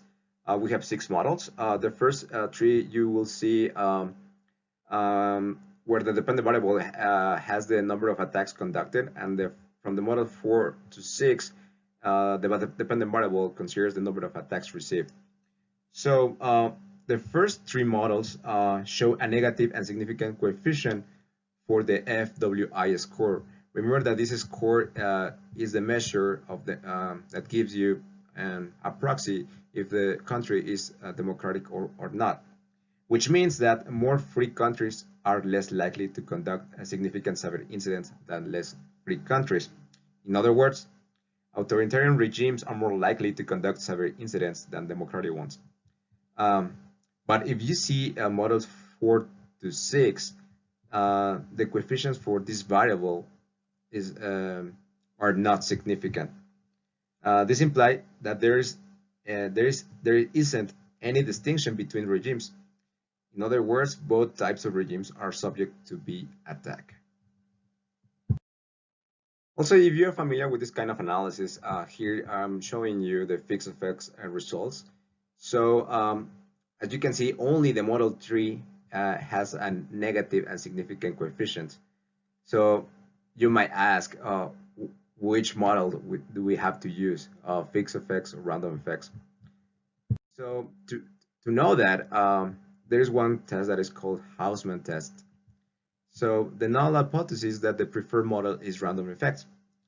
So if you see the p-value for each of the tests is higher than 0.1, which means that in all the tests, the null hypothesis was not rejected. In other words, we prefer random effects. So the results that I show you with random effects are the correct ones for this. Finally, I want to show you that with this research, that authoritarian regimes are more likely to conduct cyber attacks than democratic ones. However, all regimes are subject to be attacked. These results are a warning call for all democratic regimes to improve their cyber defenses and protect our voting systems. It is important to highlight the fact that our societies do not have reliable and public databases about cyber attacks. If we want to attend this problem, first, we need to know the size of it. The work done by the CISA is remarkable. However, there are some areas of improvement. For example, they can provide the sources of the information. Second, they can estimate economic and political losses for each cyber attack. And finally, they can provide information with a useful format for further researches. I think that our democratic societies need accurate, reliable, and public information about cyber attacks. For this reason, the creation of the Bureau of Cyber Statistics, which is one of the recommendations from the Cyberspace Solarium Commission report, is particularly important and relevant. I consider that this kind of agencies will help us to understand when, from where, and why these cyber attacks happen. This information will be critical to prevent further attacks. So, nothing more to say. I want to thank you for your time, and if you have any question of if you want to receive this research, I can send it to you and also the dataset. Thank you so much and have a good day.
This year, we're compiling audience feedback on the Voting Village speaker track. If you have comments or feedback on any of our speakers' presentations, please reach out via Discord or send an email to votingmachinevillage@gmail.com. Further details can be found on Discord and via Twitter @VotingVillageDC. Our next presentation is from Cordero Delgadillo. Cordero is a partner leading the Emerging Technologies Practice Group at Sublime Law. Prior to joining Sublime Law, Cordero served as a consultant and privacy officer for a cybersecurity and forensics professional services firm in Silicon Valley, and managed new business relationships for cybersecurity across law firms, corporations, government entities, and insurance companies. Prior to working in Silicon Valley, Cordero counseled Fortune 500 companies on privacy and data breach response as an associate at a large U.S. law firm. Greetings. It's great to be here, even though I'm not there and we're not in Vegas. Well, maybe you are, but I'm not. And after years of pilgrimage to Vegas and DEF CON and other security conferences, primarily to speak about, well, privacy and security and inevitably Bitcoin, I never imagined that I would be doing this virtually, especially not for the voting villages, or voting village rather than the crypto and privacy villages where I normally hang out. But with that said, I have spent significant time in the voting village, and I've even included a couple photos in this presentation to help bring us back to our in-person DEF CON days, which we will surely return to. But for now, our virtual con is our reality. So I hope this presentation helps to educate you and brighten your summer in safe mode. Please find me on Twitter if you have any questions. I'm at Cordero_ESQ. And with all that out of the way, let's get into it. A lawyer's reflections on elections. Let's get into it. So who is Cordero? That's me, the lawyer speaking now, providing reflections to those that will listen. And without reiterating my entire biography, I want to quickly go through a couple of these points. I'm a partner at Sublime Law, which focuses on business and intellectual property. I lead our Emerging Technologies Practice Group. And before joining Sublime Law, I worked at a forensics and cybersecurity professional services firm in Silicon Valley, as well as a large U.S. law firm, where I focused on privacy. I graduated ASU Law with honors, focusing on law, science, and technology, and I worked at ASU's Innovation Advancement Program. But most relevant for today, I'm a former political candidate that has a story to tell that is part of a larger and more important narrative than any single election race or election case. So, what will we not be going over today? What's not on the agenda? I will not be making a political statement in support of any party. I won't be relitigating any lawsuit or critiquing any judicial officer. So with that out of the way, let's get into the agenda of reflections. First, I'm going to explain the structures of American government, including state and federal similarities. Second, I'm going to introduce how my lawsuit came to be, the origins of the campaign, and the lawsuit that followed. 3, I'm going to highlight issues and share the oddities of election law that I learned along the way. And 4th, I'm going to share some information and some resources for your reference. And finally, as you can see on the bottom, the overall objective here is to educate and broaden the community of people that can become experts in how the system works, so they can help improve it over time.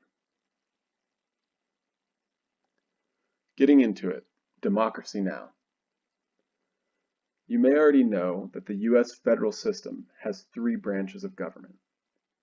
And to keep things simple, and to appeal to DEF CON's global audience, this slide represents how the U.S. Constitution, through its different articles, structures the federal government.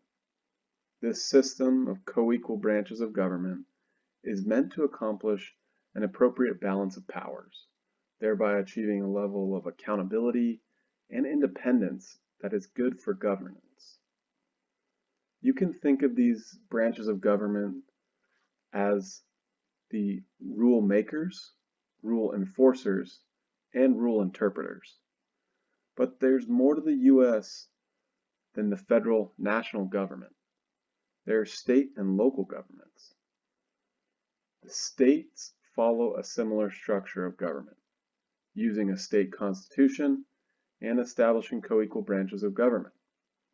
But what is more important to understand is that these local state governments are typically much more impactful than the federal government in terms of your everyday life. So how do the national and state local governments share power? Let's take a look. Wow. This one might make your eyes glaze over, but stay with me. We know from before that it is the constitutions that inform us as to the sharing of powers between the federal and state and local government. For instance, as you can see on the bottom of this slide, the 10th Amendment of the U.S. Constitution declares, as we'll discuss more later, and I quote, "The powers not delegated to the United States by the Constitution, nor prohibited by it to the states, are reserved to the states respectively, or to the people." That's a mouthful and a very old sentence. We're talking 1776, right? So what does that mean? In other words, states have all powers not granted to the federal government under the Constitution. So conveniently, this slide gives some examples of the sharing of powers via exclusive and concurrent powers in what should really be a Venn diagram, but let's just focus on this slide from left to right. The exclusive federal powers are things like coining money and declaring war, conducting foreign affairs. In the middle, we've got concurrent and shared powers, and those are things like taxation and establishing courts. And finally, on the right, we have exclusive state powers, like conducting elections. And that's a little bit of a gray area because the federal government does have some administration aspects related to elections, and I wouldn't really call it a completely exclusive state power, but the states do control the elections and how they proceed. There's also providing for public safety, health, and welfare. But the point of showing this slide is to demonstrate that state and local governments have much more power to influence communities than is often expected by its citizens. So let's explore some of those local powers some more. The impact lies locally. Just take a minute to take in the amount of powers and responsibility that is delegated to local authorities. We have budgeting, prioritizing, human resource functions, program management, taxation, ordinances and resolutions, charter and constitutional amendments, zoning and land use and eminent domain, regulating public health and safety, as we previously discussed, and liaisoning to other governments. But for today, we want to focus on elections.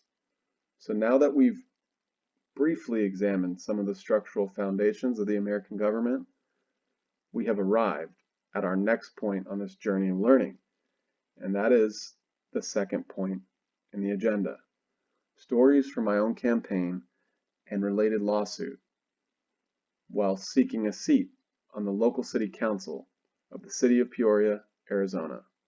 Not Peoria, Illinois, for all the Midwesterners listening. Shout out to SecKC. by the way. So, why run? Well, I hope that the previous slides have established, at least in part, that running for local office can provide a great platform to bring positive influence to your community. And specifically on this slide is my answer in quotes to this question of why run that I gave to the local newspaper, Peoria Times. I talked about my campaign platform, community safety, more engagement, and better protection of people's opportunities and legal rights.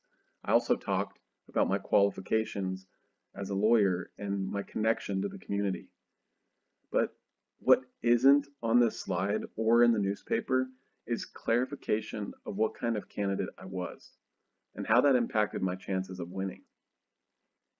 And I don't mean what kind of candidate I was in terms of person or party affiliation, but from a procedural perspective. That is to say, I was a write-in candidate. To understand write-in candidates, think of Kanye West. He would most likely be considered a write-in candidate for the 2020 presidential election, but he would not be considered an official write-in candidate because he probably has not filed the necessary paperwork. Just as individuals often write in candidates like Jesus or Mickey Mouse, these candidates are not official. They cannot serve if they get the requisite number of votes. This is because they haven't complied with the other rules and regulations or filing of paperwork that might be necessary. So I was an official write-in, meaning that votes for me would count, and meaning that I filled out the extra necessary paperwork. But why was I a write-in? It's an unusual election that I took part in, and it also coincided with an unusual and unfortunate time in my own life. But I nonetheless found it important to carry on, as you'll see in the next slide. Despite the fact that most write-in candidates lose their elections, why continue? Well, as was noted by my alma mater here on the right side of the slide, I felt compelled. But more importantly, why I felt compelled was because of my care for the community and to carry on what others before me had started.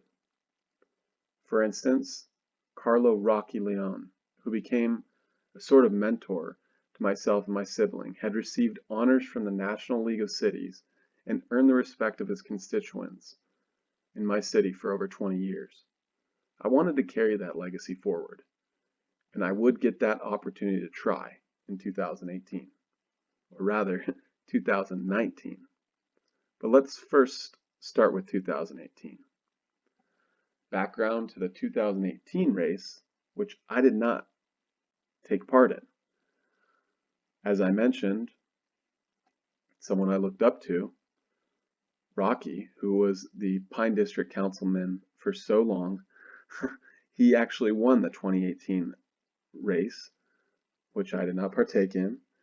But unfortunately, a few months into it, Rocky's term was cut short, and due to health reasons, he was forced to resign.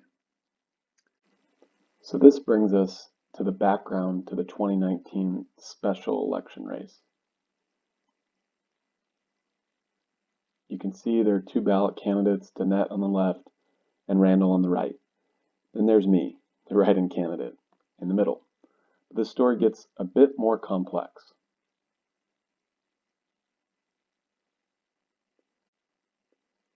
During the election, Raines drops out for health reasons, and it is reported that he has said about his medically forced withdrawal that having a very qualified write-in candidate makes his decision a little easier. This will allow the voters to have a choice in this election. Hopeful for voter choice, you can see Raines' quote there on the left and on the right. And perhaps Mr. Raines knew something that I didn't at that time. In fact, it's interesting to note that Mr. Raines was passed over by the sitting Peoria Council, who made Danette Dunn the interim council member, and seemingly favored Dunn after publicly backing her at events in the 2018 race that she lost. Thus, it's very possible that Mr. Raines may have already been aware of something afoot. But what was it? And this brings us to the controversy. Might not have been what Mr. Raines was thinking about, but he was concerned with the city providing choice to its constituents. And I'd like to begin talking about this lawsuit by reading the introductory paragraph of our complaint, because this gives the high-level story of the lawsuit from my perspective.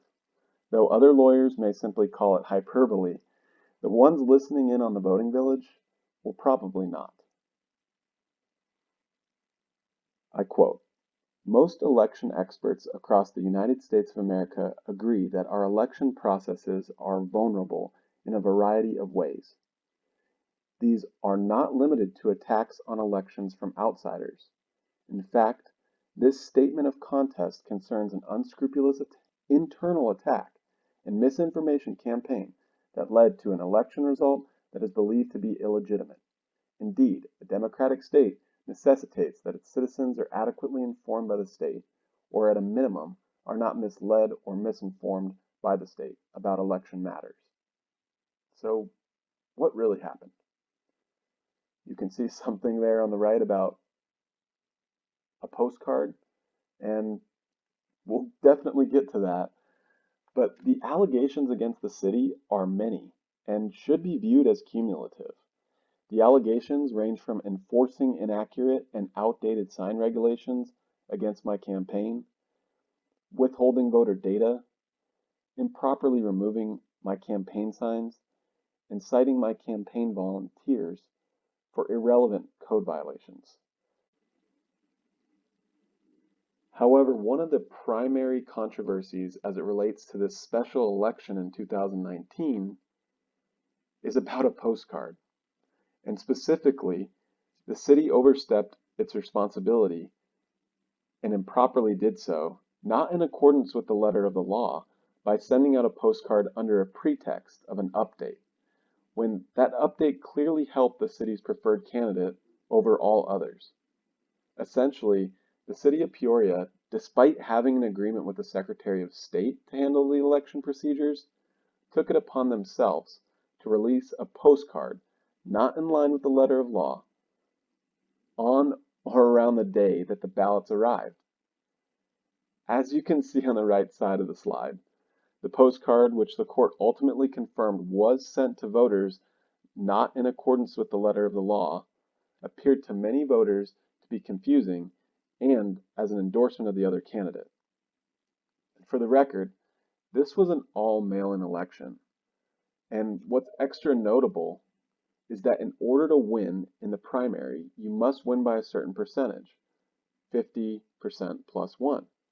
And this is important because if there isn't a conclusive winner, then the general election would need to happen and all candidates would be on the ballot, including the write-in candidate myself.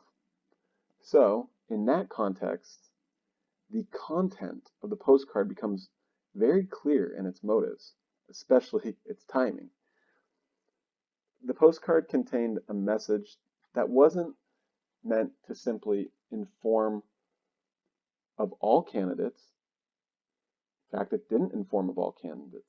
It was meant to partially inform of candidate updates and ultimately discourage wasted votes on one candidate in exchange for the other known candidate on the ballot.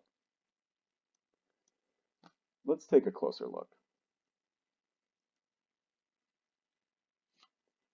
As you can see here, on the left is the law. This is a part of our complaint. And on the right is instructions that the Secretary of State, not the city of Peoria, the Secretary of State provided. And you can see the law in ARS 16343G, which is excerpt on the left side of the slide in our complaint, requires that notice of withdrawn candidates shall be made available by providing with the early ballot instructions those are the things on the right, a website address for information regarding withdrawn and write-in candidates. So on the right side, look what was provided by the Secretary of State. It's circled right there, a website address for updates about candidates. This follows the law. But this wasn't all that was done. This is all that should have been done. But let's look to the next slide to see what the city actually did in terms of notice to its voters, which we already know was in addition to what the state election law provides right here on this slide. So the postcard's on the right, and the details are clearly more than what is required. It states how Mr. Raines is no longer a candidate and that votes towards him will not count. Don't waste your vote on him. He's out of the race. So the implication here is if you want your vote to count, it's to vote for a single person on the ballot, Danette Dunn, or simply abstain from voting because a lack of awareness of another candidate. Notably, write-in candidates have the biggest challenge of really marketing and letting people know that you're out there and you're in the race and you are wanting to represent their interests. And to have this postcard come out and simply provide what seems to be a partial update, not in accordance with the letter of the law, from my vantage point, this is a clear violation of law. It's not just not the letter, it's a violation. And the court agreed insofar as the city was not following the letter of the law, but as you'll see, that didn't matter much in the end. So what did I request as a remedy anyways?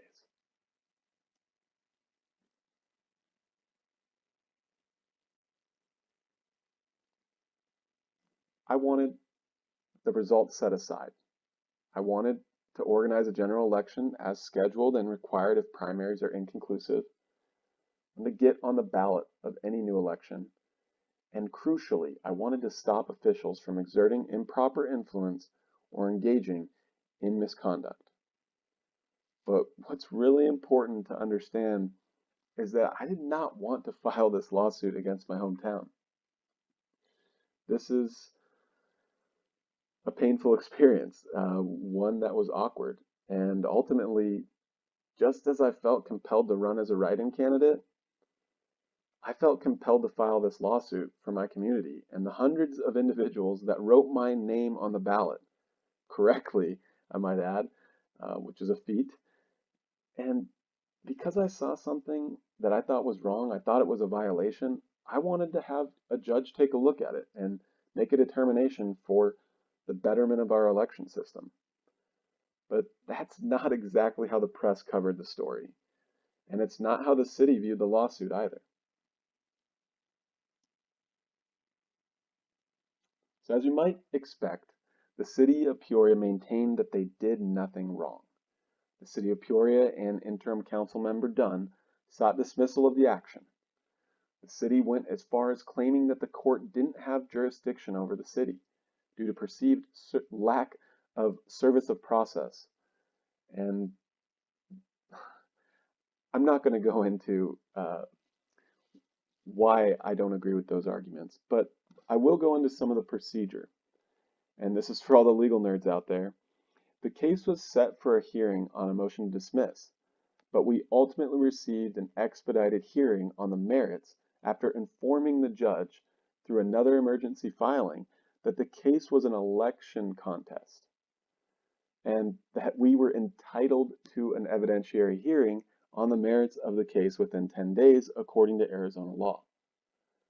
The judge agreed and we were eventually offered an evidentiary hearing, but we were ultimately not successful despite that we believed there were multiple violations of law and that the city admitted in court to the application of inaccurate election-related regulations against my campaign.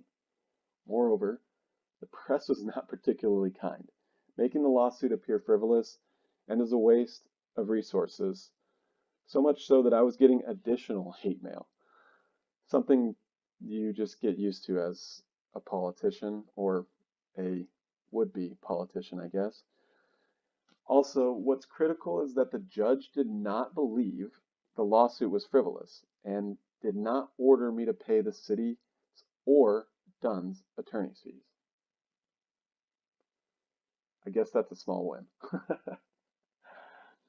So, before discussing lessons learned, I want to turn to Montesquieu on the spirit of laws because it is relevant to how I feel in this instance as, well, they follow the spirit of the law, not the letter. But it's also relevant because it was required reading for our founding fathers. Montesquieu writes in reference to a brutal state with not much of a procedural due process in terms of a legal system. I quote, "For one to have the passions of pleaders would be quite dangerous. The passions presuppose an ardent desire to see justice done, a hatred and active spirit, and a steadfastness in pursuit of justice." To me, this quote stands out because I believe I was perceived as a threat, a political one, and upon making my pleadings be known in court, I was considered even more so, despite that in my heart, spirit, and actions, I was simply seeking justice for the people. Or maybe that is exactly why. But just as the local paper's quotes of mine on this slide demonstrate, despite disagreeing with the decision, I decided to move on and not appeal for practical reasons, like money and time and futileness. Or perhaps, as in the words again of Montesquieu, each man should know that the magistrate must not hear of him, and that he owes his safety only to his nothingness. So, no appeal. Alas, all said and done, I consider this lawsuit a small victory towards ensuring election integrity, and I hope the lawsuit encourages others to file similar legal actions. It should be noted here that if you're a voter, you probably have legal standing to sue. You don't have to have skin in the game like I did. So if you see or experience suspicious activities or misconduct during an election, say something. Now we can get into the bigger picture and lessons learned.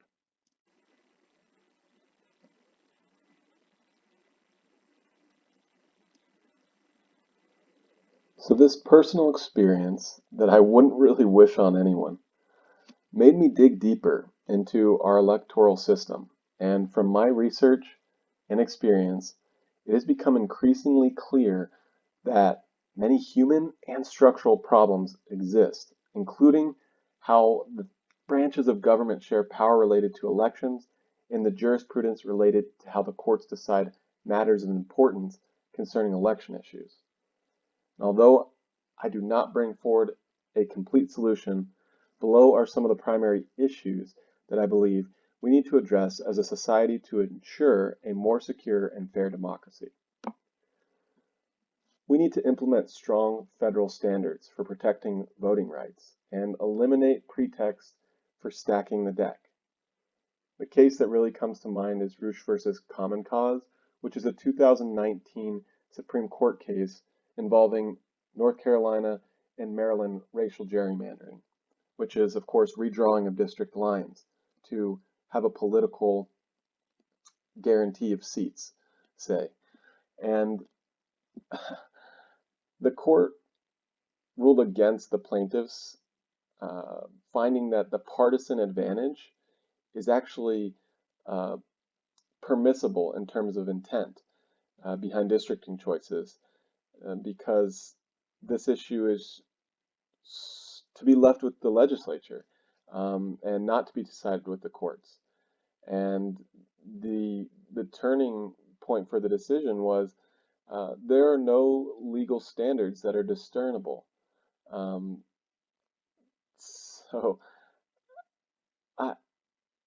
they turn to fairness, and they say fairness, as you can see on the slide, fairness is not a judicially manageable standard. And I find that to be untrue because courts sit in fairness and equity all the time. So a decision like this, it makes a lot of people cringe. And I believe this was a 5-4 decision, meaning it was really close. And that means our Supreme Court justices were not in agreement. And so hopefully this case gets revisited along with some other cases. But I don't have time to go into a whole lot of other cases. But what I would like to discuss is the pandemic election litigation happening in 2020. And as of right now, there are dozens and perhaps maybe by now hundreds of cases that over the past few months have been just ticking up in terms of numbers. And this really spells trouble. It could either be a good or a bad thing. It means people are fighting inequities, or, and I guess there's each dispute will have a side to it. I just hope that a lot of these pandemic election litigations get resolved in the proper way, because these are dealing with things like how do high-risk individuals in a pandemic in a hotspot accomplish voting safely. This is not something that America should really be struggling with in 2020. It seems beneath us, and I really implore all those that are still listening to speak up about these election fairness issues and voting rights, and become more knowledgeable on these topics. I'm not the top expert in this field. I'm a privacy lawyer, data protection lawyer. This is something I learned almost on accident.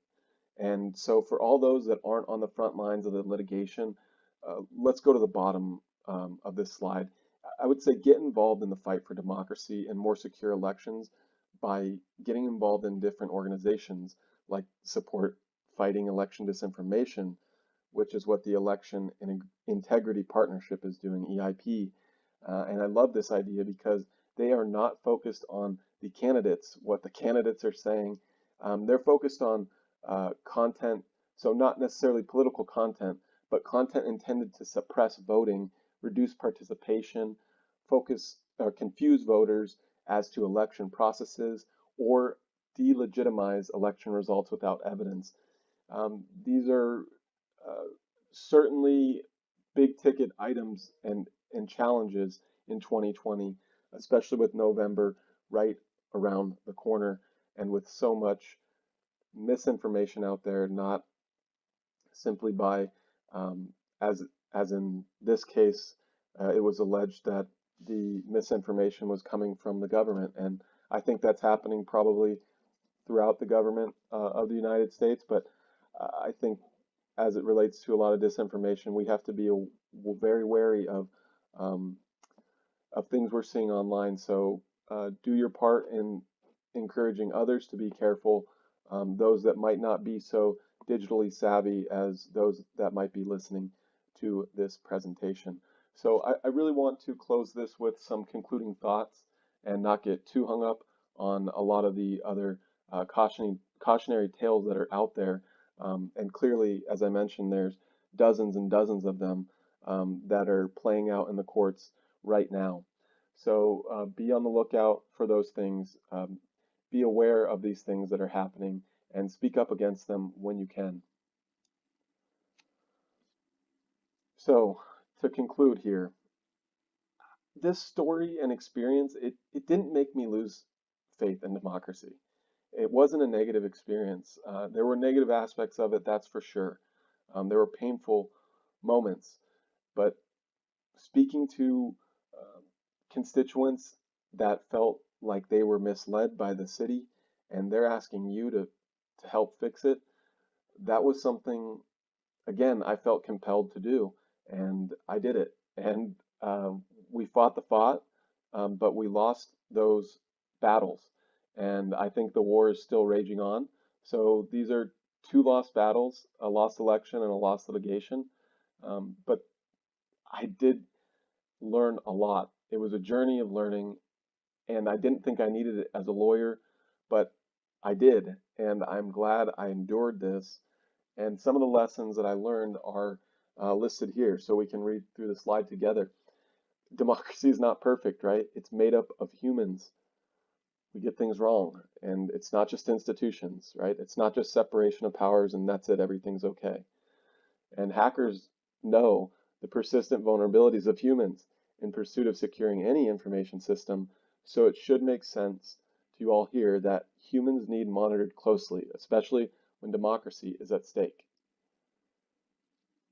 Strengthening voting rights and securing elections will require hard work and advocacy, which usually means money and lawyers, and lots of it and them, for better or worse.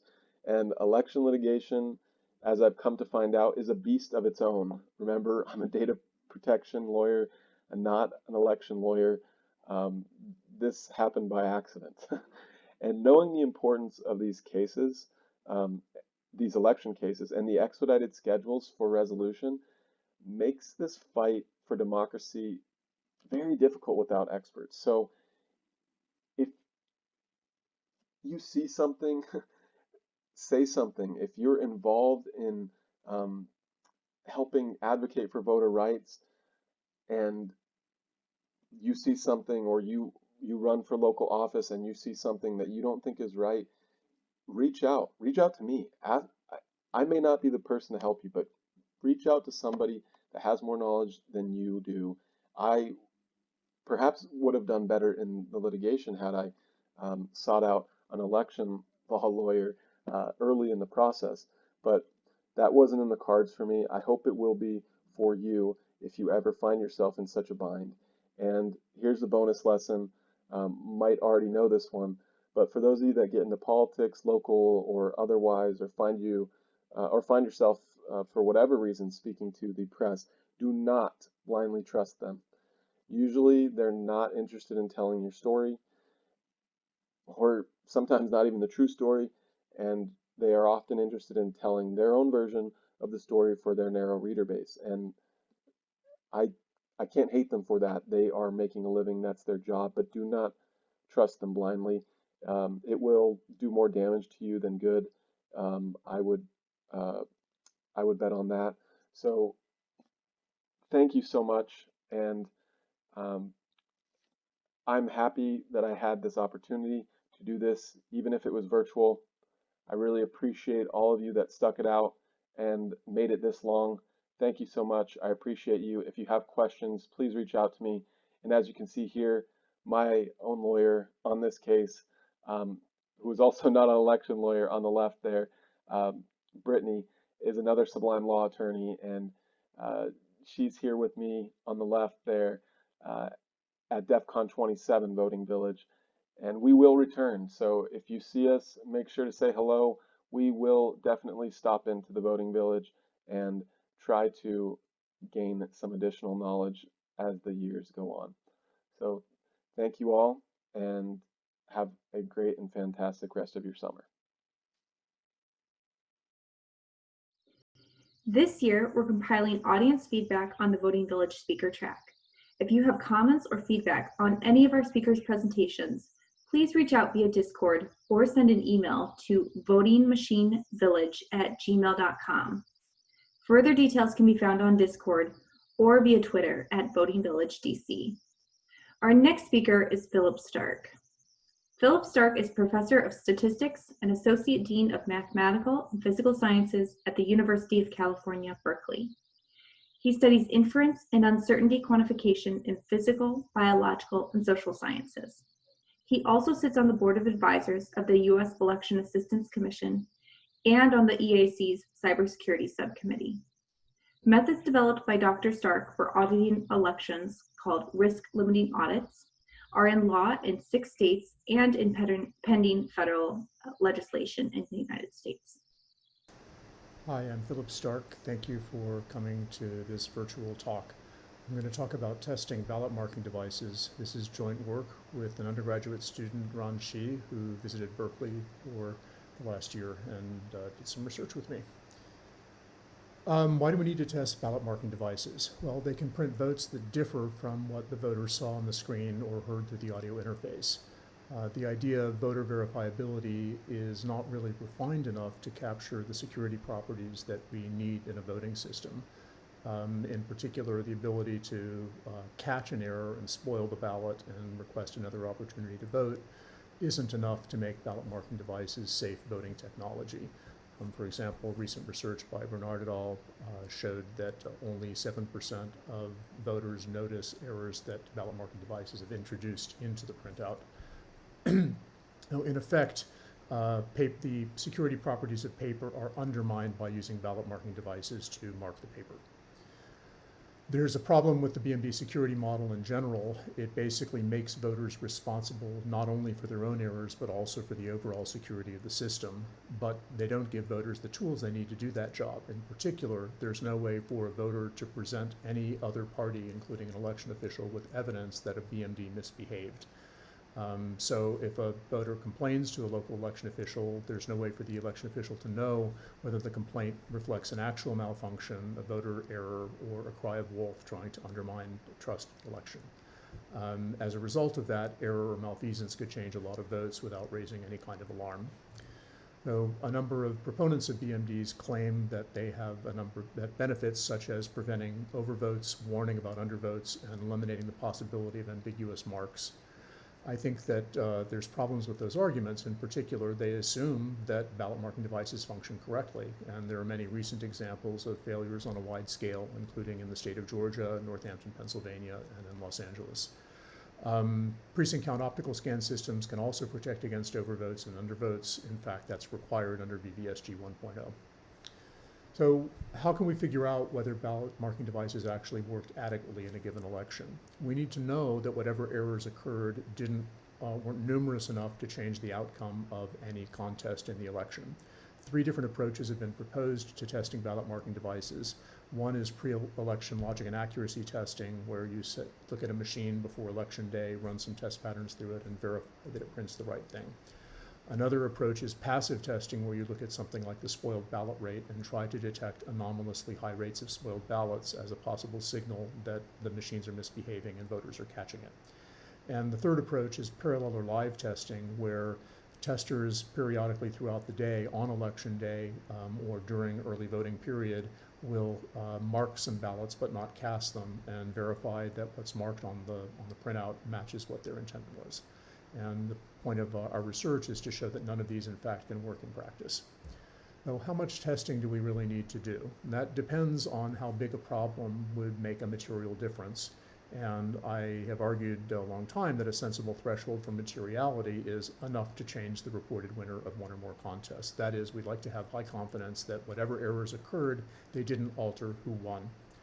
Many contests in the US are decided by less than 1%. Even statewide contests. For example, in 2016 presidential election, the margin in statewide contests in Michigan, Rhode Island, Pennsylvania, and Wisconsin were all under 1%, with Michigan being as low as 0.22%. So I'm going to frame this as a 2-person adversarial game and think about what strategies are available to the 2 players. So the evildoer is Mallory, who's trying to alter the outcome of one or more contests in an election. Mallory doesn't want to be detected. The point of this isn't to cast fear, uncertainty, and doubt. It's to get away with altering an election outcome. Mallory knows how the ballot marking devices will be tested in general because that will be a matter of public record. That is an action taken by the local election official. And so Mallory knows the state history of the machine. Mallory knows how voters are interacting with it and knows what votes have been cast earlier in the day, how long each voting session took, and so on. And Mallory has a good model of voter behavior because Mallory can basically install spyware on voting machines and keep track of how voters interact with those machines in previous elections and on into the future. In contrast, Pat is our tester. Pat is trying to make sure that any ballot marking device problem that alters one or more outcomes will be detected.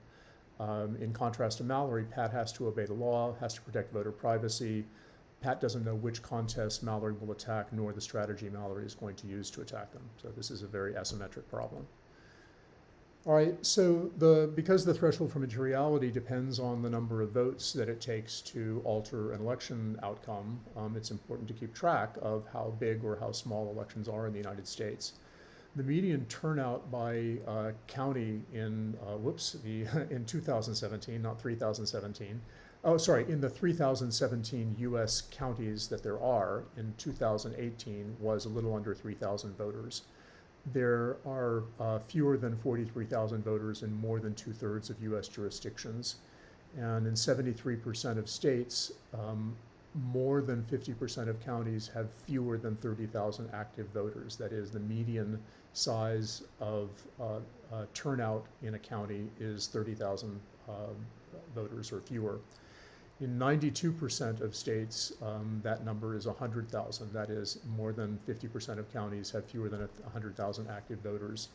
In 2019, only 317 US cities had populations of 100,000 or more out of more than 19,000 incorporated places. So if about 80% of the population is of voting age and turnout is about 55%, which is roughly what it's been historically, then contests for elected officials in something like 98% of incorporated places involve fewer than 44,000 voters. So we need to think about ways of testing things on contests that involve fewer than 44,000 voters, and many contests will involve even fewer than 3,000 voters. The 2019 median population of US incorporated areas is about 725. So about 50% of incorporated places have a turnout of less than 320 voters. All right. This is just to give an idea how much of the country has a median turnout, had a median turnout in 2018 of less than 30,000 voters. It's really most of the country by area. So what's Mallory's strategy space? How can Mallory figure out which transactions or what votes to try to alter? Mallory basically can pick based on a very large number of state variables in the ballot marking device: the time of day, how long the wait was between voters, how many people have voted on the machine already, how does this particular voter interact with the machine, including the selections, what contests the voter ignores, how many times the voter revises selections, how long the voter reviews things, whether the voter looks at every page of the candidates in a contest, how long the voter reviews selections, inactivity warnings, BMD settings, font sizes, languages, whether the voter uses the audio interface, the sip and puff interface. All of these things are available to a maldoer, to Mallory, to try to hack the election. Now, here are some examples of just how many different possible voting transactions there are. I'm giving two columns of numbers. The more realistic number is pretty realistic in the United States. Many states have, or many jurisdictions have ballots that contain 20 or more contests, but we're going to use 3 as basically a lower bound. And similarly, you can look at different variables that Mallory could use to target these things, from the number of candidates per contest, languages, time of day, number of people who voted, time per selection, the settings that the voter uses, the contrast and saturation of the screen, font size, audio use, tempo, volume, and so on. So conservatively, there's on the order of 6 million different combinations of settings that are likely to have some reasonable probability of being used. More realistically, there's something over 10 to the 47th, a truly staggering number of possible voting transactions. There's no way to probe even a microscopic fraction of those using testing, either pre-election logic accuracy or live testing. So what can Pat do? That's what Mallory can do. Pat can monitor voter behavior in a non-invasive, non-privacy invading way. In particular, can look at the spoiled ballot rates. And Pat can try to catch a malfunction by using the BMD before, during, or after an election. That is, doing logic and accuracy testing or live testing or post-mortem. So Pat really does have to test at random in some way. If Pat tests in a way that's predictable, such as once an hour, or pulls only one machine aside and tests it, or tests only some combinations of votes, only interacts with the machine in some particular way, then because Mallory knows what Pat's strategy is, Mallory can just avoid changing those transactions and hide. Similarly, Pat can't just set aside machines on election day for live testing. Pat needs to test the machines that are actually in use, or malware could detect that the machine is being used in a way that is not typical of voters. And moreover, because there are so many possible combinations of settings, combinations of ways of transacting a vote, uniform random sampling is doomed. You really do need to sample more often from those transactions that voters are going to use more often in order to have a reasonable chance of sampling at least once from any set of transactions that contain enough votes to alter the outcome of one or more contests in the election. So ideal sampling would mimic voter behavior. It would basically sample from what voters actually do. So we're going to look at exactly that. If suppose we could mimic voters perfectly, how many transactions would we actually need to use as tests in order to have a good chance of detecting outcome changing errors or alterations? So it's important to know that in a jurisdiction-wide contest, changing the votes on 1% of transactions can typically change the margin by 2%, but if there's undervotes, it can change it by even more than that. And if the contest is only on a fraction of ballots cast in the election, then you don't need to change even that large of a percentage to change a margin by a much larger percentage. For instance, if you have a contest that's only on, that only 1 in 10 voters is eligible to vote in, and the undervote rate is 30%, then changing the votes on 1% of transactions could change the margin in that contest by 29%, has a lot of leverage. So passive testing relies on voters noticing errors and spoiling their ballots. Now, in order to know how large a spoilage rate is enough to sound an alarm, we have to have a good idea of how often voters spoil ballots when the machines are functioning correctly. And then we have to know how often they will notice errors if errors happen, and what they will, whether they will report those errors and thereby, request a new ballot and trigger an alarm. Problem is that kind of training data is unlikely to be available, in part because you can't step on the same election twice. There are all kinds of differences from election to election that are likely to change the spoiled ballot rate, including complexity of the ballot layout, complexity of the social choice functions, and so on. So how do we set a threshold for when to sound an alarm if we're using passive auditing, passive testing? It's going to depend in part on the number of transactions Mallory alters, which votes are affected, which contests are affected, and so on. And Pat is not going to know any of these things. Pat needs to test in a way that is going to be sensitive enough to changing the outcome of any contest whatsoever. So let's make some really optimistic assumptions and work through the numbers and figure out just how much testing Pat would have to do, or how many voters would have to be voting in the particular contest so that a change in their spoiled ballot rate would be noticed. Well, let's assume in particular that the spoiled ballot rate spoiled ballots follow a Poisson distribution with a known rate if there's no hacking and a different known rate if there is hacking. Now, there's no reason to assume that, except it's a common model for things. This is really just a thought experiment. It's not intended to be a realistic model of how voters detect and spoil ballots. We're going to look at contest margins of 1 to 5%. And false positive and false negative rates of 5% and 1%. So a false positive rate is saying that there's a problem when there really isn't one. A false negative rate is failing to notice that there's a problem when, in fact, one or more outcomes have been altered. Now, here's kind of how it plays out. This is for 5% rate of false negatives and false positives. If you look at this, going across the top is the base rate of spoiled ballots when things are clean. And then as you go from row to row, you're really looking at what is the rate of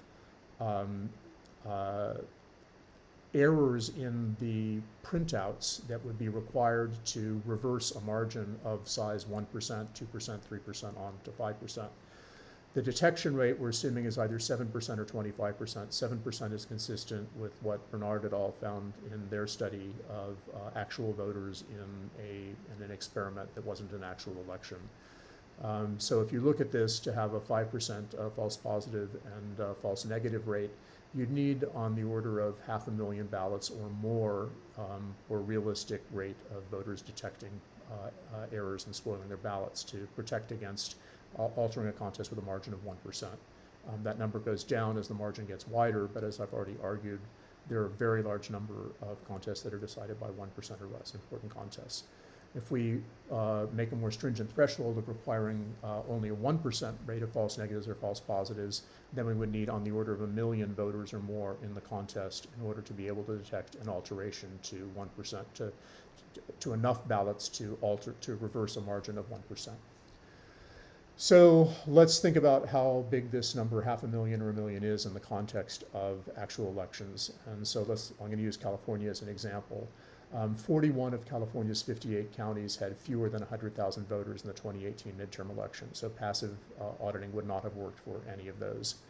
33 had fewer than 100,000 voters in the 2016 presidential election. So again, passive auditing would not have given you an acceptably low false positive and false negative rate, even under these optimistic assumptions that everything follows a Poisson distribution with a known rate.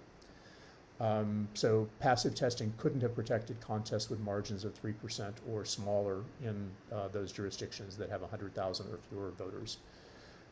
In many California counties, turnouts so small that there would be no way to detect problems through spoilage rates without having an unacceptably high rate of false alarms. We'd be invalidating elections left and right. Okay, so that analysis assumed that votes were being changed more or less at random, that every voter had some chance of having his or her votes altered. But in fact, Mallory has access to information to use to target the attack against voters who are less likely to notice problems or less likely to spoil a ballot if there is a problem. In particular, Mallory could target voters with visual impairments or voters who are blind. That could, if such voters, current ballot marking devices don't provide such voters a technology to check whether the printout actually matches the voter's intentions or what the voter was told on the audio output or on the screen in a larger font size. So if 2% of voters have a visual impairment that would prevent them from checking the printout directly themselves, then Mallory could change the outcomes of jurisdiction-wide contests that have margins of 4% or more without increasing the spoiled ballot rate at all, because those voters would have no opportunity to notice that there was a problem in the printout. Voters that have some kind of motor impairments that make it difficult for them to, they have limited dexterity that makes it difficult for them to handle a piece of paper. Some ballot marking devices have an accessibility feature that allows a voter to cast the ballot without actually handling it. In some cases, those features don't even print the ballot until the voter has said, I want you to cast this for me after you print it.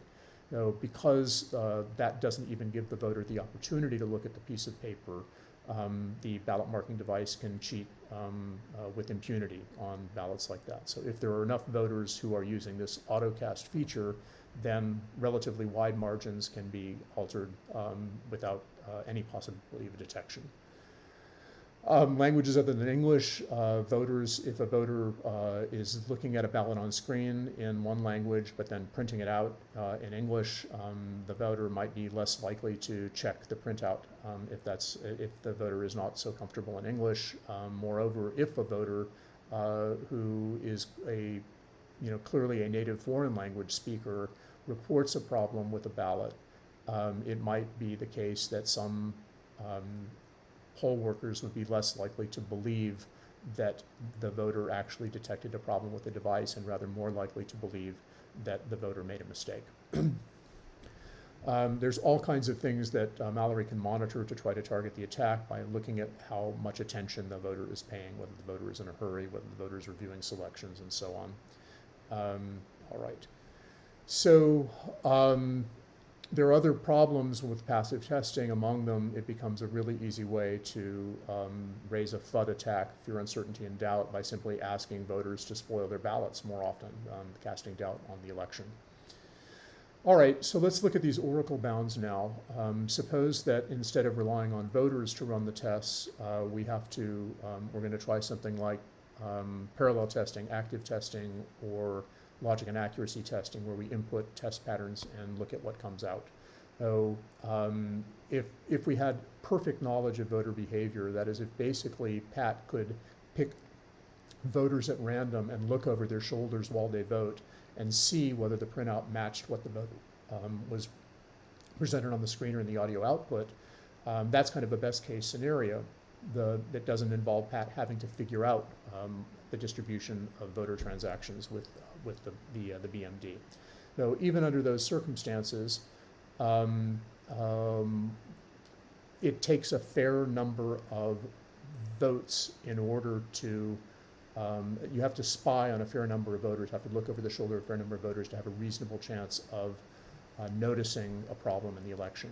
So, for instance, if Mallory alters 15 transactions in a contest that has a little under 3,000 voters, which was the 2018 median jurisdiction turnout, that could change the outcome of a contest by 1% or more, but Pat would need to look over the shoulder of at least 540 voters, about 18% of the capacity of the machine. That would involve testing each ballot marking device several times an hour, but once an hour would not be enough. If you're limiting things to once an hour for 13 hours a day, then to have a 95% chance of catching a problem, you have to have over 6,500 voters in the contest, which is almost triple the median turnout in jurisdictions in the US and 20 times the median number of active voters in incorporated areas. In reality, Pat can't shoulder surf. Pat needs to make a model of voter behavior, and that's got to be calibrated to data. That's going to require monitoring voters in extreme detail, all of the details I mentioned before in relating to voting transactions. That would compromise voter privacy completely and probably be illegal. Nonetheless, let's imagine that Pat had a budget of running an infinite number of tests using a particular model.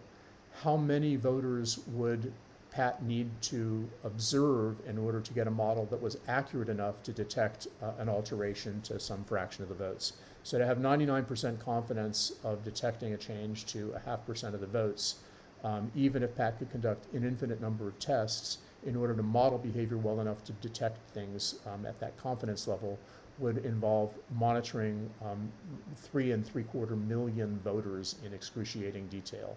And of course, their behavior in one election might not match their behavior in another election. And many jurisdictions that you need to be, where you'd be needing to be monitoring aren't big enough. They just simply don't have that many voters. As you look at larger margins and lower confidence levels, that bound goes down.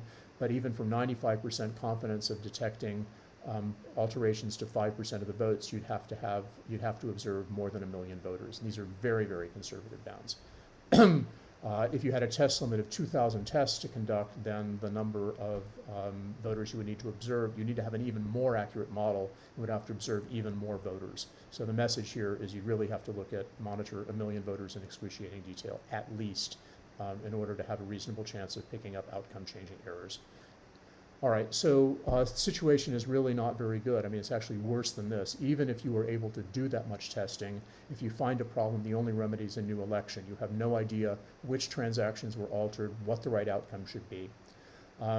Margins aren't known before the testing happens. If it turns out that the margin is smaller than you allocated testing for while the election was going on, there's no way to go back and fix that. The tests themselves, have uncertainty. And that means that you really need to factor that in deciding who really won. Is there really strong enough evidence that someone really won if there's only a 95% chance you would have seen a problem that big?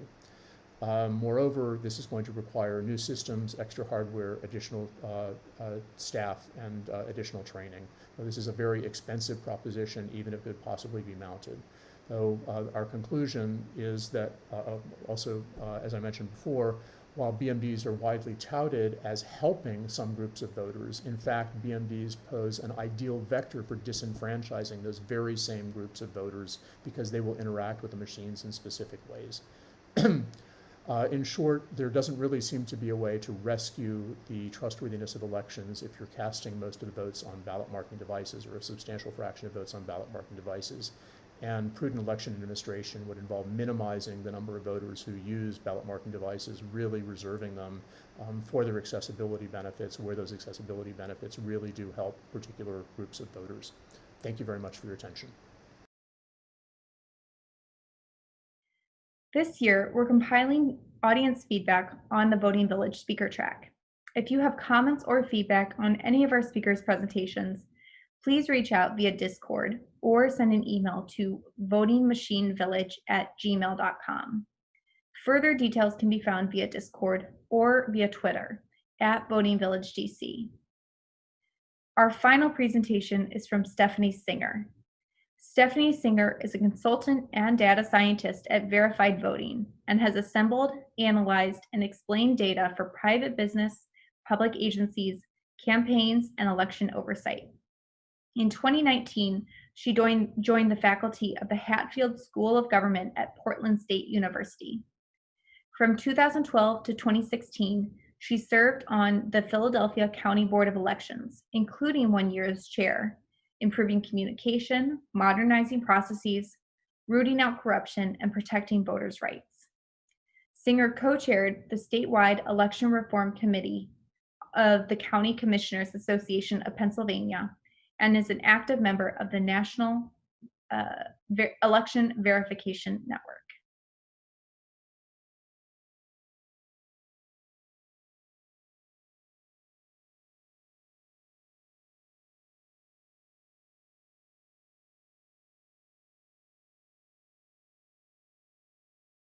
Today I want to tell you about a project in the works to use data science to help verify elections.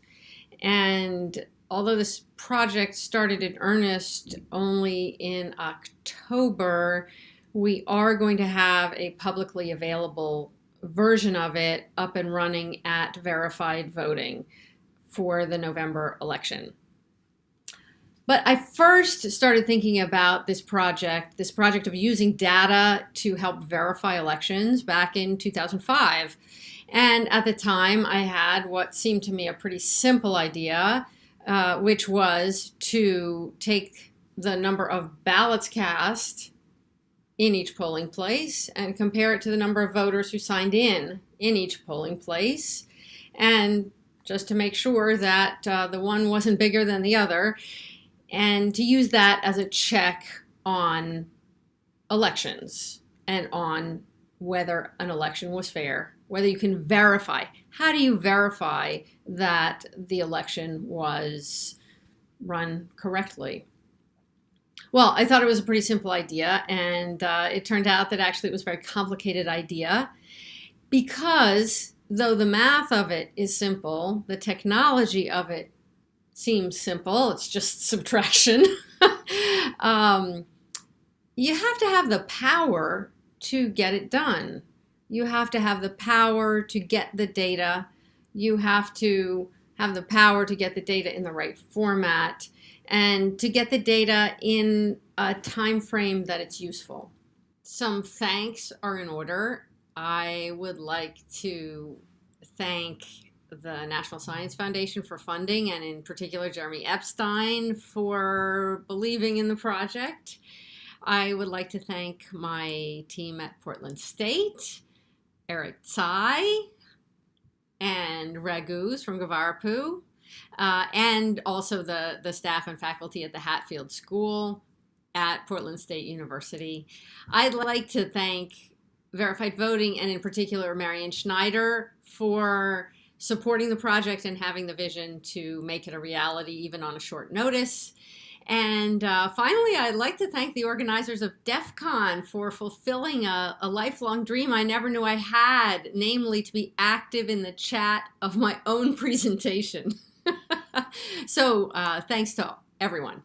Let's start with a real story from a real election. In 2018, there were congressional elections all over the country, including in North Carolina. And in the 9th district, after Election Day, there were some questions. And there was one piece of simple data analysis in particular that had a big impact. It was a bar chart, and it looked like this. What you can see in this chart is that on the absentee ballots, something was very different in Bladen County from all the other counties. Now, anomalies are quite common in elections, and there are all kinds of explanations. They never tell you what happened. They only tell you where you might look.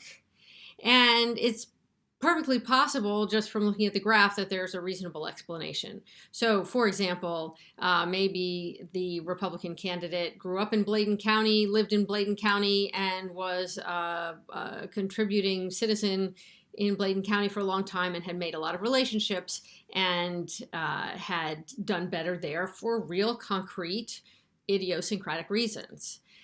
But as people who knew the district in North Carolina looked at it more and more, they couldn't find an explanation like that. They couldn't find an explanation that made sense in terms of the differences that they knew were there between the different counties. And this data analysis was part of what raised the profile of the problem in this contest.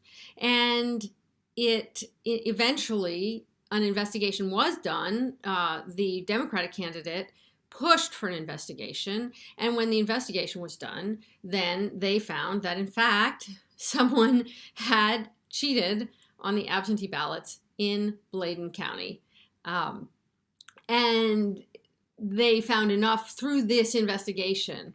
They found enough compromised ballots that they decided, the North Carolina Board of Elections decided to not to certify the results and to have a do-over. Do-overs in elections are really rare. They are expensive, they're upsetting, and for a while, the citizens of North Carolina's 9th District did not have a representative in Congress. But it was the right thing to do. And that's not a happy story while it was happening, but sometimes that's what verifying an election looks like. Now, there are two really important details about this story. One detail is that the investigation happened before the Board of Elections made its decision about certification. If there had been some kind of investigation after certification, it probably wouldn't have made a difference. And that's because the way elections are, you really have to, at some point, decide who won and move on. Decide who won, someone takes office, someone takes power. So the critical time for elections is before the results are certified. The second thing about this story is that the investigation happened and was taken seriously by the Board of Elections because a candidate insisted on it. The losing candidate, in fact, insisted on it. And that's, as a technologist wanting to help use data to verify elections, that's a point we can't afford to forget, because it's the candidates who have the power and the standing to sue in court or to press a Board of Elections to do an investigation. So as technologists, if we want to have a high impact, we want to somehow dovetail our interest in free and fair elections with the candidate's self-interest, with the candidate's interest in winning. I've done a lot of both partisan and nonpartisan work in elections. And when you're taking the nonpartisan side, it's really tempting to think of partisans as somehow evil or compromised or not as morally grand as nonpartisan. But in fact, in America, and probably, I would guess, all over the world, the real hard work of holding elections and election administration accountable is done by the people who have the most skin in the game. It's done by the partisans. It's done by the people who are competing to win the election. So the most powerful thing we can do as technologists in applying technology to this particular issue, how do you make sure that investigations that should happen do happen? We do it most effectively when we have in mind how can we help candidates insist on investigations, and in fact help losing candidates insist on investigations when those investigations are justified. What we've built and what will be available live online after the November election, actually it will be available beforehand for folks to play around with, but will be there for the November election, is a system that allows a candidate, or really anybody, to go and look at visualizations of data of election results from the election before certification. And it allows them to look at anomalies like the one in Bladen County, if they exist. And some people might say that this is going to open up a big can of worms because there are lots of anomalies in elections. Elections, in my experience, are full of anomalies. And in my experience, most of them are completely legitimate. So, are we encouraging mass hysteria? Here's how I view it. So the only people, well, the people with the most power to push for investigations really are the candidates. And while candidates tend to be in the candidate bubble, and I can tell you from personal experience, you always think you're going to win. You always think you did win. The staff of the campaign and the people who back the candidate, both morally and politically and emotionally and with their dollars, tend to have a more reasonable view of things. And candidates don't often insist for long on investigations into problems that aren't really problems. I really trust candidates to do that. And the point is that, and I am also willing to take a few candidates who maybe won't do that. I still think it's worthwhile because if the anomaly is for a real reason, an investigation should turn that up. So my goal is to think about after the election. My goal is to increase the confidence in the election results after the election. And part of building that confidence is the idea that if there are investigations that should have happened, they happened. Here's how the system works. You choose a state. Let's say you choose North Carolina, and then you choose a contest type. So you could look at presidential, you could look at congressional, you could look at state house contests. And once you've done that, then you pick a particular contest or a group of contests. So you could pick all congressional contests, or you could pick any particular congressional contest if you had chosen contest type congressional. Then what you get is some bar charts, which the system has chosen to present to you. So the system is presenting anomalies of interest.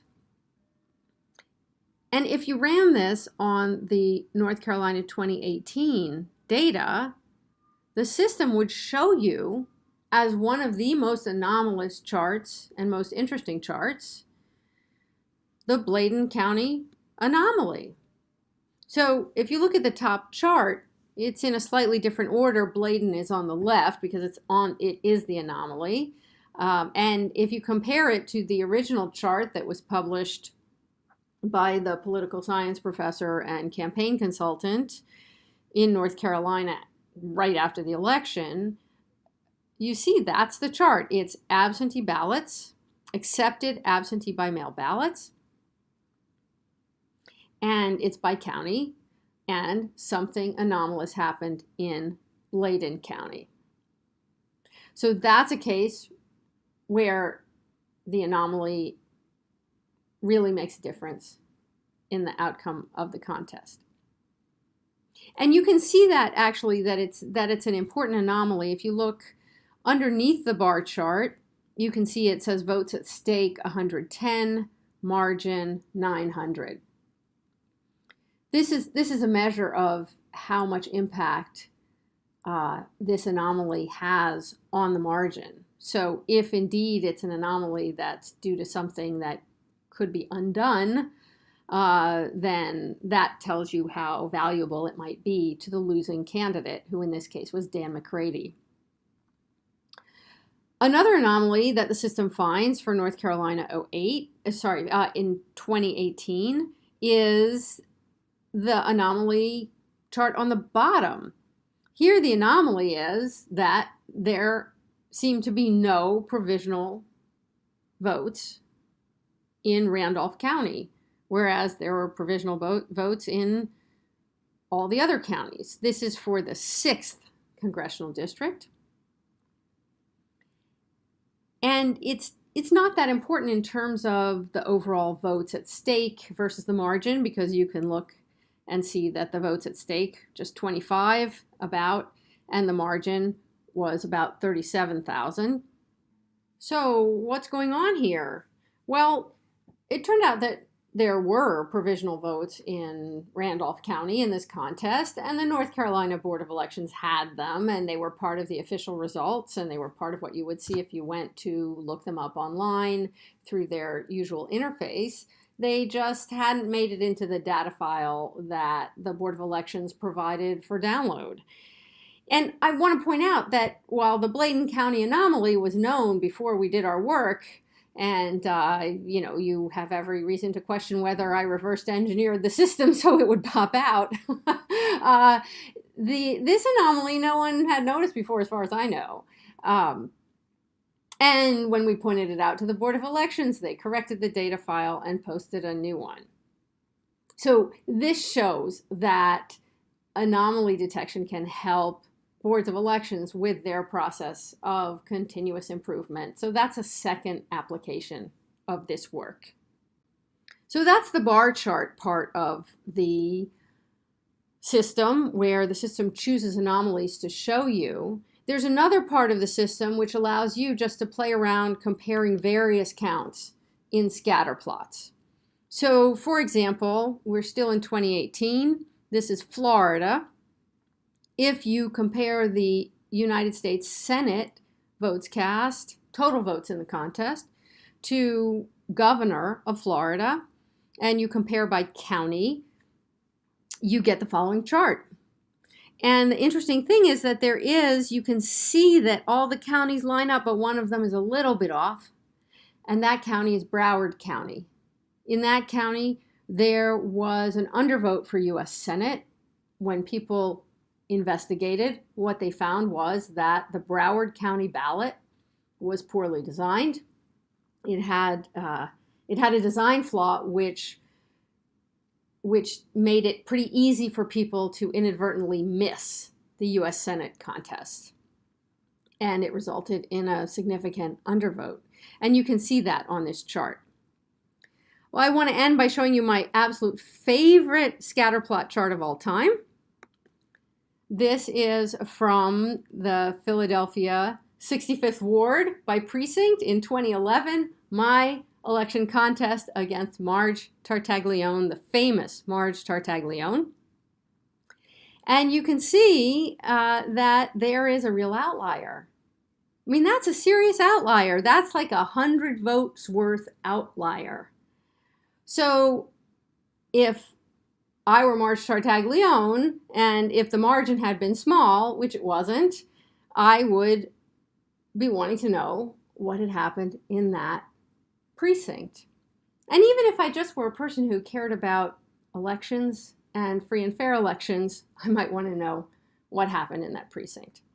And if someone had come to me and said, you know what, we saw this outlier and we're going to investigate it, and I hope you have an explanation, I would have said, yes, I have an explanation. That is the precinct where my daughter stood outside all day and said, vote for my mom, vote for my mom, vote for my mom. And this points to a third application of this system, which is to political science. What really makes a difference in voter behavior? One way to figure that out is to look at outliers and to get explanations for outliers. There's always something interesting behind an outlier. Let me say a little bit about the anomaly detection algorithm. So first of all, when I first built the first working prototype of the system, I used just the simplest anomaly detection algorithm that fell to hand, which was to think of, let's say you're taking a particular contest by county, some certain set of ballots, and then for each county, if you have 3 candidates, then you have a vector in 3 space that is the vote totals for those 3 candidates. Or you can look at the percentage splits. You can have that be your vector in 3 space.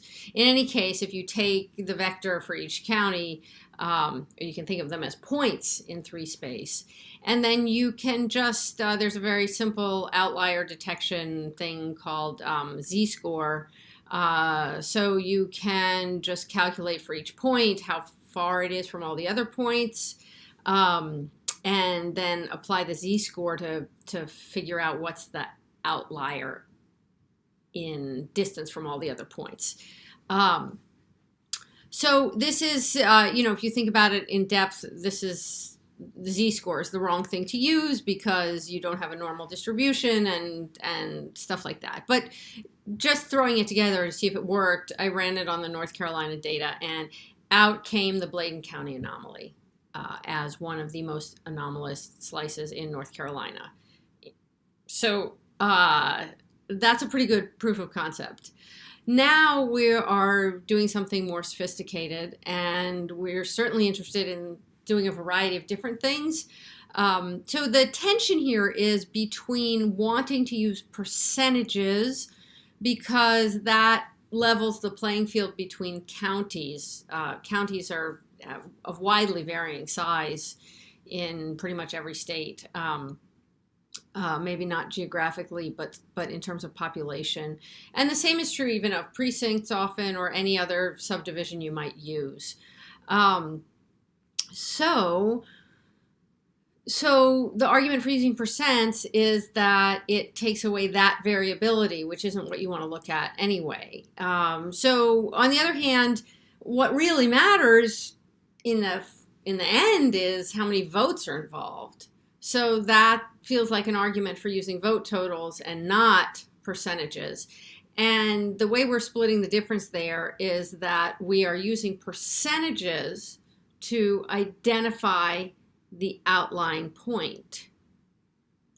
And then once we have, if we have a case where we have a point that is an outlier, then we use the vote totals to calculate how many votes are at stake, meaning right now, what would the change in the margin be if you assumed that outlier count, if you alter it back to fit in better with the other counts? How much does that change the margin? By what percentage of the margin does it change? So what's the ratio of the votes at stake to the margin? And if that ratio is 1, that means that if this outlier really is not a true good vote count, and if it were changed, it might change the outcome of the contest. So that's clearly important. If that ratio is 1%, then that outlier, it might be interesting, but not from the point of view of would it change the outcome of the contest. So from the point of view of the losing candidate, that's not an interesting anomaly at all if it's 1% of the margin. So we use this percentage of margin as a way of scoring which anomalies are likely to be of most interest. Let me say a word about what data will actually be available. So back in 2005, when I was thinking about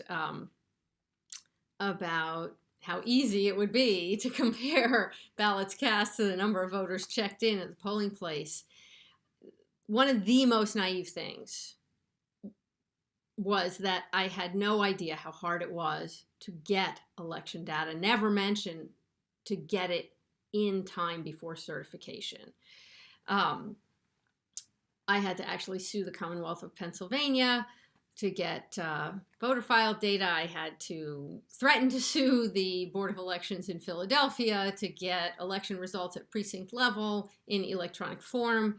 And eventually I had to run for the Board of Elections myself, which, by the way, I highly recommend, even though it was simultaneously the best and worst experience of my life serving. It was very difficult, but it was important and very satisfying. And the more technologists we have in office, in particular in offices that have some say over the conduct of elections, the better elections are going to be in this country. So, but what data is available, what format it's in, and how quickly you can get it, all of this varies wildly all over this country. And some states like North Carolina, Virginia do an awesome, awesome job of putting the data out there. And other states don't. And we will collect as fast as we can, as much as we can. And that's a place actually where we also can use help if people want to be part of the collecting. That's awesome. While we're on the subject of collecting the data, you'll see if you go visit the code repository on GitHub, you'll see that a good amount of it, most of it, in fact, is dedicated to munging the data, to taking the data from whatever format it arrives in and putting it into a common data format so that the analysis algorithms that we have will be applicable to all of the data that we have. That's something actually that I'm really proud of in the project already. It's never easy to take data from different formats and put it into a common format. This makes the process as straightforward as possible. So we are looking for people to contribute to the collection effort, but we are also looking for people to contribute to building the system. So I should also thank the National Science Foundation, which funded the building of the back end. And it's the back end that you'll see on GitHub, and that you should feel free to take and use however you like. Well, if you've stuck with this talk this long, then maybe you're even interested in thinking about contributing to the project. We would love that. We would love to have people build visualizations and analysis on top of the standardized data that we can now provide. We are looking for someone or someones to build tools that will pull data from APIs into our common data format and also take the data that we have ourselves and to put it out in the common data format that has been developed by the National Institute of Standards and Technology. We're also looking for people to help with documentation, just making sure our documentation is clear. We're looking for people who are interested in merging in other data sets. There is a lot of potential here to do analysis not based only on election results, but also on other election-related data, and even data that maybe doesn't seem at first glance to be election-related, but I always think of the weather. It's it's one of these folk truths in elections that weather affects who comes out for elections. There will be data about COVID. There will be data about different ways that different jurisdictions have handled vote by mail. There's going to be all kinds of interesting data. And we really would love to find people who want to merge in some of that data and build analysis on top of that combination of data. And finally, if you have experience building a successful open source community, it would be terrific to get your input and get your help in building this as a long-lived open source community, because we're focused now on 2020, but there's a lot of potential for growth here.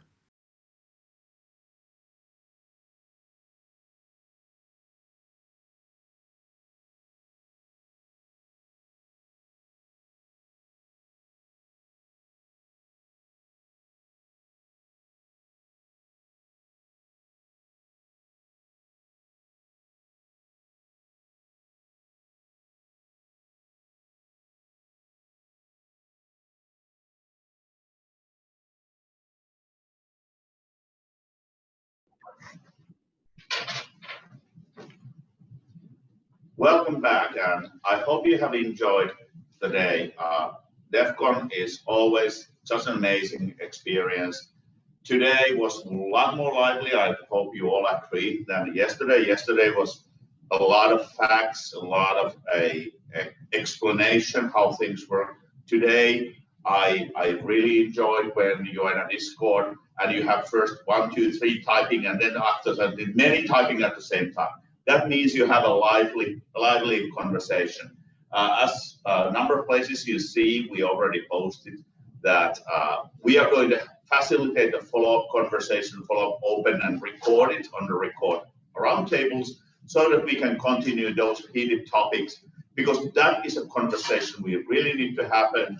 And we have controversies. Also, there were talks today where, as I said in the opening remarks, ideas which are generally not accepted or even rejected by security committee. People still want to think that these ideas might be possible in the future and ask for comments.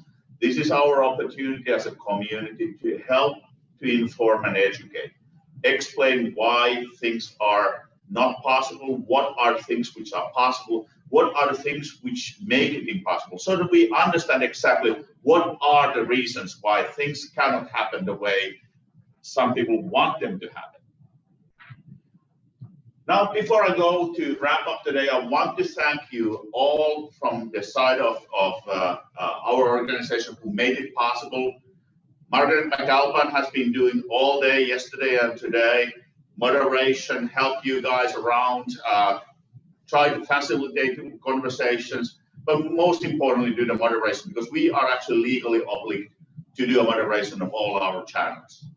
Dan has been yesterday helping the movie night, doing all the questionnaires, all of that, helping a lot. Thank you.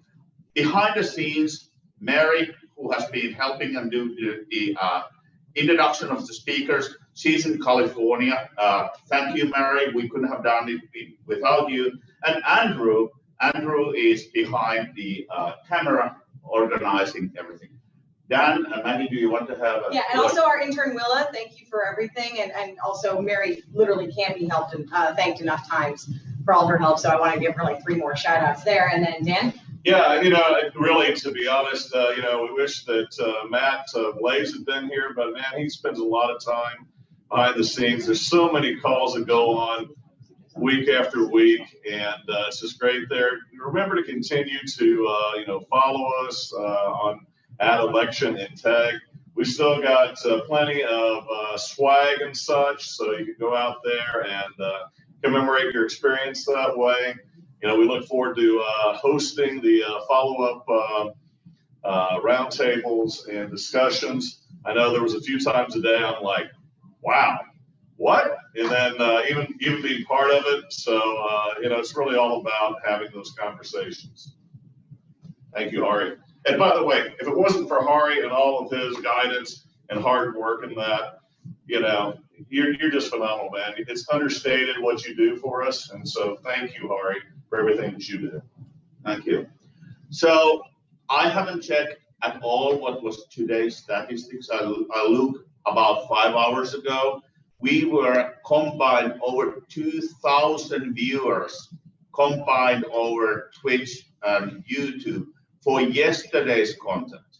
I have no idea what the content numbers are for today. And also, since we are in asymmetric nature, this is only the beginning there, because the content is going to be out there. We will have a lot more viewers during the next week.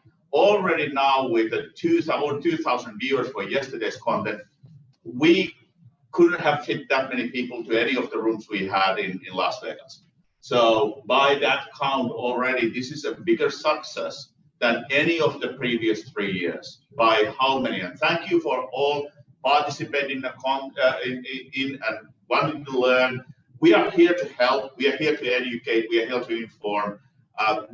If you wouldn't be there, you could have been anywhere else in the world watching anything else. You decide to watch us. That's what is making our life worthwhile, because that's why we are doing this. As said before, today's presentation as well as yesterday's presentations, I'm so happy about the lively and even a little bit emotional conversation we had online. I'm already happy seeing the massive flow of emails in essays about commentary, how these things should be concerned and what to think about. I'm so happy. Please keep them on going. Every single email you send, every single essay you send, following whether you want to be quoted or be anonymous, you quoted with name or tag or be anonymous, everything will be honored. Keep those things, keep on coming. We are hoping to compile the report, give or take a month from now, because we want also people to have a time to write. And also there was a research challenge of the data set. Take a look what those 14 million records tell to you. Please let know there's no contribution too small because everybody finds the different gold nuggets. So please send whatever you have seen. We will distill it down and make the important notifications known.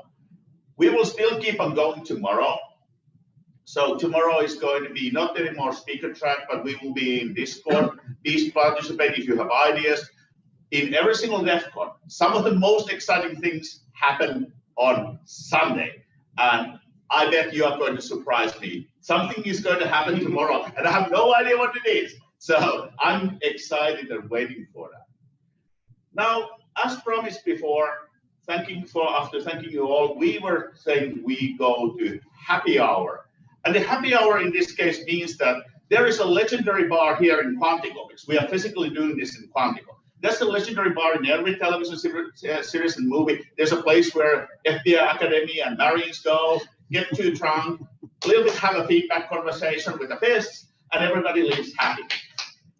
That bar actually does exist, but it has none of the movies or television series shows the outside or inside of the bar.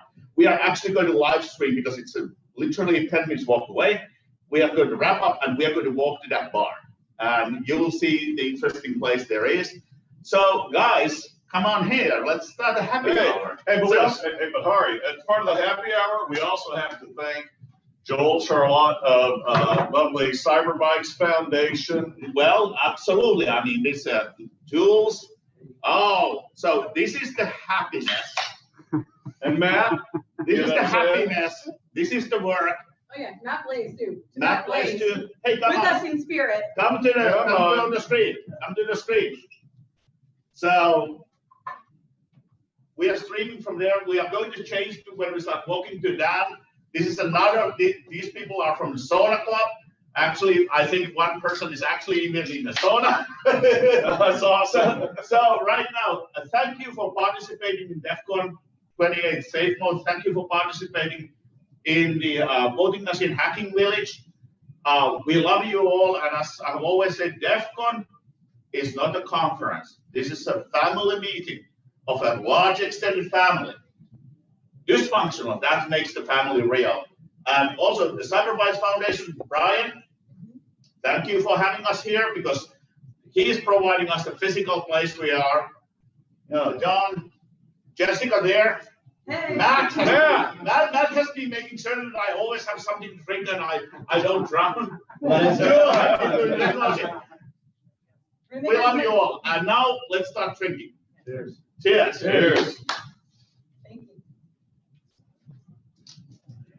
The sauna club. That's a sauna club. So everyone's joining this, right? We're going. Yeah, we're going. So, I'm gonna go grab my thing and then I'll be done.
Hey, Andrew, sorry about that.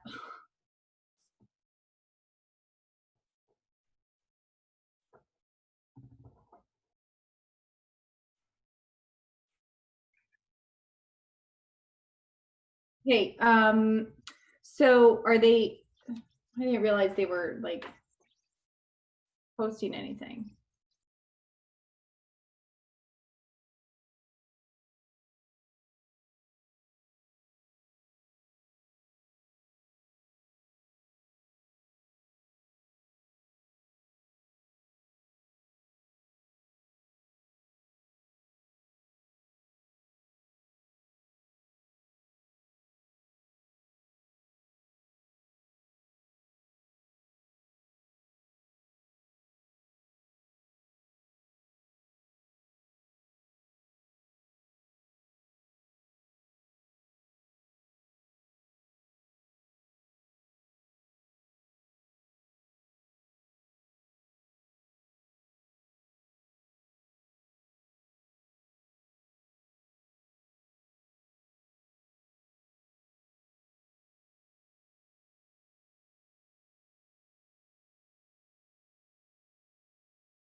Your beer. Well, thank you, dear. Appreciate that. Cheers. Cheers.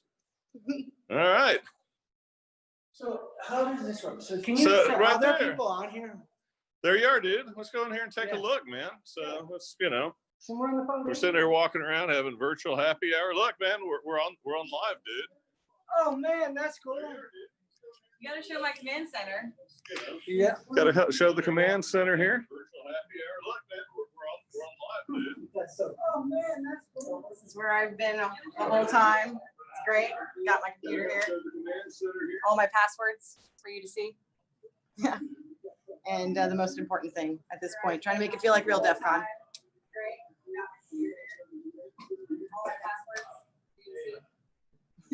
There you go. And the most important thing at this point, trying to make it feel like real DEF CON.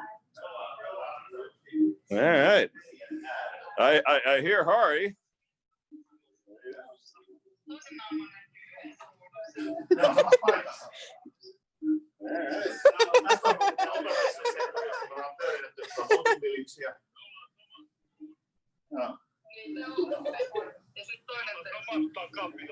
Ja tuolta lähtee feedi, joka menee sitten sanoille ihmisille. Hey, it's all finished to me at the end of the day, you know. Hey, let's walk over. We'll see what's going on in the ICS village. What do you think about that? I mean, hey, it's all inclusive. Hari calls it a dysfunctional family. Let's just walk on down the way here. Show my next facility right here. All right, dude. Hey, you can walk us through here. Yeah, absolutely. So here, let me tell you this. Yeah, man. All right, so we're in our new facility that we opened about 8 months ago, right here at the Quantico Cyber Hub, and then we're going to put a building in 3 times the size right next door. That's a $25 million advanced data analytics science center. We're going to call it Cube. And so let me see. You can kind of see that. And then this is what's going to be in the Cube. Hopefully you guys can see that. So anyways, we've got quite a bit going on here, and so we're very thankful that you're joining us. Yeah, we're going to go take them over, and we're going to sit there, and we're going to go show them, believe it or not, the lovely ICS village and that. So, huh? Can you see comments on there?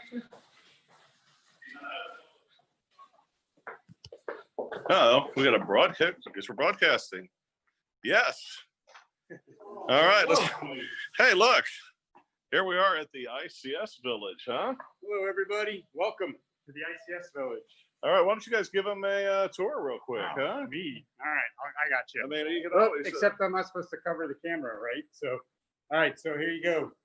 There's the Hack the Planet, right? So I think we had to tear a little bit of this down already, but a little bit behind the scenes of kind of how it's all been done, right? There's one camera. There's another camera. My understanding is, well, those two are really for the wall, the ICS wall, which you have right there. Looks pretty good. It's been running all weekend, I think quite well. Everyone can see that. I think a couple cameras went down on Howdy Neighbor earlier today. So you see, I think we got a total of 5 cameras on there now. I'm not sure that they're all actually transmitting, but you can kind of see maybe a little bit closer here, a little closer view, Howdy Neighbor, and all the different challenges that are associated with that. And then, of course, all the infrastructure to go with it, right? So took over our little conference room, no big deal, looks awesome in here. And I think it's been going pretty well from what I understand. So a couple hundred participants in there, I think, today. So very quick view. That's right. And then now Dan's covering it. Oh, I got it covered. Oh, there we go. Hey, we're this way. Yeah, we're back. Quick view. Absolutely. Yeah, showing the camera feeds too. Brian, you want to say hello with your lovely, saying hat on there, dude? Come on. Hello, DEF CON. I'm just waiting for a virtual happy hour to start here, but I'm starting early. So sounds good, man. That's about all I got. I'm tired. Lovely, lovely, lovely. You want to say hello?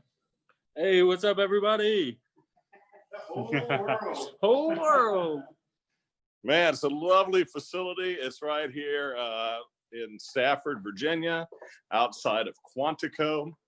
It's fairly, it's an amazing facility. Just, can't say enough about the hospitality we've had. With being in safe mode, making the best out of the situation. We really wish we were there with all the other, a couple thousand members of our dysfunctional family. Viime vuonna taloon tuli 32 000 vierasta, josta noin 14 000 kävi fyysisesti meidän tiloissa. 14 000 ihmistä 3 päivässä.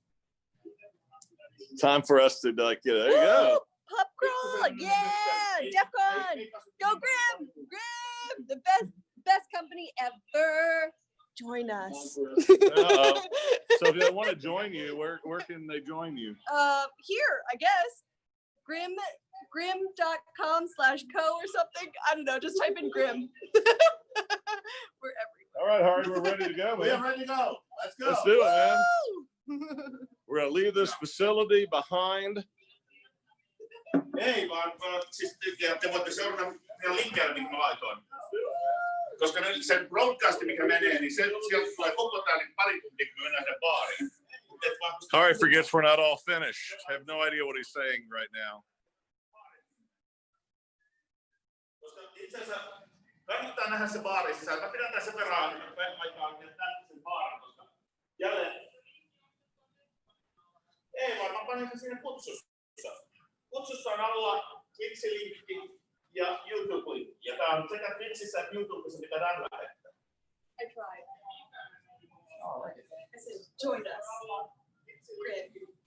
Se on sähköposti. They said where? I said here. Just like 10 minutes. Oh, for that. Grim. Come on, Harry. Yeah, let's go.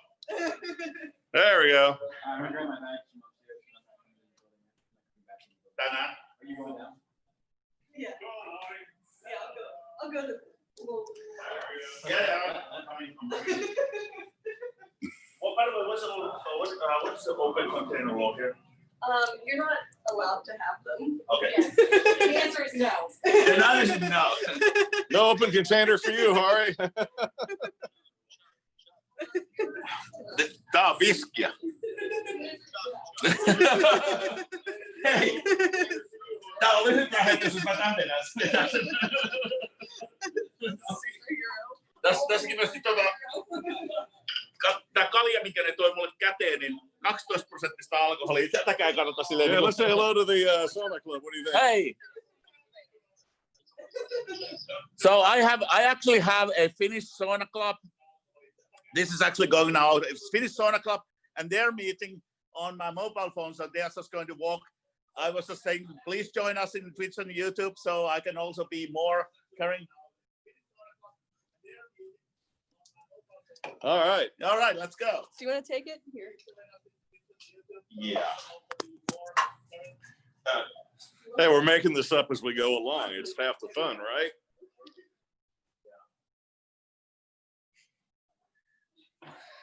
It's a Saturday night. We've got nothing better to do.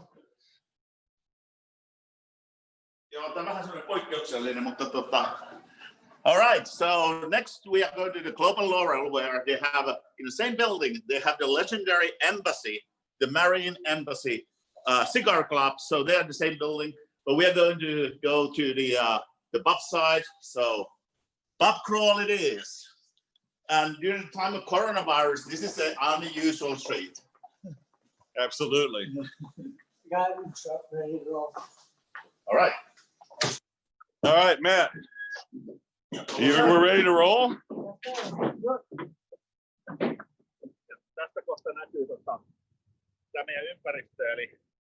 So as you look in the background here, you get to see this beautiful facility we've been in all day. And if you have the opportunity, you get to sit there and spend time at the Wood Spring Inn. If you use the Cyber Bikes Foundation code, it's only $51 a night. Not sure I wouldn't want to stay in a place that's $51 a night in Vegas. Some of you probably have before. There that is. And now here is the facility for the Cyber Hub Institute. And this is the bad boy truck that we're going to take us over. And I'm going to put it over Hari. You get a broadcast, man. You're going to take us along the way here, dude. Now I'm 2 phones and 1 glass. I'm out of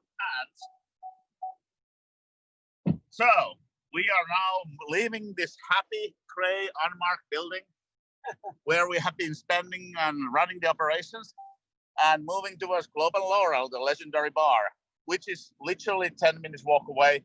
But to save your time, we are going to take this with the truck. Big truck. This is Virginia. Nobody has anything else than big trucks. Are you getting questions or no? Can you see? So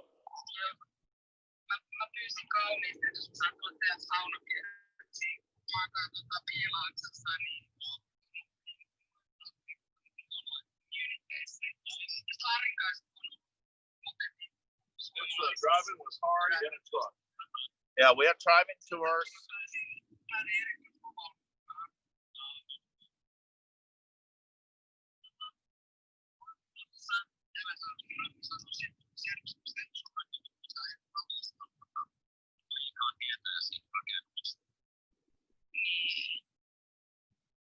All right, so we are arriving towards the Global Laurel.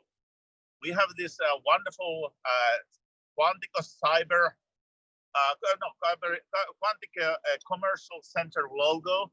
My joke about the logo is that you know it's Marines because they always need to have something looking like a heavy machine gun in everything.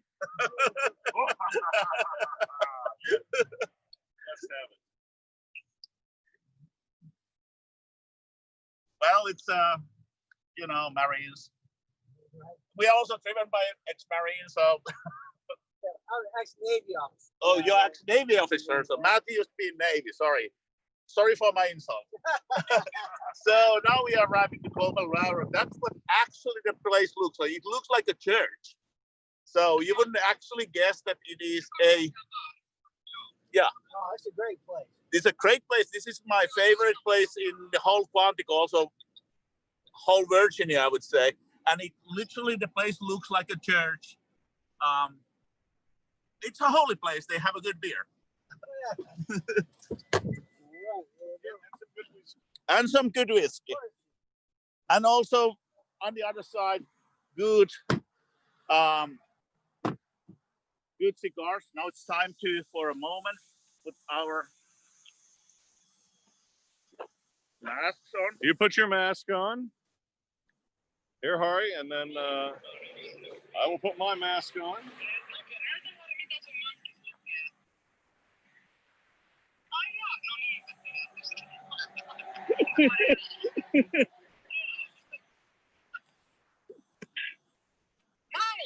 Give up a camera. Huh? Yeah. So. Yeah, you're the DJ here. Not bad. We're giving over the rights for a little bit to you, my friend. Okay, it's good.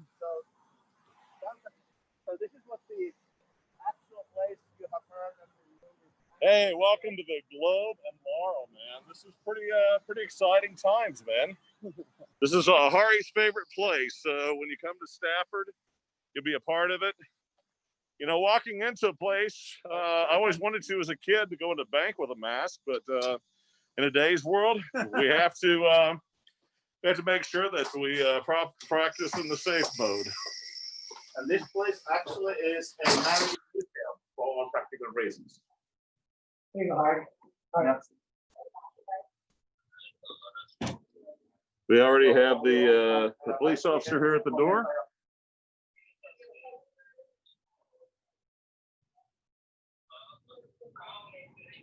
On. By the way, we're gonna walk over here to the wall here, and you know, you'll notice some of these people. You see, you have man, pretty spectacular. I think that was Ollie North there.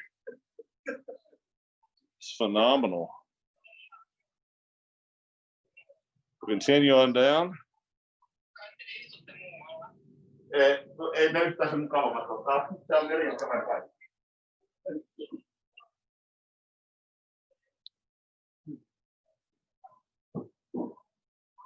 we're walking into the main room. Tuossa katossa on enemmän poliisin. If you look here, this whole top here has all kinds of badges from police across the country here. Ari, why don't you explain this room?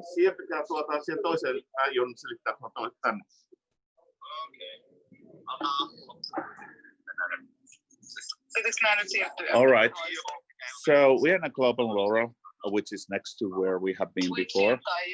So this is the legendary ballroom. All the logos of the badges in the wall are actual police units. Hold on a second. It's always fun here, but what a great place, man. History. I feel like I could be a movie star here tonight. Who should I be tonight, Hari? What? If I'm gonna be a movie star tonight, who should I be? I don't know. Reenact. John Wayne. I could be John. Man, I think they took down a statue at John Wayne Airport. Not sure how that works in Orange County. Yeah, Go back to being the Red Gremlin, I guess. No, I actually. Well, no. Look with Dan to the cigar place. Want to show them the cigar lounge? Yeah, let's go. This. Yeah, here we go. You walk them over there for a second. I'll be with you. All right. I got turned over. So they want me to show you the cigar lounge. Let me take you over there real quick. It's kind of attached. Let me see if I can grab someone and give us the history of it, if they're around.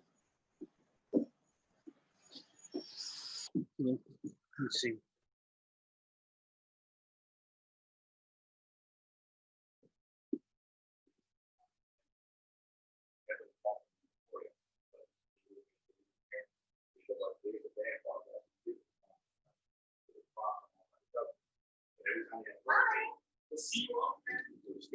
Every time you have hurricanes down there, there's no consistency in the crops that they because Dude. How you guys doing? We're good. Doing great. So we're Friendly, doing really friendly people.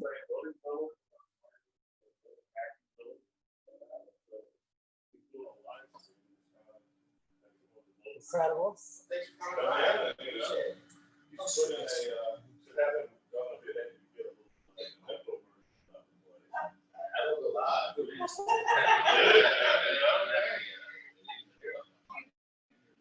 Earlier, we had a pretty good full house in here. So well, she'll talk to. She can talk to all the folks. Come on, you know. So, hi folks. It's the Embassy Cigar Lounge. Come by and see us. 3987 Jefferson Davis Highway. Stafford, in Virginia. Stafford, Virginia. Salute, right? Salute. All Smoke right. on. You just said with your left. I did. My right hand. Yeah, you know what I'm saying. Being inappropriate. I don't know. Did it wrong, did it correct. You know, one day I'll be better. So, all righty, guys. I mean, it's great cigars here, man. He got me a great one last night. So, tonight, you know, Hari hasn't gotten here, but hey, look, here's Hari. Hello. Yeah, so this is the Embassy Cigar Lounge. The name of Embassy obviously comes from the fact that U.S. Marines are the unit which is securing all American embassies around the world. One of my favorite places to have a cigar, especially in the coronavirus time, because we have outdoor seating, wonderful beers from and drinks from the Club and Laura. I just was mentioning before when you saw all the emblems of the agencies which are here in Quantico, but also the whole roof is badges of different police forces. The country where I was born, Finland, has less actual police officers than number of badges on that ceiling. So that gives you an idea how many badges there are. Those who don't know Quantico, what is the reputation? Quantico is a crossroads of U.S. Marine Corps and a lot of other men and women in armed services. This bar is the crossroads of Quantico. So basically everyone who is ever been working in the military, at least once ends up here. So again, rest of our happy hour people are arriving. So we are starting to get the crowd together.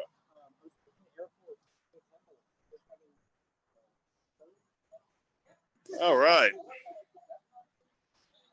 Look who's back. And everybody is, you know, hopefully at home or wherever you are in the world, hoisting a beer and, you know, practicing safe distances. There you go. I now have my beer. Ari, there we go. Cheers, man. By the way, again, you could be anywhere else in the world and you are joining us to the happy hour. Thank you for doing that. Thank you, DEF CON. Thank you, DEF CON. So, hey, Bryson on there? Can you tell him? Bryson, are you there? I know Brian's here. He wants you to be here. Let's find out. All righty. Well, hey, guys, we're going to go ahead and wrap the broadcast here now that you've gotten over here to the Globe and Laurel. Thank you again. We'll be online tomorrow to answer the questions you've got within Discord and such. So we appreciate it. Thank you for all your support. Go to electionintegrityfoundation.org and you can follow us there at electioninteg. Again, appreciate Please buy everything our you do. merchandise. We are so poor. But there was Maggie, one of the co-organizers in that. You'll go out there and see the link to go buy a swag in that. You know, we can't do it without your help and support. So have a great evening.